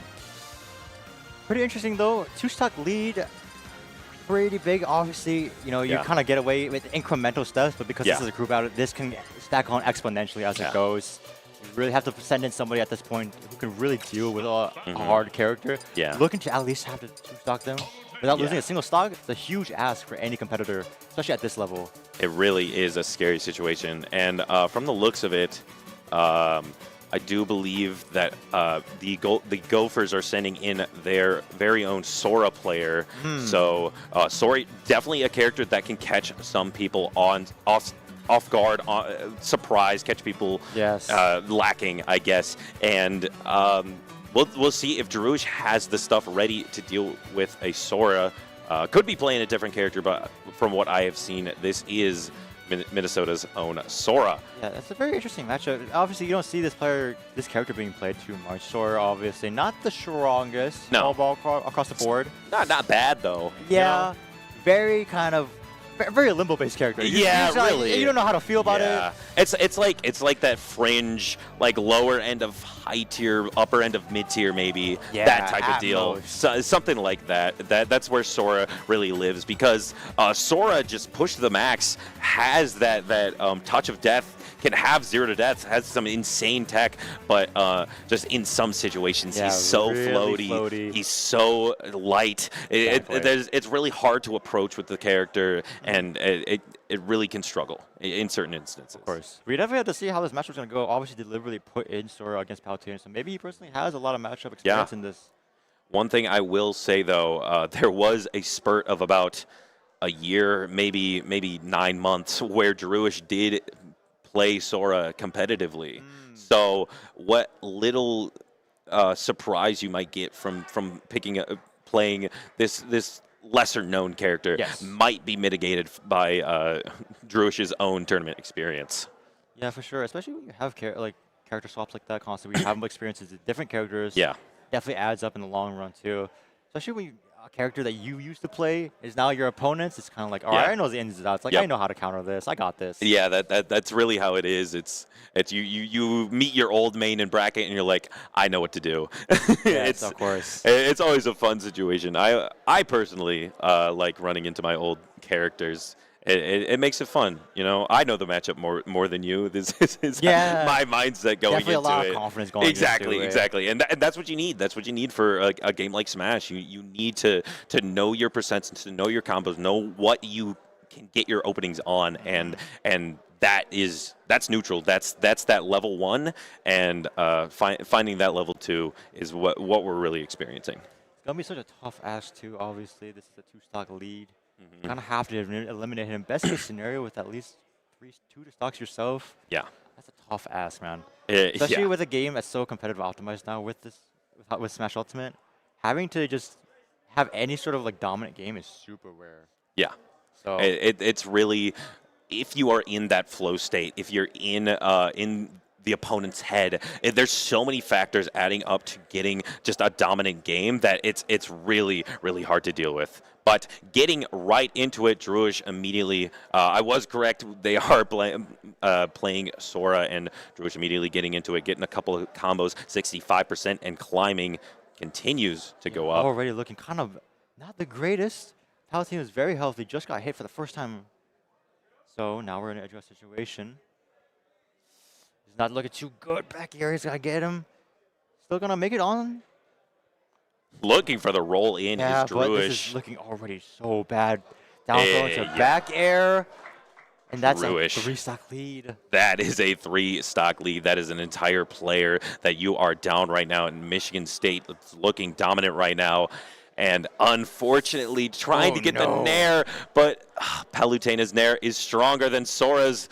That's what we're learning in this matchup so far. Trying to chase down Palutena, it just is not working. The lack of movement options, of course, from Sora, Yep. it makes it so difficult to try and match Palutena's pace, obviously. Especially with the aerials, too. I mean, Sora's, like I said, a very middle-of-the-pack character. It's kind of like not really good at much, but not bad at anything else. Yeah. Palutena has a bit more of an explicit like win condition to her kick. Yeah, you have those incredible neutral options like back air, and then you have some really good combos like those nair strings, up air strings, stuff like that. You have your win condition, and Sora's win condition is finding your openings and getting that insane 0 to death that he can have. But it just seems as if Druish is walling out right now, and there's not much that there's not much to answer against the back here, and already Yeah. we're sitting at 130 on a second stock here too. So if he gets this one too with the up smash, all of a sudden we are at a 4-stock lead. I'm not even too sure if we can get the second stock here. Yeah. He has to at least alleviate some of that damage. We saw a little glimmer of hope there coming out, but With the delayed parries. a couple of counters coming out. Not going to do what you want. Druish gets the air dodge read. It doesn't lead into the down air, but now you are in Sora's head right now. It is, oh my goodness, once again, another air dodge. And Druish is all over this disadvantage right now. Just one good hit is all Palutena needs to secure this round. There it is. There we go. Like you There's the said. combos that we need. That's why we send in these touch of death characters. That's why they're so strong in the crew battle format. Kazuya, Luigi, and now hopefully Sora need to be able to get these percents, get these kills off of one interaction. Yeah, but we're already at 127, so we have to play this perfectly if we want to get this last stock. Palutena, obviously a very comboable character, especially against Sora, but we're constantly just finding ourselves at the edge guard situation, constantly. Walling him out with the back airs, like you mentioned before. We managed to get some sort of exchange here. Gets the combo tools. Taking a bit of damage here. Looking for something with these forward airs. Not the going to lead into punish. much. Back throw. Not going to kill just yet. 153% to Druish's 68. And that side B was so close to taking it right there. But one interaction. Good parry. Now Druish is in the corner. Has to find a way out through this sword and finds it with that invincible dash attack. But another side B just pressuring in the corner right now with a risky up tilt. No, does not get punished. A 1, 2, 3 side B. But the landing back air to catch it. And Druish takes 3 stocks, only losing 1, putting Michigan State at a 7-3 lead. And all of a sudden, you know, like I said before, these leads can just spiral out of control so much. Yeah, it's looking real tough for for Minnesota right now. Yeah. Druish looking real dominant, has taken 5 already for Michigan State, and yeah, this is just game 1. If I'm Minnesota, I might be thinking about game 2 right now. Yeah, of course, like I said, there's a crew battle, but it is a best of 3. Yeah. You have a little bit of time to recoup, got your thoughts, learn all your strategies and matches a little bit more. So definitely, like you said, I think the better strategy is to keep your mental cool. Yep. Think about the next step, get a feel for your opponents and stuff, but look forward to the next one. Exactly. Yeah, that's really what we need. But coming up to the stage, though, we got Sriracha from University of Minnesota. Sriracha has a couple of characters, so we could be seeing a Piranha Plant, we could be seeing a Zelda. So Sriracha definitely has a bag of tricks, and those tricks are what Minnesota needs right now. Michigan State looking dominant, has 2 more players in the back with selections like Suspect, Dice, Rydra. All 3 incredible. Yeah. You have Fair as well in the back. You have 4 incredible competitors up against this one Piranha Plant of Sriracha. Oof. And again, like it seems like this whole team is consisting of very niche matches of characters. The only normal, quote unquote, normal character we've seen is Mario. Yeah, and even then, it's tough to see a Mario constantly in bracket even. So we're gonna start off immediately. Obviously, we're probably gonna see the same amount of strategies with Palutena, walling him out with the back airs and the multi hits. But Piranha Plant does hit quite hard. That's good setups. Oh my goodness, that seems like 3 for 3 Patuis for Sriracha. That has been racking up percent on Druish so far. Has yet to find an opening. As I say, a neutral air comes out, and now Sriracha is above Palutena. That's not where you want to be. Lands, finds that F tilt. Now you're back in neutral. You have to find your opening once again. Nice punish on the dash attack on shield. Oof, almost catches off guard. Piranha Plant always has good setup on edge guard scenarios. Has to play this really patient. My goodness. But we seal the deal really effectively and nice, clean, simple with the up smash. Good read all around. That was a clean read from Sriracha there, baiting out that aggressive option, dashing towards the ledge, thinking that you're gonna want to swing, dashing back, up smash that middle of the stage recovery. Excuse me. And I think I heard people cheering for Dice out there. So we're going to be seeing Piranha Plant versus Falco. That seems rough for Piranha Plant. I'm not going to lie. However bad the Piranha Plant Palutena matchup might be, that frame 1 reflector from Falco is going to be worse. It shuts down so much of your Patui play. You can't really use Poison Breath, and Piranha Plant's lackluster recovery really is going to struggle against a character like Falco. Of course, very easily comboable character too with the Falco. He has so many multi-hit moves and aerials, so very easy to kind of control the space. They even play neutral even on shield pressures as well because it's hard to punish if you space it correctly. All around, it's a very, very difficult matchup, I would say, for Piranha Plant in this case. So we'll see how he does. If he puts up a good fight or not, we're going to have to see once we get into the game here. Yeah. But yeah, no, Piranha Plant being so heavy as he is, as you said, it's gonna be really rough being comboed out here. Just a lot of these Falco combos, these strings are gonna be working really, really well against this plant right now. And already up air, like look at this. Yeah. 60% for touching Falco's shield. That is what it takes. But Sriracha answering back with 60 of his own. The plants are fighting back.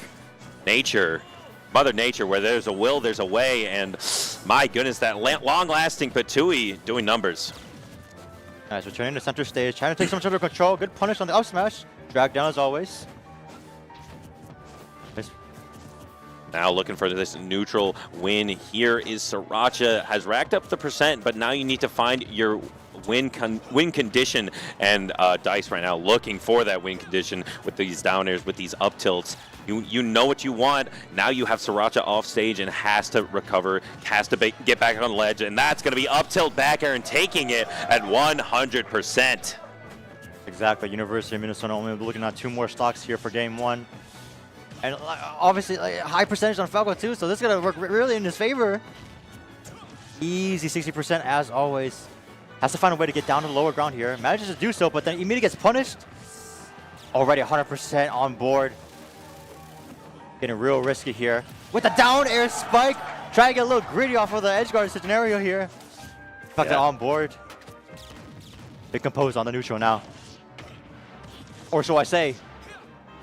Dice is feeling himself. And feeling himself, he is continuing. This combo is insane from Dice. Cannot land is Sriracha and has to recover to the middle of the stage. Is able to land there. Not able to find a kill though. Dice to double jump out of that situation. Shielding in front of each other, scared, and gets that little, the sneaky Patui tech. And finds the first stock off of Dice. That Poison Breath did 40. Wow. Ooh, I like that tech. Nice little edge guard, but still makes it back on board. Now finds himself on the opposite end of the spectrum. 124 on the side of Piranha. Sriracha side B by accident. Sriracha not able to find that down air off of a maybe misinput from Dice, and that might cost him down air, just barely not connecting, but the side B will connect to back air, and Michigan State takes game one, 5-0. 5-0. Wow, what a dominant performance in game one for sure. Obviously, you can't let it to your head if you're University of Minnesota. Trying to find some sort of maybe, okay, we now know where they're all going to play. We know how they play. Let's change the order around. Let's adapt here. Take a breather and take it one at a time. Yeah, from what I witnessed in the game the match. Nope, excuse me once again. I had it right the first time. The game that Minnesota won earlier today. There were some dominant performances from Doug Todd. Doug Todd just put up numbers against Michigan State, but it seems that the Spartans have found really that counter for the Mario. They were struggling earlier, but it seems that Echo Fire has been doing really, really well against this Mario, and that really put a stopper on a lot of what University of Minnesota has and wants to do. So I would love to see what Minnesota offers here. That's it? What? What? My goodness! Apologies. Okay, I thought we were working with a best of 5 with a game advantage, but it was actually a best of 3 with a game advantage. So, I guess it is. It's a best of 3 with game advantage. That is what we've been told. It seems as if Michigan State is your big esports champion. Apologies for that. Apologies for the lackluster celebration, but the Spartans are your very own champion, taking it home for the Midwest for the Big Ten and taking home some gold, some trophies, some pride, exactly. Hey, taking it home back to Lansing, and should be a great time. Michigan State played that really well. University of Minnesota had a couple of options here and there. There were some tricky solutions here, and obviously the roster that the Gophers were working with was tricky. Is really the main word I have to say for Minnesota. So it's. But Michigan State, just a consistent, solid wall in collegiate events, in collegiate anything. So if you go to a collegiate event, 9 times out of 10, you're going to be seeing Michigan State in that finals. It seems like every single individual player, like you said, is so good. Obviously in top 8 for singles, 3 out of the 8 has been consistent of MSU. The pick order as well was really well done. Countered correctly the crux of Mario. Yeah. So overall, it seemed like they had the game plan ahead of time, ready to go. Honestly, what else can I say? It was textbook. That really was Very textbook. Followed it to the letter. Michigan State just played incredibly well. Had each of their, and Druish, big shout out to Druish, I believe the MVP of this match, taking entire 6 stocks, I believe. Yes. So very dominant. Yeah, very, very dominant stuff from Michigan State, and yeah, that is the Big Ten Esports Championship on the Super Smash Brothers side. I believe that is enough time that we have on our block. Thank you so much for watching. My name is Zamo. My name is Rama Hoodlum. And we'll see you later. Peace.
Welcome back, everybody, to the Midwest Battleground 2026 edition. We are here for our Collegiate Rocket League Invitational. After 2 very tough days of round-robin play, bracket play, we have found ourselves in the grand finals. Myself, Llama77, joined by Mr. Betpick up here in the booth. And Betpick, we've been crowning champions. We've been giving out trophies all across the day. But we're going to find out who the best team in the Midwest is right here.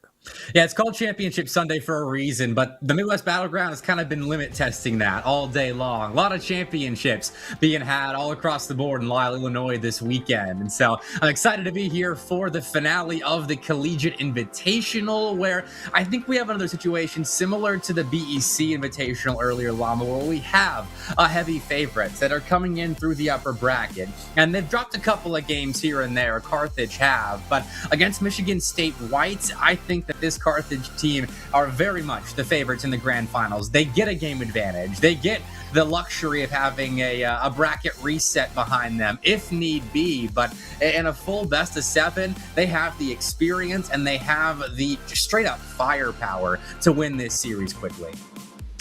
And it's kind of interesting. I mean, that's the biggest advantage, right? You win through uppers, and you not only get an extra game in the first series, and if you can't get it done there, well, you get a whole nother series to try and get it done. So I think they have looked by far the cleanest. For Michigan State, though, we've already seen they've got kind of a hometown crowd that has traveled out for them to help cheer them on. Yeah. They've already got 1 tournament title earlier from their big esports conference W, so fighting into this one, they actually found themselves in an upset over Northern Illinois. And I was thinking they were looking like the second best team, so if they can keep that flow going, we'll have to see what they can do here in this grand finals matchup. Not only pulling off an upset in the lower bracket over NIU, but I mean, they dropped early against Grand Valley State yesterday. And this Michigan State team has had to run through the lower bracket, similar to what Maryland had to do earlier, though an even deeper bracket run this time around. Had to get through the Michigan State Academy team, UW River Falls, Dakota State as well, who were looking pretty scary in this bracket. Then they get their revenge match over GVSU. Then they beat NIU, and now they find themselves face to face with tournament favorites Carthage College. Let's see if they can cap this thing off with 3 games, or if Michigan State make them work for it. So far, so good for the Spartans, as they're looking a little bit scary off kickoff. We'll have to see how heated up this Michigan State White squad does play for Carthage. They haven't dropped more than a single game throughout their bracket stage, but it takes an early defensive effort from Core to work off that back foot. The question is, how does their communication fit in for Michigan State? Obviously here in what is already game number 2 because of that game advantage. Can you start to step up early? Funny enough, we saw it with the other Michigan State crew that you have the full play. You have the ability to work off that game advantage, and, can you use that crowd to your favor? We'll see. It's going to be tough with the deep Michigan State program rooting against the Firebirds here in this grand finals, but that doesn't seem to matter. Corrupt will start us off in game 2, technically with that game advantage already in hand for Carthage, with just simply a nice shot, taking advantage of a slight misread on that Michigan State back line and a very quick pass out of X-Ray. Their passing gameplay looks awesome. They've got the first blood here as well throughout this second game played throughout this grand finals. I know for Michigan State, they want to bounce back quickly and not allow this offense to get crazy for X-Ray. They felt like the spearhead of the team throughout not only yesterday's play to get them there. I mean, Sibbs has to make an incredible long-range save as Core takes another one towards that side wall. It feels like just controlling that midfield constantly. This grand finals is already looking like the Firebirds have got a nice bit of control.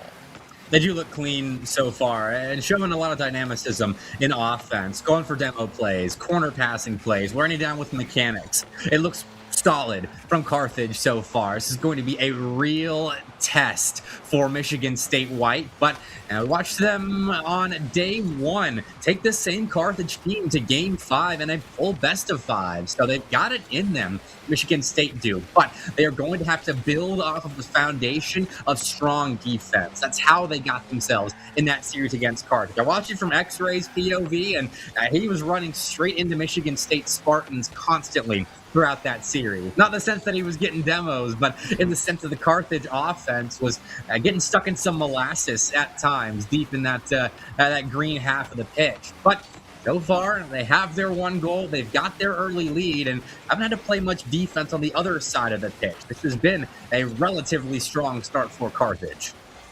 And might add to it even more. I mean, really good double dose of effort on the offensive side. Corrupt's going to go back to the sky as the rest of the team falls to the ground. And Vale is going to try and go towards that side wall as well. You do think for X-Ray, how much can they provide on this solo first-man effort? It is just a nice save towards the back line, and Michigan State has at least kept this game close. They've kept this game within one, but as the Firebirds go right back to the sky, another good attempt as Gribble has got to send off Redwell. Another save, but it's not enough to deny Corrupt. Big dunk here, Corrupt. I mean, I thought Gribble had the read here. I mean, got it almost all the way out. Sorry, Sibbs that was on the ball second. Gribble was looking for the clear, and then Sibbs the next man up. But I'm playing it off to the side. I don't know how Corrupt was able to read that incidental contact, or if his car just happened to descend into the ball. Either way, it doesn't matter. Carthage have a 2-0 lead, and for a Michigan State team that hasn't seen much in the way of offensive productivity in this series so far, they've got a long way back in the final 2 minutes. And especially we talk about the consequences of dropping this game. Carthage, they can set themselves up on a 2-0 already. They have so many advantages going through this grand finals, and they earned them. Going through the round robin stage, working their way as one of the number one seeds to make it all the way through. And now here in the grand finals, they played a very just consistent game number one as Vale's going to put another one over towards that side wall. Nice pop-up, 1v2 down low. X-Ray's actually going to back off then and look for the team finish. They'll miss time it just barely, but that boost is starting to falter from Michigan State Whites. They need someone to get the offense rolling. Amaz there tried, but couldn't flick past the first man up. Dribble just missed in defense. That could afford Carthage a free shots and a free goal. They free stretching it a little bit. That was a tough read from Corrupt to put it in, but regardless, it's a mistake punished on the grand final stage. And what a shot that is. Quick thinking from Corrupt. Puts it in inside that left post, and for Corrupt, it hasn't just been one goal or two goals. It's been the whole hat trick here to start things out. Sure, the goals have been nicely assisted, and Vale does it again, puts it right back towards center as Gribble well contested. X-Rays flying back to the sky. Another 50 win. Once the dunk will give it to the teammate, and Core can't find their fourth. But the white team of Michigan State just not able to even breathe in their own back line. Really not. I mean, Vale there is on top of the next man up for the Spartans, but there's some breathing room. Amaz finds an open lane towards an open net, and Michigan State, they're showing that they're not done with this second game just yet. That's such a tough bounce there off the side wall. Both of them kind of, one goes high, one goes low. Neither of them get the nice bounce towards their way. So Carthage, their first goal given up, definitely off a mistake for Michigan State.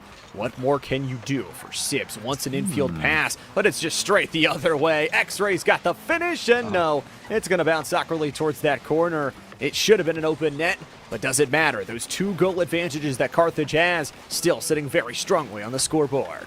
Still, that was a great defensive sequence from Carthage. I mean, Michigan State were putting together a nice team passing play.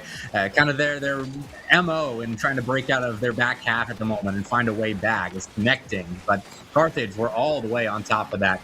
And it also resulted in a 4th goal, but doesn't really matter. They don't really need this 4th goal to go in. They have so much control over the field at the moment. There is so little space for Michigan State White to operate anywhere, defensively, offensively, just fighting for possession. They don't have room to execute on their ideas. And so that's credit to Carthage. So far, so good, 2-0 up. Find themselves that game advantage, then they find themselves a nice little game 2 victory. And honestly, if it wasn't for that midfield mistake, would have been one of the cleanest games we've seen from them almost all tournament long. I think at times, like you said, they found themselves stuck on that offensive half. This time they were converting almost every single time they went down, and even had a couple of missed shots. Could have been a much worse scoreline than it was. So for the Firebirds here, obviously this next game is pretty big for them. If they can take it, they've got not only 4 chances to close it out in this series, but if they happen to lose those 4 games, another series to get it done as well. So I think it goes without saying, Michigan State, they need this game.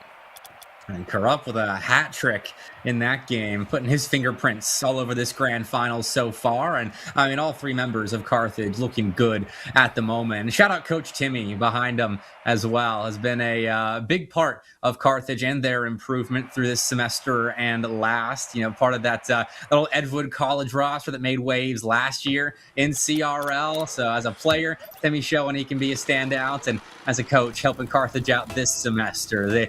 The Rocket League blood in Wisconsin runs deep. These guys are always connected, and whether the Wisconsin boys are playing against each other or playing or looking from afar, they're always connected in that way of being in the same community and supporting one another. So Carthage at the moment, sure they don't have, or they've got fans at home looking on from the Wisconsin CRL League, whether it's family, friends, whoever, and cheering on at the moment as they're up 2-0. Having that crowd behind you can mean everything, and it seems like from at least our crowd cams, both teams have brought some fans out as well. Pretty awkward demolition there. It's going to follow it up with a shot. X-Ray followed up. Vale will score! A nice little first blood ripper straight from the paint. And all those fans from afar let out a cheer collectively here. With a good start for Carthage, and it's just a strong attack. Winning a couple of consecutive challenges. Michigan State White got spread thin on their back line, and so the Firebirds will keep things rolling, and then they'll stop rolling on stream, unfortunately. So 1-0 Carthage. We'll see if it stands, but at the moment, going to I seem to take a little bit of a pause going forward. So we'll get things back on track shortly, hopefully. Yeah, obviously for these teams wanting to make sure everything is good to go, especially in a game like the Grand Finals, just making sure all of the pushing and shoving is going good. All of the ping, that shouldn't usually be a problem, but I know we had a few audio issues going through yesterday, but I mean, just shout out to all of our team behind the scenes. I think we've only had really one major tech issue throughout our entire 3-day stream, which is pretty impressive. Yeah, for a LAN, you want to get by with as few tech issues as possible. But it is LAN, and that's kind of the beauty of it. You have to not only get through your opponent's slum, but you also have to get through the adversity that does come when inevitably something is going to fail technologically, whether it's in the facility, on stage, wherever it might happen. And that's part of it. I mean, that's why we talk about LAN teams versus online teams, because there are a lot more facets to playing in person like this. And it's nice to be on even ping, but you still have adversity at times that'll pop up and affect you a little bit more negatively than the other team. And you got to be able to fight through that, mentally reset, and get through it, which I'm sure both these teams will do. They are well equipped for LAN performance like this. And I was kind of talking about this story yesterday. I mean, you take the professional team of Cloud9 as an example. For their League of Legends team, they actually have a coach dedicated to making sure the player's chair height or their mouse pad is in the right spot. Those small little details of having the exact measurements of maybe their home setup over where they're practicing and trying to make it as even as possible from, that natural environment to maybe an unnatural environment can help out so much from player to player. Yeah, and at Michigan State, his name is Bilski. That's what his sole job is, and in that program is making sure the chairs are a proper height and the mouse pads are in the right spot. Controllers are wiped down. That's what I hear, at least. I don't know if he does anything else, but for both these teams, I mean, we talk about the luxury of being prepared to play on LAN. I mean, Carthage, they've won local LANs over in the state of Wisconsin, Michigan State. We talk about the depth of their program. I mean, having an A team like we saw earlier, taking it to Maryland on stage long. The fact that these guys get to scrim and play against them and learn from them all the time, I think is a really strong asset to have. And look at that, already back on track. Shout out to the LAN team making all this possible. So many people unmentioned. I mean, from the people setting up the event to running things from the tournament running side and the setup on the stream side. Everybody deserving some shout outs as we're headed into our final day of action. Carthage still leading here 2-0 overall. And you talk about Michigan State, where we're still getting just a little bit of tech issues here from Michigan State at least. But I think the only sad thing, Bepic, was that they had to team kill their own third team down in the lower bracket to start this run. Yeah, that is unfortunate. And for Michigan State, I'm sure, honestly, that was a fun series, whether it was happening on stage or in the pit. You had to be getting loud for one side or the other. And I mean, I've watched academy versus varsity teams play each other before, and it's never fun for the staff of that program, as you're kind of stressing yourself out, going back and forth between, who do you support to win, or if you just stand by the wayside, you have to watch as one of your teams unfortunately has to, in this case, drop out of the tournament. And so for Michigan State, I mean, you obviously had Michigan State White getting all the way to the grand finals. And I mean, you want to talk about unfortunate matchups. UW River Falls, I don't know if you saw in the bracket, Llama, they played Carthage. Well, actually, they played Carthage's B team first, but then they dropped down and played this Michigan State team. So playing the schools that are both in the grand finals, that's a rough way to go out. Yeah, and UW River Falls kind of had that resurgence towards the end of their round robin stage, or getting some wins under their belt. So that was kind of tough. And then Carthage, same thing for them. They actually had to take away their own B team to get through that upper bracket as well. So lots and lots of team kills going on. But that's what happens when you get to a land like this with so many talented teams. And I actually love this format that we had nobody eliminated on the first day. You had kind of this setup bracket play on day number 2, and then you get to the grand finals on day number 3. That actually gives the teams a lot of time to prep into all these different phases. It gives them time that, maybe you didn't have a good first day. You have a chance to battle back on that day number 2, especially the bracket stage. I am a sucker for a big bracket on LAN because as many opportunities we can get these players to play in a LAN event like this, where there are a bunch of different teams you have to figure out how to play against. Just time spent in the venue is so valuable for the development of any team at any level of scholastic or professional esports. And so I love when we see these long lower bracket runs like what Michigan State White has delivered us, having to win 5 series in a row just to get to this grand finals, where they have to win 2 more consecutively if they want to be crowned champions. That is not easy, and it is a great test of your mental fortitude as well as just your Rocket League skills, which obviously are going to be tested throughout this weekend. And Michigan State Whites, it's a great testament to their mental as a team, and I'm sure the structure around them that Michigan State delivers, that they are in this grand finals right now and didn't succumb to their wounds in a game 5 against Dakota State, or a rematch against a team that sent them to the lower bracket in Grand Valley stage, or a tough third place match against NIU. And so they've made it here. They've still got things to prove, but definitely a success to be in the grand finals to start out with. Yeah, I mean, it's pretty cool. And I think we talked about it for Michigan State, kind of all across their different programs, being able to generate really good teams. I know specifically, I think it was their Valorant team had a pretty good run, made top 6 at least here at the Midwest Invitational as well. So kind of building up all those different teams, giving all of them a chance to travel, not just their Rocket League team as well. And that once again is just a shout out. We don't just have Rocket League here today. If you've been watching for only Rocket League, we've got basically every main esports title. We've got fighting game open tournaments. We've got everything for everybody, and even some BEC across kind of the midpoints of the day as well.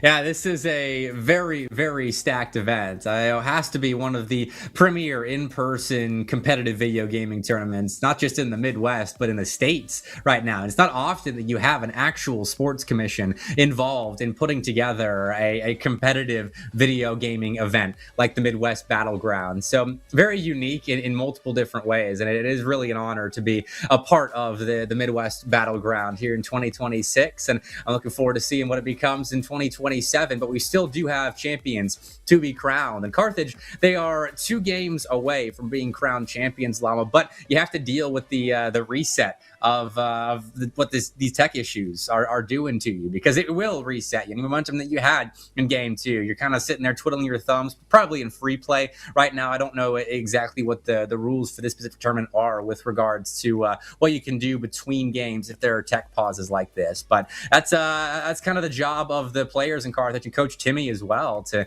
make sure they are well set up for game 3 and don't miss a step after they look so good to start this series off.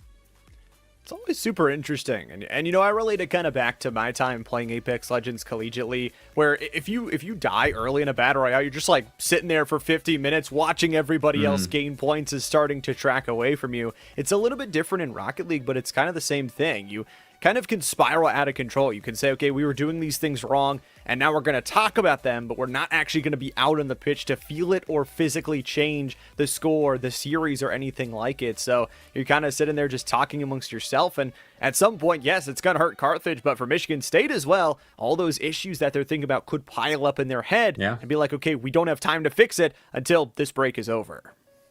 Yeah, and I'm sure they're itching to get back onto the pitch just to implement some of the things they were talking about in between games. And that stop and start does affect both teams. So another wrinkle in the fold of being on LAN for these squads. Got to be prepared for it. Tech issues are inevitable no matter where you are on LAN. And so being ready for it, I mean, that's why you get up on stage to compete, but there's so much else that you have to do in order to be in the proper mindset, the proper position to win a tournament like this. And that's what you're preparing for through the online matches, through the solo practice, just to get yourself high enough rank to get a scholarship to go and play Rocket League or whatever esport at the collegiate level. You have to fight through the annoying lag online, or right now the bots in Rocket League ranked. There is a lot that builds up for moments like this. So hopefully the players are ready. And it's quite cool, you know, seeing some of the journeys from some of the players as they get higher up in the ranks, and they can kind of grind as a solo player, and then they're like, okay, over the winter I'll grind as a solo, and then I'm right back to team play. And it's not just that one person, but how 3 players work together, and how 3 human beings' schedules clash against each other as students at a university. I mean, a lot of these schools very high academically ranked. They bring not only good students, but also good people. So you're talking about trying to mash those schedules all together of 3 people trying to pursue a degree at the same time, trying to play a professional esport. And you have to have a certain amount of passion in order to be able to do that, to play an esport competitively like this. And also go and get that degree, which I kind of forget sometimes. You know, I've been out of school for a couple of years now, and so I do forget that these players also have to worry about homework. They have to worry about jobs on the side in order to afford to pay for the college that, you know, you may or may not get a full scholarship for. I think collegiate esports is young enough where in most cases players aren't getting full rides to compete, even players as good as the ones we're watching today on our screens. And so with all that in mind, you have to have a lot of passion for the game. And I was actually, during the tech pause, I was scrolling through some DMs with the Carthage guys, and I up at the top for me and X-Ray, and he was messaging me to play on my stream in show matches where there's really nothing on the line other than getting competitive experience back when he was in high school. And so you know, you have to have that passion early on to build up to the level we're now seeing him and the rest of his team, now 2 games away from a pretty significant LAN win if they're able to get the job done. And so passion pays the bills in the collegiate level. Side jobs also pay the bills and are important. You can't pay your rent with passion, but it can get you better opportunities at the collegiate level. So make sure you have that if any of you out there are looking to be doing what these 6 guys are doing up on stage today. And honestly, we talk about all the people that are involved, but also all the companies that are involved here today. I mean, some of our major sponsors, Extron, Insight, Cisco, Spectrum Industries, and Logitech, all helping out to provide not only the equipment, the venue, but also some of that sponsoring. And for you guys at home, if you guys want to check out Extron and all they do for all their audio video presentation, if you're middle school, high school, or even a professional business that wants to get involved, make sure you go to extron.com/esports and check them out today. Good people over at Extron, but we shout out everybody that has made the Midwest Battleground what it is, a very unique event, and still getting things sorted out up on stage. We've got our best people on it, Llama, so it shouldn't be long now. Yeah, I'm hoping, getting ready for this 3rd game, obviously for Carthage, there's still a lot on the line, right? For Michigan State, if you don't win, you're down 3-0, you've got to win 4 straight. I think for Carthage as well, it'll be interesting to see obviously how they deal with all these changes, but also how their offense looks going into this game, because realistically, we've only played one game in this series. With the game advantage, it's a 2-0, but they were very dominant in that first played game of just getting on top of really good possessions, getting in your face, and never letting Michigan State really play a true game. Yeah, they're going to have to find a way around that, whether it's playing the ball up the sidewalls as opposed to across the infield. They were looking for a lot of team passing plays, Michigan State White were, and Carthage were almost always in those passing lanes. So instead of looking for that, you got to think of more solo plays have to be the way through the Carthage midfield setup. And we'll see what Michigan State White do decide when we do get into Game 3, because they've got pieces in place that I think can win enough 50-50s and solo play situations to where their offense can be set up for a bit better success. And it'll be difficult because I think all three players on the Carthage side are very talented individually. I mean, Corrupt and X-Ray especially had themselves a very nice Game 1. And so, sorry, not Game 1, Game 2. First game played on stream. You know what I'm talking about. And so for Michigan State White, you need players to step up and execute when they're on the ball at a higher level. And on a grand final or in a grand finals on a land stage, that is not easy to do. No, it's not. I mean, you can hear the crowd cheering for your opponents right in front of you. You can hear all the energy starting to get better on that other side. And I think one of the most impossible tasks that Michigan State is going to have is shutting down the player you just mentioned, Korup. I mean, a hat trick in that played game number 1, already delivering such momentum to this team. And what I feel is so dangerous is I don't think Korup is the biggest threat. I think X-Ray is still the biggest threat. So if he's having a good first game, all of a sudden, do you shut him down? And then there's the second and third best threat. You talk about a Carthage being a very complete team. There is a lot on the plate right now for the Spartans. Yeah, I mean, I've watched a lot of Carthage this semester. They've really been trying to prove themselves, like in the greater CRL scene as well, not just in land tournaments like this or at the Midwest Battleground. But I mean, they were a team that was flirting with kind of the top 32 in CRL, which is very stacked. For those that don't know what it means to be a top 32 team in CRL, this is one of the most talent-packed semesters for Collegiate Rocket League, where, I mean, to be a top 20 team or so, you have to have a player that is about a pro level, and that's where Collegiate Rocket League is at the moment. So to be around that area without genuine pros on your team, it means a lot. It's where Carthage is at the moment. For Michigan State Whites, I'm sure would like to be with a longer grind, but it's the sorts of series that sets you up for future success. They test what you're made of, and now we get to find out what both sides are made of. Carthage are made of closing the series out material, or Michigan State Whites are made of something a lot more resilient. Good start. That's an opening shot that leads to a rebound score. Doesn't seem like the Spartans are fazed by the longer break. Really good first touch there from Sibs, and then Sibs goes to the corner. That could have been either Gribble or Amaz's shot, but still, it is the takedown, the shot inside, and Michigan State finding that early goal for Carthage. They've got a lot to work off of. Again, that is just 15 seconds in. You let your mental slip just a bit. At the exact same time, if Michigan State can replicate what they did in that last drive, getting constant shots, getting passes off the backboard, Carthage could be in for a really long series, but they're right back to it. Vale's going to put to the post. They've got the save from Gribble to get it out.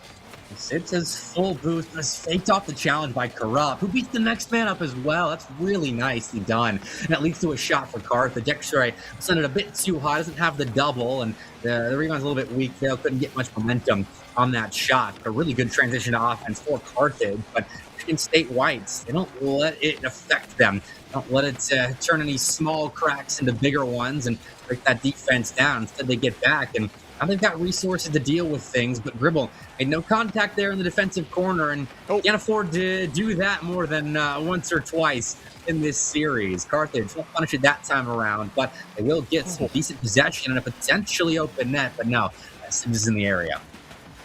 Of course, going pretty crazy on those midfield drives. That's a nice little angular save, I should say, from that one. 90 seconds in, no goal from Carthage. They have been working towards their success point, but for Korup and the rest of the crew, nothing really consistent to keep them in the offensive zone. They've had shots here and there, and that one's just going to slide in. Of course, I had to say something. Vale will find the second of the game and the first for Carthage. Yeah, they actually were doing a pretty good job there of keeping themselves on the offensive end. Good midfield reads, playing it into open space where the Michigan State white players couldn't reach it. A little bit of monkey in the middle strategy right there, and it ends up working out. They get an open lane to score the equalizer, and Mazov kickoff has a chance to respond. We'll go backboard for a double, but Rupp is all over that. A 1-1 game. Korup continues to put it there. Nice save on the back end, too. From Vale and the rest of the team, now is a really important moment to be able to find another to go 2 unanswered goals. Michigan State very far forward here. Amaz isn't able to get that touch on the side wall, and Sibbs has to commit. It's a shot on net, and it won't score. Squishy save at the back end. The secondary is good as well. The saves are phenomenal. The defense from Carthage really keeping them in this grand finals. And that was the one time where it felt like Michigan State had an open passing lane and to generate a lot of power on a shot. And Carthage weren't in the area to intercept, but you take the one-timer and come back to bite them as we are still tied. And now it's their turn to defend. And, well, defend they won't, but they'll find a clear. No contact on the goal line, but Carthage can tap it in. A couple of awkward exchanges on both sides of the pitch, but seems like we get a chance to settle down and Corrupts off the ceiling. I like to see that. So Amaz has things covered off the backboard, and now an open net, or 1v1. I wasn't able to execute on either. Vale was able to just beat 3 players and might even score. Oh, it's half great, but it won't go in. The ball shot is not enough. They're going to try and follow it up. Core 1 secondary off the nose like a bad circus trick. And Carthage not able to find their second goal, with their last goal still unanswered. A nice midfield contest. Core cannot get there in time. Sibbs scores. All right, a miss off the sidewall plus a good 50-50 for Sibbs adds up to a second goal for Michigan State Whites. A really insane sequence right there. The last minute or so has not had any kind of consistency on either side, Carthage or Michigan State White. And right there, finally, a team was able to fully capitalize on a bit of a mechanical error on the side wall. Open net for Sibbs. He makes good on, but Michigan State White now have to deal with an oncoming Carthage attack. And off the ceiling, that ball dropping down is dangerous. But Amaz's speed is able to negate it. They've been given free chances to Vale all day. Powerful shot. Of course, got it covered. Amaz once more. No real boost to do it, but it's still a backboard touch. And Carthage using a lot of boost here on that defensive side. It is going to be Vale who has really nothing, so Core has to get in front of this. And it is a nice setup play. Vale does eventually get a touch on it in front of the paint to make sure it doesn't go in. But Carthage, no semblance of offense. They've got 60 seconds to try and find at least one more. Oh, this is a chance. Corrupt dodges the first, beats the second, and has Vale helping the 2v1. Vale's going backboard. He can drop down an equalizer, and you bet he's good for it. Look at him popping off in there. Chairs. That is a worthy moment of that sort of celebration. Vale just stepped up big time. I have never seen Vale and Spider-Man in the same room, and now I'm not convinced he is not him. Carthage tie things up. 50 seconds left to go, and off the kickoff. X-Ray's got a good forward punch. Amaz going to get immediately tested, but they've got that win. Up to the sky. Core's got the beat. Over 2 on their head. And that midfield defense starting to collapse here. Carthage, they brought it back. And winning this game would mean everything to them. But they got to try and find one more if they want to do it in regulation. Clear out. Gribble will play the ball into space, but don't give Vale access with 100 boost and a little bit of room. Dodges Gribble's bump, and again, an aerial play that Carthage will start out and run into a lot of space in offense. Second man up, though, is not quite as successful as Vale, but third man nearly is. Forces the ball center off the side wall. 10 seconds left. This is starting to look good for Carthage. Core has space here. He's going backboard with it. He's got the reset, but can't get back to use it. Michigan State White don't panic. They hold things together on the back line, and they prevent what could have been disaster there in the green half. The ball will stay up on 0 seconds, though. This is still a decent-looking opportunity on 000s, but the Spartans get the ball to dirt, and we get overtime here in Game 3. A single goal really deciding where we go here in this series. Vale, good win. Sibbs and Gribble have to deal this out of the corner. They'll get a good hand on the flop. It is Carthage trying to redraw themselves an ace. Not downfield, they won't get it. Sibbs forced to make the save. Dangerous midfield pressure again. And X-Ray puts in the corner touch. Core for the win. No! It's off the post and out. And Sibbs has got the coverage for the secondary. Great catch off the woodwork read. Sibs uses to generate a nice looking attack now. Gribble drop down pass to Sibs. Great connection, but Vale gets in the way of it. Had X-Ray jumping as well. A double commit for Carthage. I don't think we'll come back to bite them too much because now X-Ray will have 100 boost and full access to the ball. And he can do a lot of damage in the skies. He's still got access to the ball. It took 2 Spartans to dislodge him from the rock, but dislodge him they did. Carthage get possession, but no game winner. Michigan State White are well set up to defend, but they have to stay that way. And with this center pass, going to take 2 off the goal line. Carthage, though, can't strike quickly. Instead, they bide their time now, and a minute into overtime, I think it's the right call.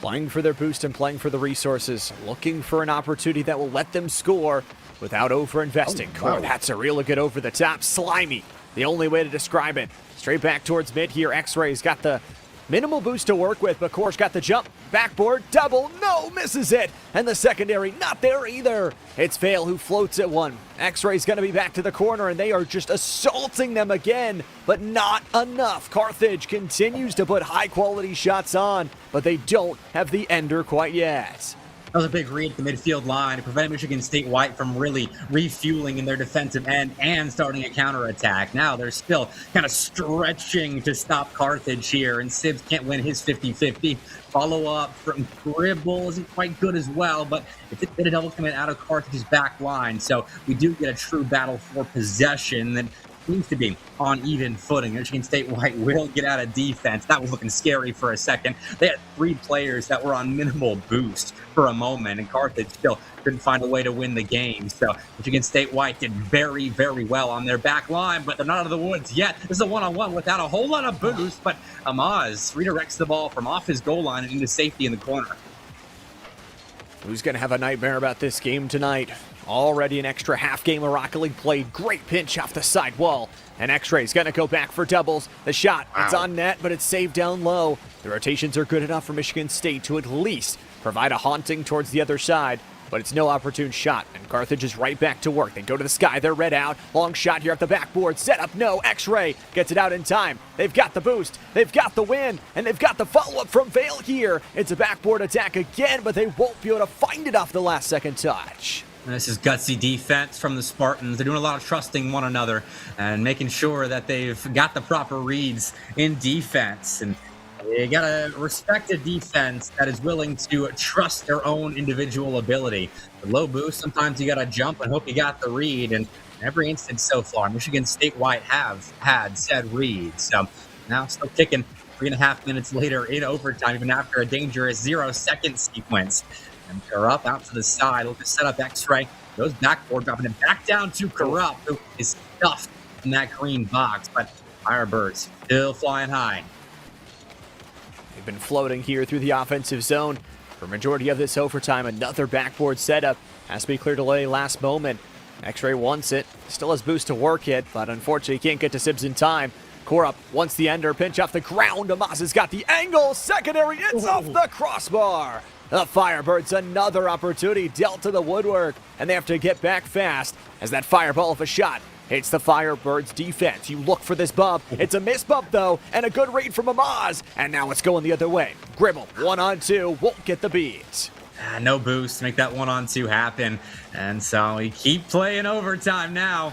Michigan State White dodge another bullet, and that's nice from Sibs, beating 2 to take to the skies. But third man up is causing issues, and Carthage are really getting close to winning this thing. They're sending 2 with the midfield line to stop Michigan State White in most cases from generating offense, and it's turning into a pretty rapid pace on the pitch. Corrupt now with that rapid pace sets up X-Ray for a shot that is blocked by the near side post. Vale cutting back for himself is stopped by Amaz. More good defense by the Spartans. We've seen enough of Vale's antics there on the near side post, and we keep rolling. An extra game of Rocket League, why not? That's how long we've trailed here in overtime. Amaz, though, is beat on that initial corner touch. They'll at least steal away that corner boost, which gives Gribble some time to think. Up in the sky, maybe a 1v2 here. Core dodges the bump, gets it forward, and puts the team back in the offensive zone in just a snap. Sibs takes it out of danger before they're truly 50-50 away. And Carthage, now the danger is on their half. Sibs and crew, though, were just out of boost once again and could not convert anything. Erupts beating the first man once more. Carthage, their first man challenges have still been keeping a stranglehold on this game, it feels like. It's been a good back and forth. Both teams have had a plethora of opportunities to win it, but it still does feel like Carthage have a bit more control of the pitch than Michigan State White does. We've had to rely on some dangerous looking counterattacks and airline saves like that to keep this game going. It's like a matter of time before Carthage find the W, but triple commits in defense might turn that W right around. Another quasi triple commits. Vale still in the area, but not really jumping for the ball, and it still works for Carthage. Chaos reigns supreme here in Game 3, and it's reflecting on the scoreboard, 1-on-1 with Amaz versus Corrupt, and again, there's no boost to beat that last man. Korup has had an infinite amount of those, it feels like, on that last defensive side. Sibs goes bar side and won't land it again. The boost is low from the Firebirds. Another low double commit that they try and force the issue on. And Michigan State's going to try and go once again, 2 up to the sky. Over investing on members. Michigan State unable to keep that offensive zone. Gribble keeps the touch in mid, and that touch barely keeps that one out of the back of the net. Some touches that are important for Michigan State wide at the midfield line.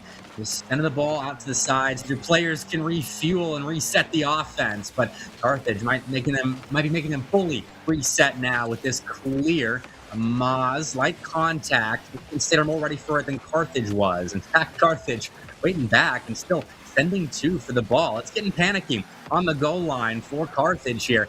Got to be cautious now. Michigan State White off the back of capitalizing on those double commit and sometimes triple commits have really established camp in that red end. And with that, they could find a winner, but at this point, 7.5 minutes in, a game winner feels a long way off. Thought X-Ray was going to maybe eat it right there. Instead, 7.5 minutes of extra time. Early demo. Korup wants to go for it. Flip reset, decides to go to the ground. And Sibs reads that nice and easy. Straight back mid. 100 boost from Vale to be able to deal with this one. They're going to look for a double on, it looks like it, just to get to the side wall and maybe try again. The flip was reset into the team, and it looks like for Carthage, it now means 8 minutes of extra time. As they go back in the defense, they double commit on the offensive side again, and Michigan State will take full advantage. Comms are breaking down for Carthage, and I don't know the reason for it. We didn't see this at all at the start of this series, and so they get out of Game 3, it'll be a massive win for them. Not just putting them on tournament point, but also getting out of a game where you've looked a bit rough around the edges and have given up close opportunities like that for the Spartans. Here's another one. Corrupt plays that off the side. Michigan State White put it back into the corner, and Gribble for that net. I'll find a face full of Corrupt, and Spartans just kind of taking pot shots at the moment, but these double commits are starting to become a little bit inexcusable. I mean, we had slow to develop sidewall doubles from Carthage that still brought 2 players out towards the ball, and yet they still could win it. Corrupt stopped right there, dead in his tracks, the ball as well. Michigan State White defends successfully once more. The overtime with no future in sight here. One of the longest games we've had throughout the entire day. And Amaz with a chance to end it. Another double commit save on the low ground from the Firebirds. Gribble 1 second. Has the boost to do it, but can't find any sort of bump. And Sibs is a bit awkward on this touch. Gives it for free over to Carthage if they want it, but Vale cannot get there in time. How about this centering feed? Nobody there either. Amaz was waiting for the refuel, and Core's going to steal it from him in the time being. 9.5 minutes. Carthage rolling back to defense, and another double commit that almost cost them the overtime. This will be a shot for Amaz. Had a couple opportunities to win this game, and that's another strong one, but another stop for Carthage. We've got multiple players in the 4-digit score range at the moment, and Corrupt's one of them. 1,100. Amaz is basically right there as well. Needs one more touch on the ball, and we'll get it here. That'll put him at 1,000 as Gribble following up We'll try to clear once more into the Carthage side. Michigan State White finding more control in this game. It's kind of been given to them by Carthage and the breakdown of comms and communication on their side. But both teams, you feel like, have an even chance to win this game 3 that has now gotten into quadruple digit time as well. More than 10 minutes have elapsed in OT with no goal. After the tech pause, after this long overtime, still a single goal! Long range, nobody's there! The demo goes for nothing! Cora's gonna try and return this one. Low boost still on the other members, but Gribble gets a good enough touch to send it forward. Sending the apple straight through a bite here. Vale once more through the corner. Gets the bounce. No centering either. It's been Michigan State just playing calm defense, but Cora's trying to break that. The low ground touch is denied again as Carthage, all of their efforts to score have been denied. Maybe until now. Vale setting up to center, and it looks like the backside defense just gives up a free one. Amaz drops it low. No good, and another clear. That's such a gutsy save from Corrupt, going in and out on that Amaz shot. And here comes another one. It's shy of being on target, but still Carthage make a bit of a meal of it. The Spartans have a really good opportunity now. Pass across, won't connect. Oh boy, that could have been it. Carthage still have to work, however. Here comes Gribble. First reset successful. Second one won't get him back to the play. And now it's a 2v1 going the other way. Sibs versus the Carthage attack, and they didn't use their full strength in numbers there. So Carthage empty-handed. Michigan State White empty-handed. You have to wonder, how much longer can we go with the defenses finding success? We've played 3 games of Rocket League and 1 game of Rocket League, and that is enough to make a man happy. Already so good. Another team bump friendly fire there in the backside for Carthage. They respawn though. They regurgitate an offensive zone here off the look. X-Ray's got the 1v, but doesn't find it against Sibs. The defensive masterclass from Sibs has kept them in this game, but for Michigan State, they need to take advantage with a comms breakdown. Vale, back wall, X-Ray, double, the setup, no! Another save from Michigan State! The reads are still there. These players are all in the flow state, it feels like. Comms may not be perfect, but the reads, well, maybe not perfect as well. Corrupt let that ball go, but still collects it. This is such a great showing of what Rocket League is at its most entertaining. Full improvisational RL on display on the land stage. And Corrupt trying to beat Amaz right there. Can't. Amaz pops it back center, and that's a low boost X-Ray that finds Vale for a strong clear that Gribble will collect and lose out on with a 50-50 loss. Sibs looking for a challenge on Corrupt, who baits him with a couple of fakes, but revenge is found. Sibs bumps him off the backboard there. And once more, Michigan State White to set up their offense, but they may have overextended. It's just Sibs in defense at the moment, but he was all the way back. So the full luxury of picking and choosing where he went with that ball. Ooh. Double demo down the Carthage line could open things up. Amaz's shot is blocked by X-Ray. He gets back. He finds Corrupt for a quick clear the other way. Michigan State let that one go. Sibs might have just given it up. X-Ray has seen enough. We need almost 14 minutes of overtime to win it. But Carthage are 1 game away from being crowned champions, and you can see Timmy. He's telling them to calm it down because he knows that the job isn't done. That's a massive release of tension on both sides of the pitch, both positive and negative. But Timmy knows that's not the end of the tournament, and you gotta collect yourself for the next game. What a finish to that game, though. I mean, for Carthage, things were breaking down all through and throughout. I mean, they were sharing that water bottle there, and they drank almost that entire thing between the two of them. And I would do the same thing, man. Palms are sweating. Almost 4 entire regulation games of Rocket League collapsed into just one. And I mean, Bepik, you've got a feel for Michigan State. I mean, where are they thinking at right now? I mean, if you have a bad coaching staff and poor structure around you, you're really down into the dumps, and game 4 is just a formality and this grand finals is over. But if, like I assume Michigan State has, you've got a good coaching staff, you've got a good program, you've got support both fan-wise and experience-wise around you, game 4 should still be a dogfight. It's going to be difficult to recover from you have 4 games Season 1. You said it. I mean, in this series, Llama, we've only played 2 games of Rocket League, but we've had essentially 6 packed into it. And I mean, with that in mind, it's been a very, very long grand finals. And to find your way back with a reverse sweep, it's going to be an even longer grand finals. And so for Michigan State, you have to be thinking about all the long ranked sessions where you are playing Rocket League for 6, 7, 8 hours straight in preparation for a moment like this, where you have to dig deep. You have to fight fatigue in order to stay connected and get 4 straight wins now in this grand finals. And, you know, you and I can talk about it. I hope Michigan State White isn't thinking about it, but you do have another series you have to win after this if they do win 4 straight games, and that's a crazy thought. Yeah, I mean, here's your reward for getting the reverse sweep. You get to try and do it again. That would definitely be tough. But for Michigan State, obviously not trying to give up here. They definitely want to fight their way through. They fought their way all the way through that lower bracket to get towards this point. So trying to avoid that second place finish. Either way from both of these two teams, they're going to end up on the podium. But the difference in the podium and the trophy and who walks home with it, well, that's who the series is going to decide. You enter tournaments with winning them in mind, and anyone that makes a grand finals will have done that. So the job is nowhere near done for either one of these two teams.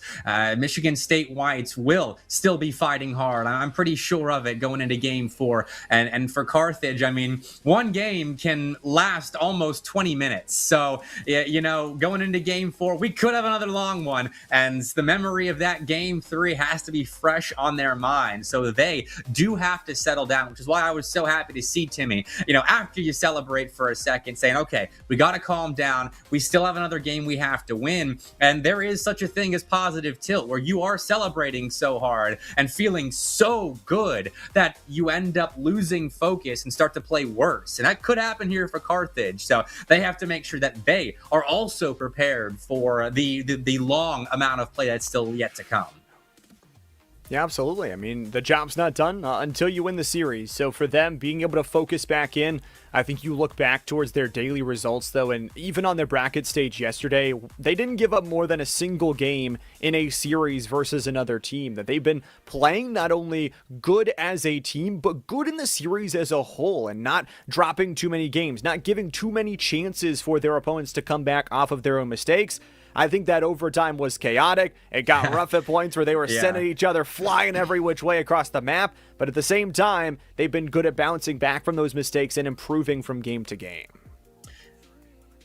And that is important. You have to keep your mental strong in a series like this, and your communication as well. I did not like what I was seeing with the Carthage rotations in that Game 4, or Game 3 rather. You know, you get the win, but the double and triple commits were far too rampant for you to feel comfortable going forwards. And so I hope they talked about that in between games and getting set now for Game 4. Could be the final game of Rocket League that we watch here at the Midwest Battleground, but that is up for these two teams to decide, and those decisions, as we saw in Game 3, can take a while.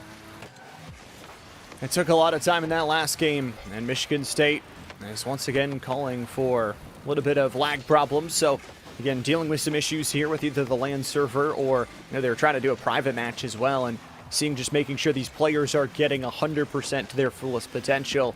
And obviously Carthage, I love that Carthage almost stopping immediately. They're respecting it. They're not saying, okay, we're going to score a million goals on you and not respect this. They want their teammates and their opponents to be at full strength as well. They don't want to hinder anyone by technical difficulties.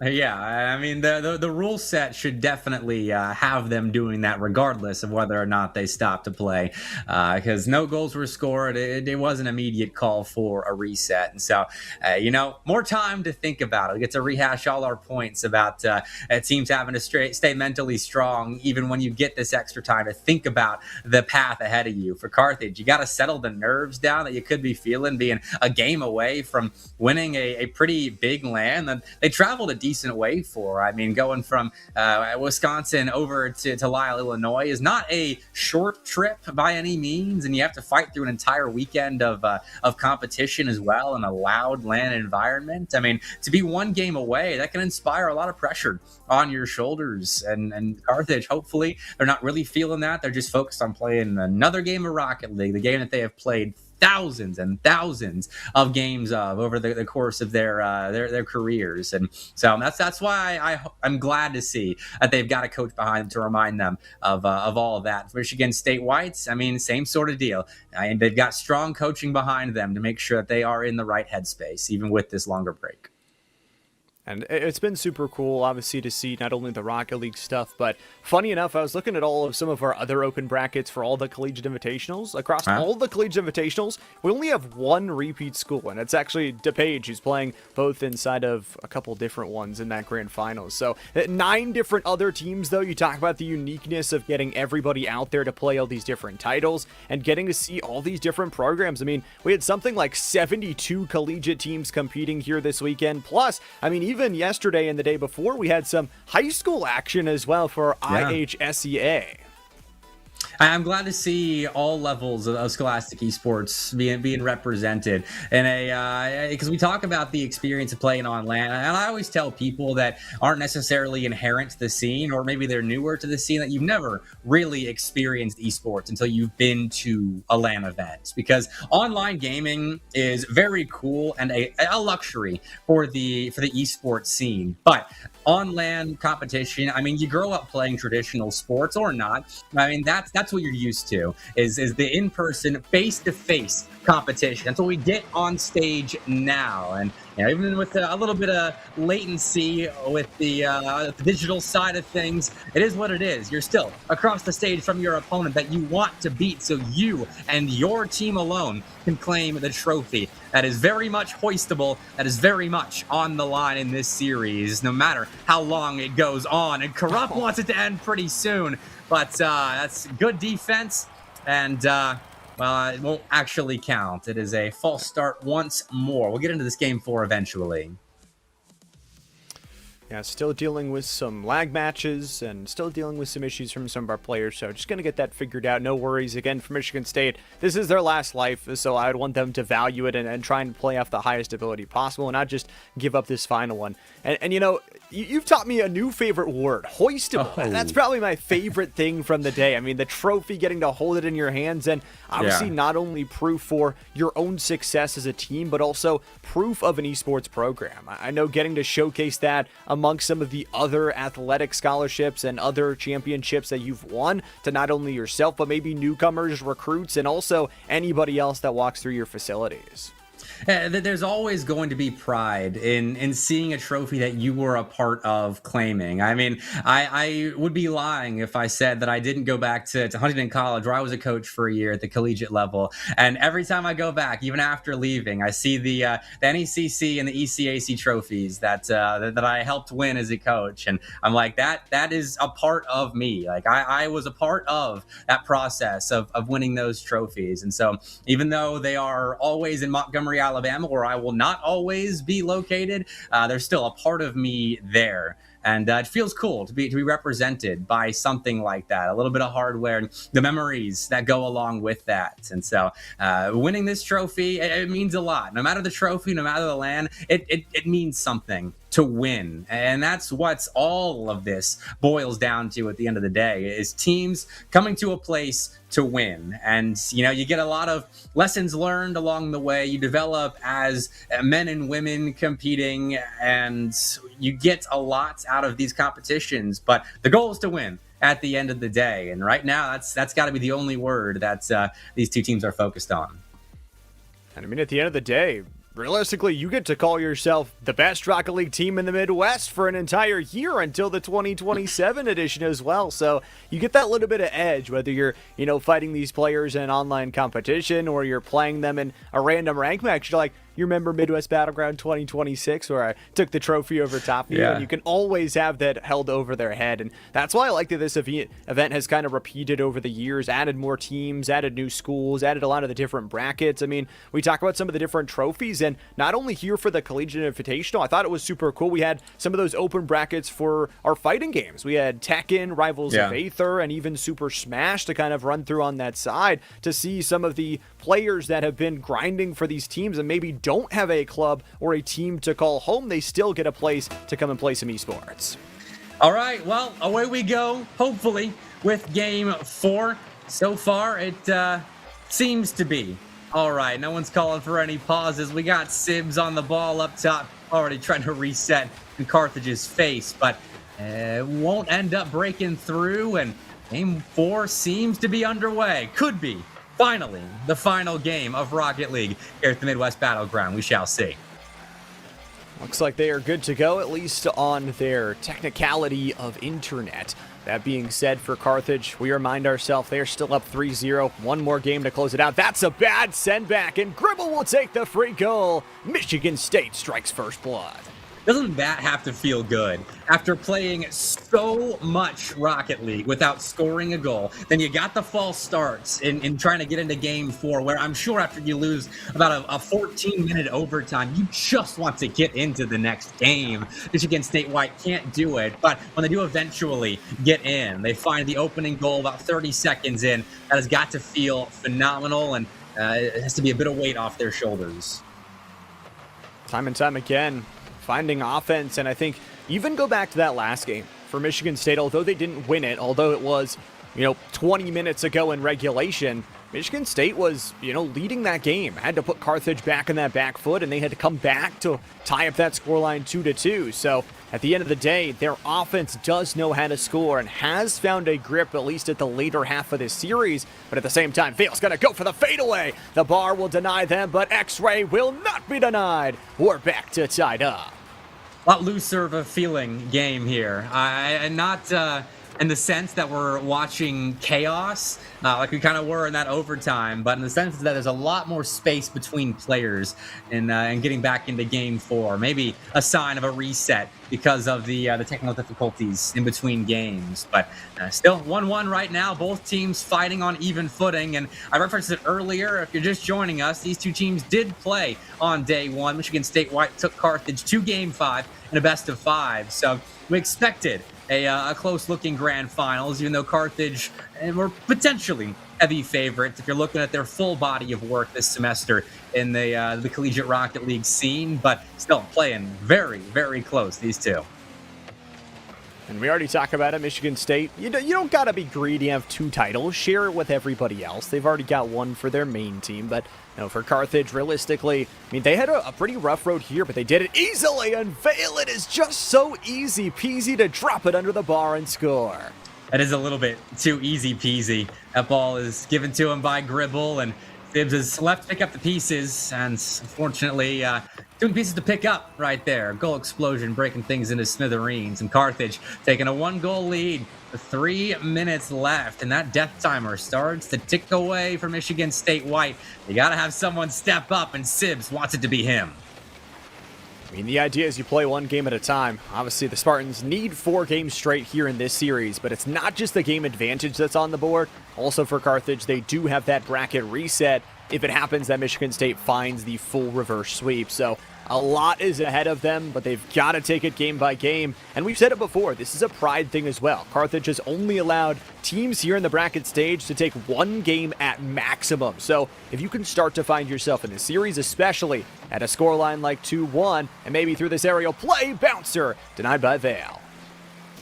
We missed the boost to the midfield line, so he's going to have to backtrack, and it's going to take him a hot minute. So Corrupt and X-Ray have to buy a little bit of time, and Vale is all the way back now. As a result of that miss, Corrupt and not making contact with the Maz allows a little bit more room before Vale gets into the fray, and so Michigan State White grab possession, and actually a goal, not quite. No goal for the Spartans. That ball was 95% of the way in.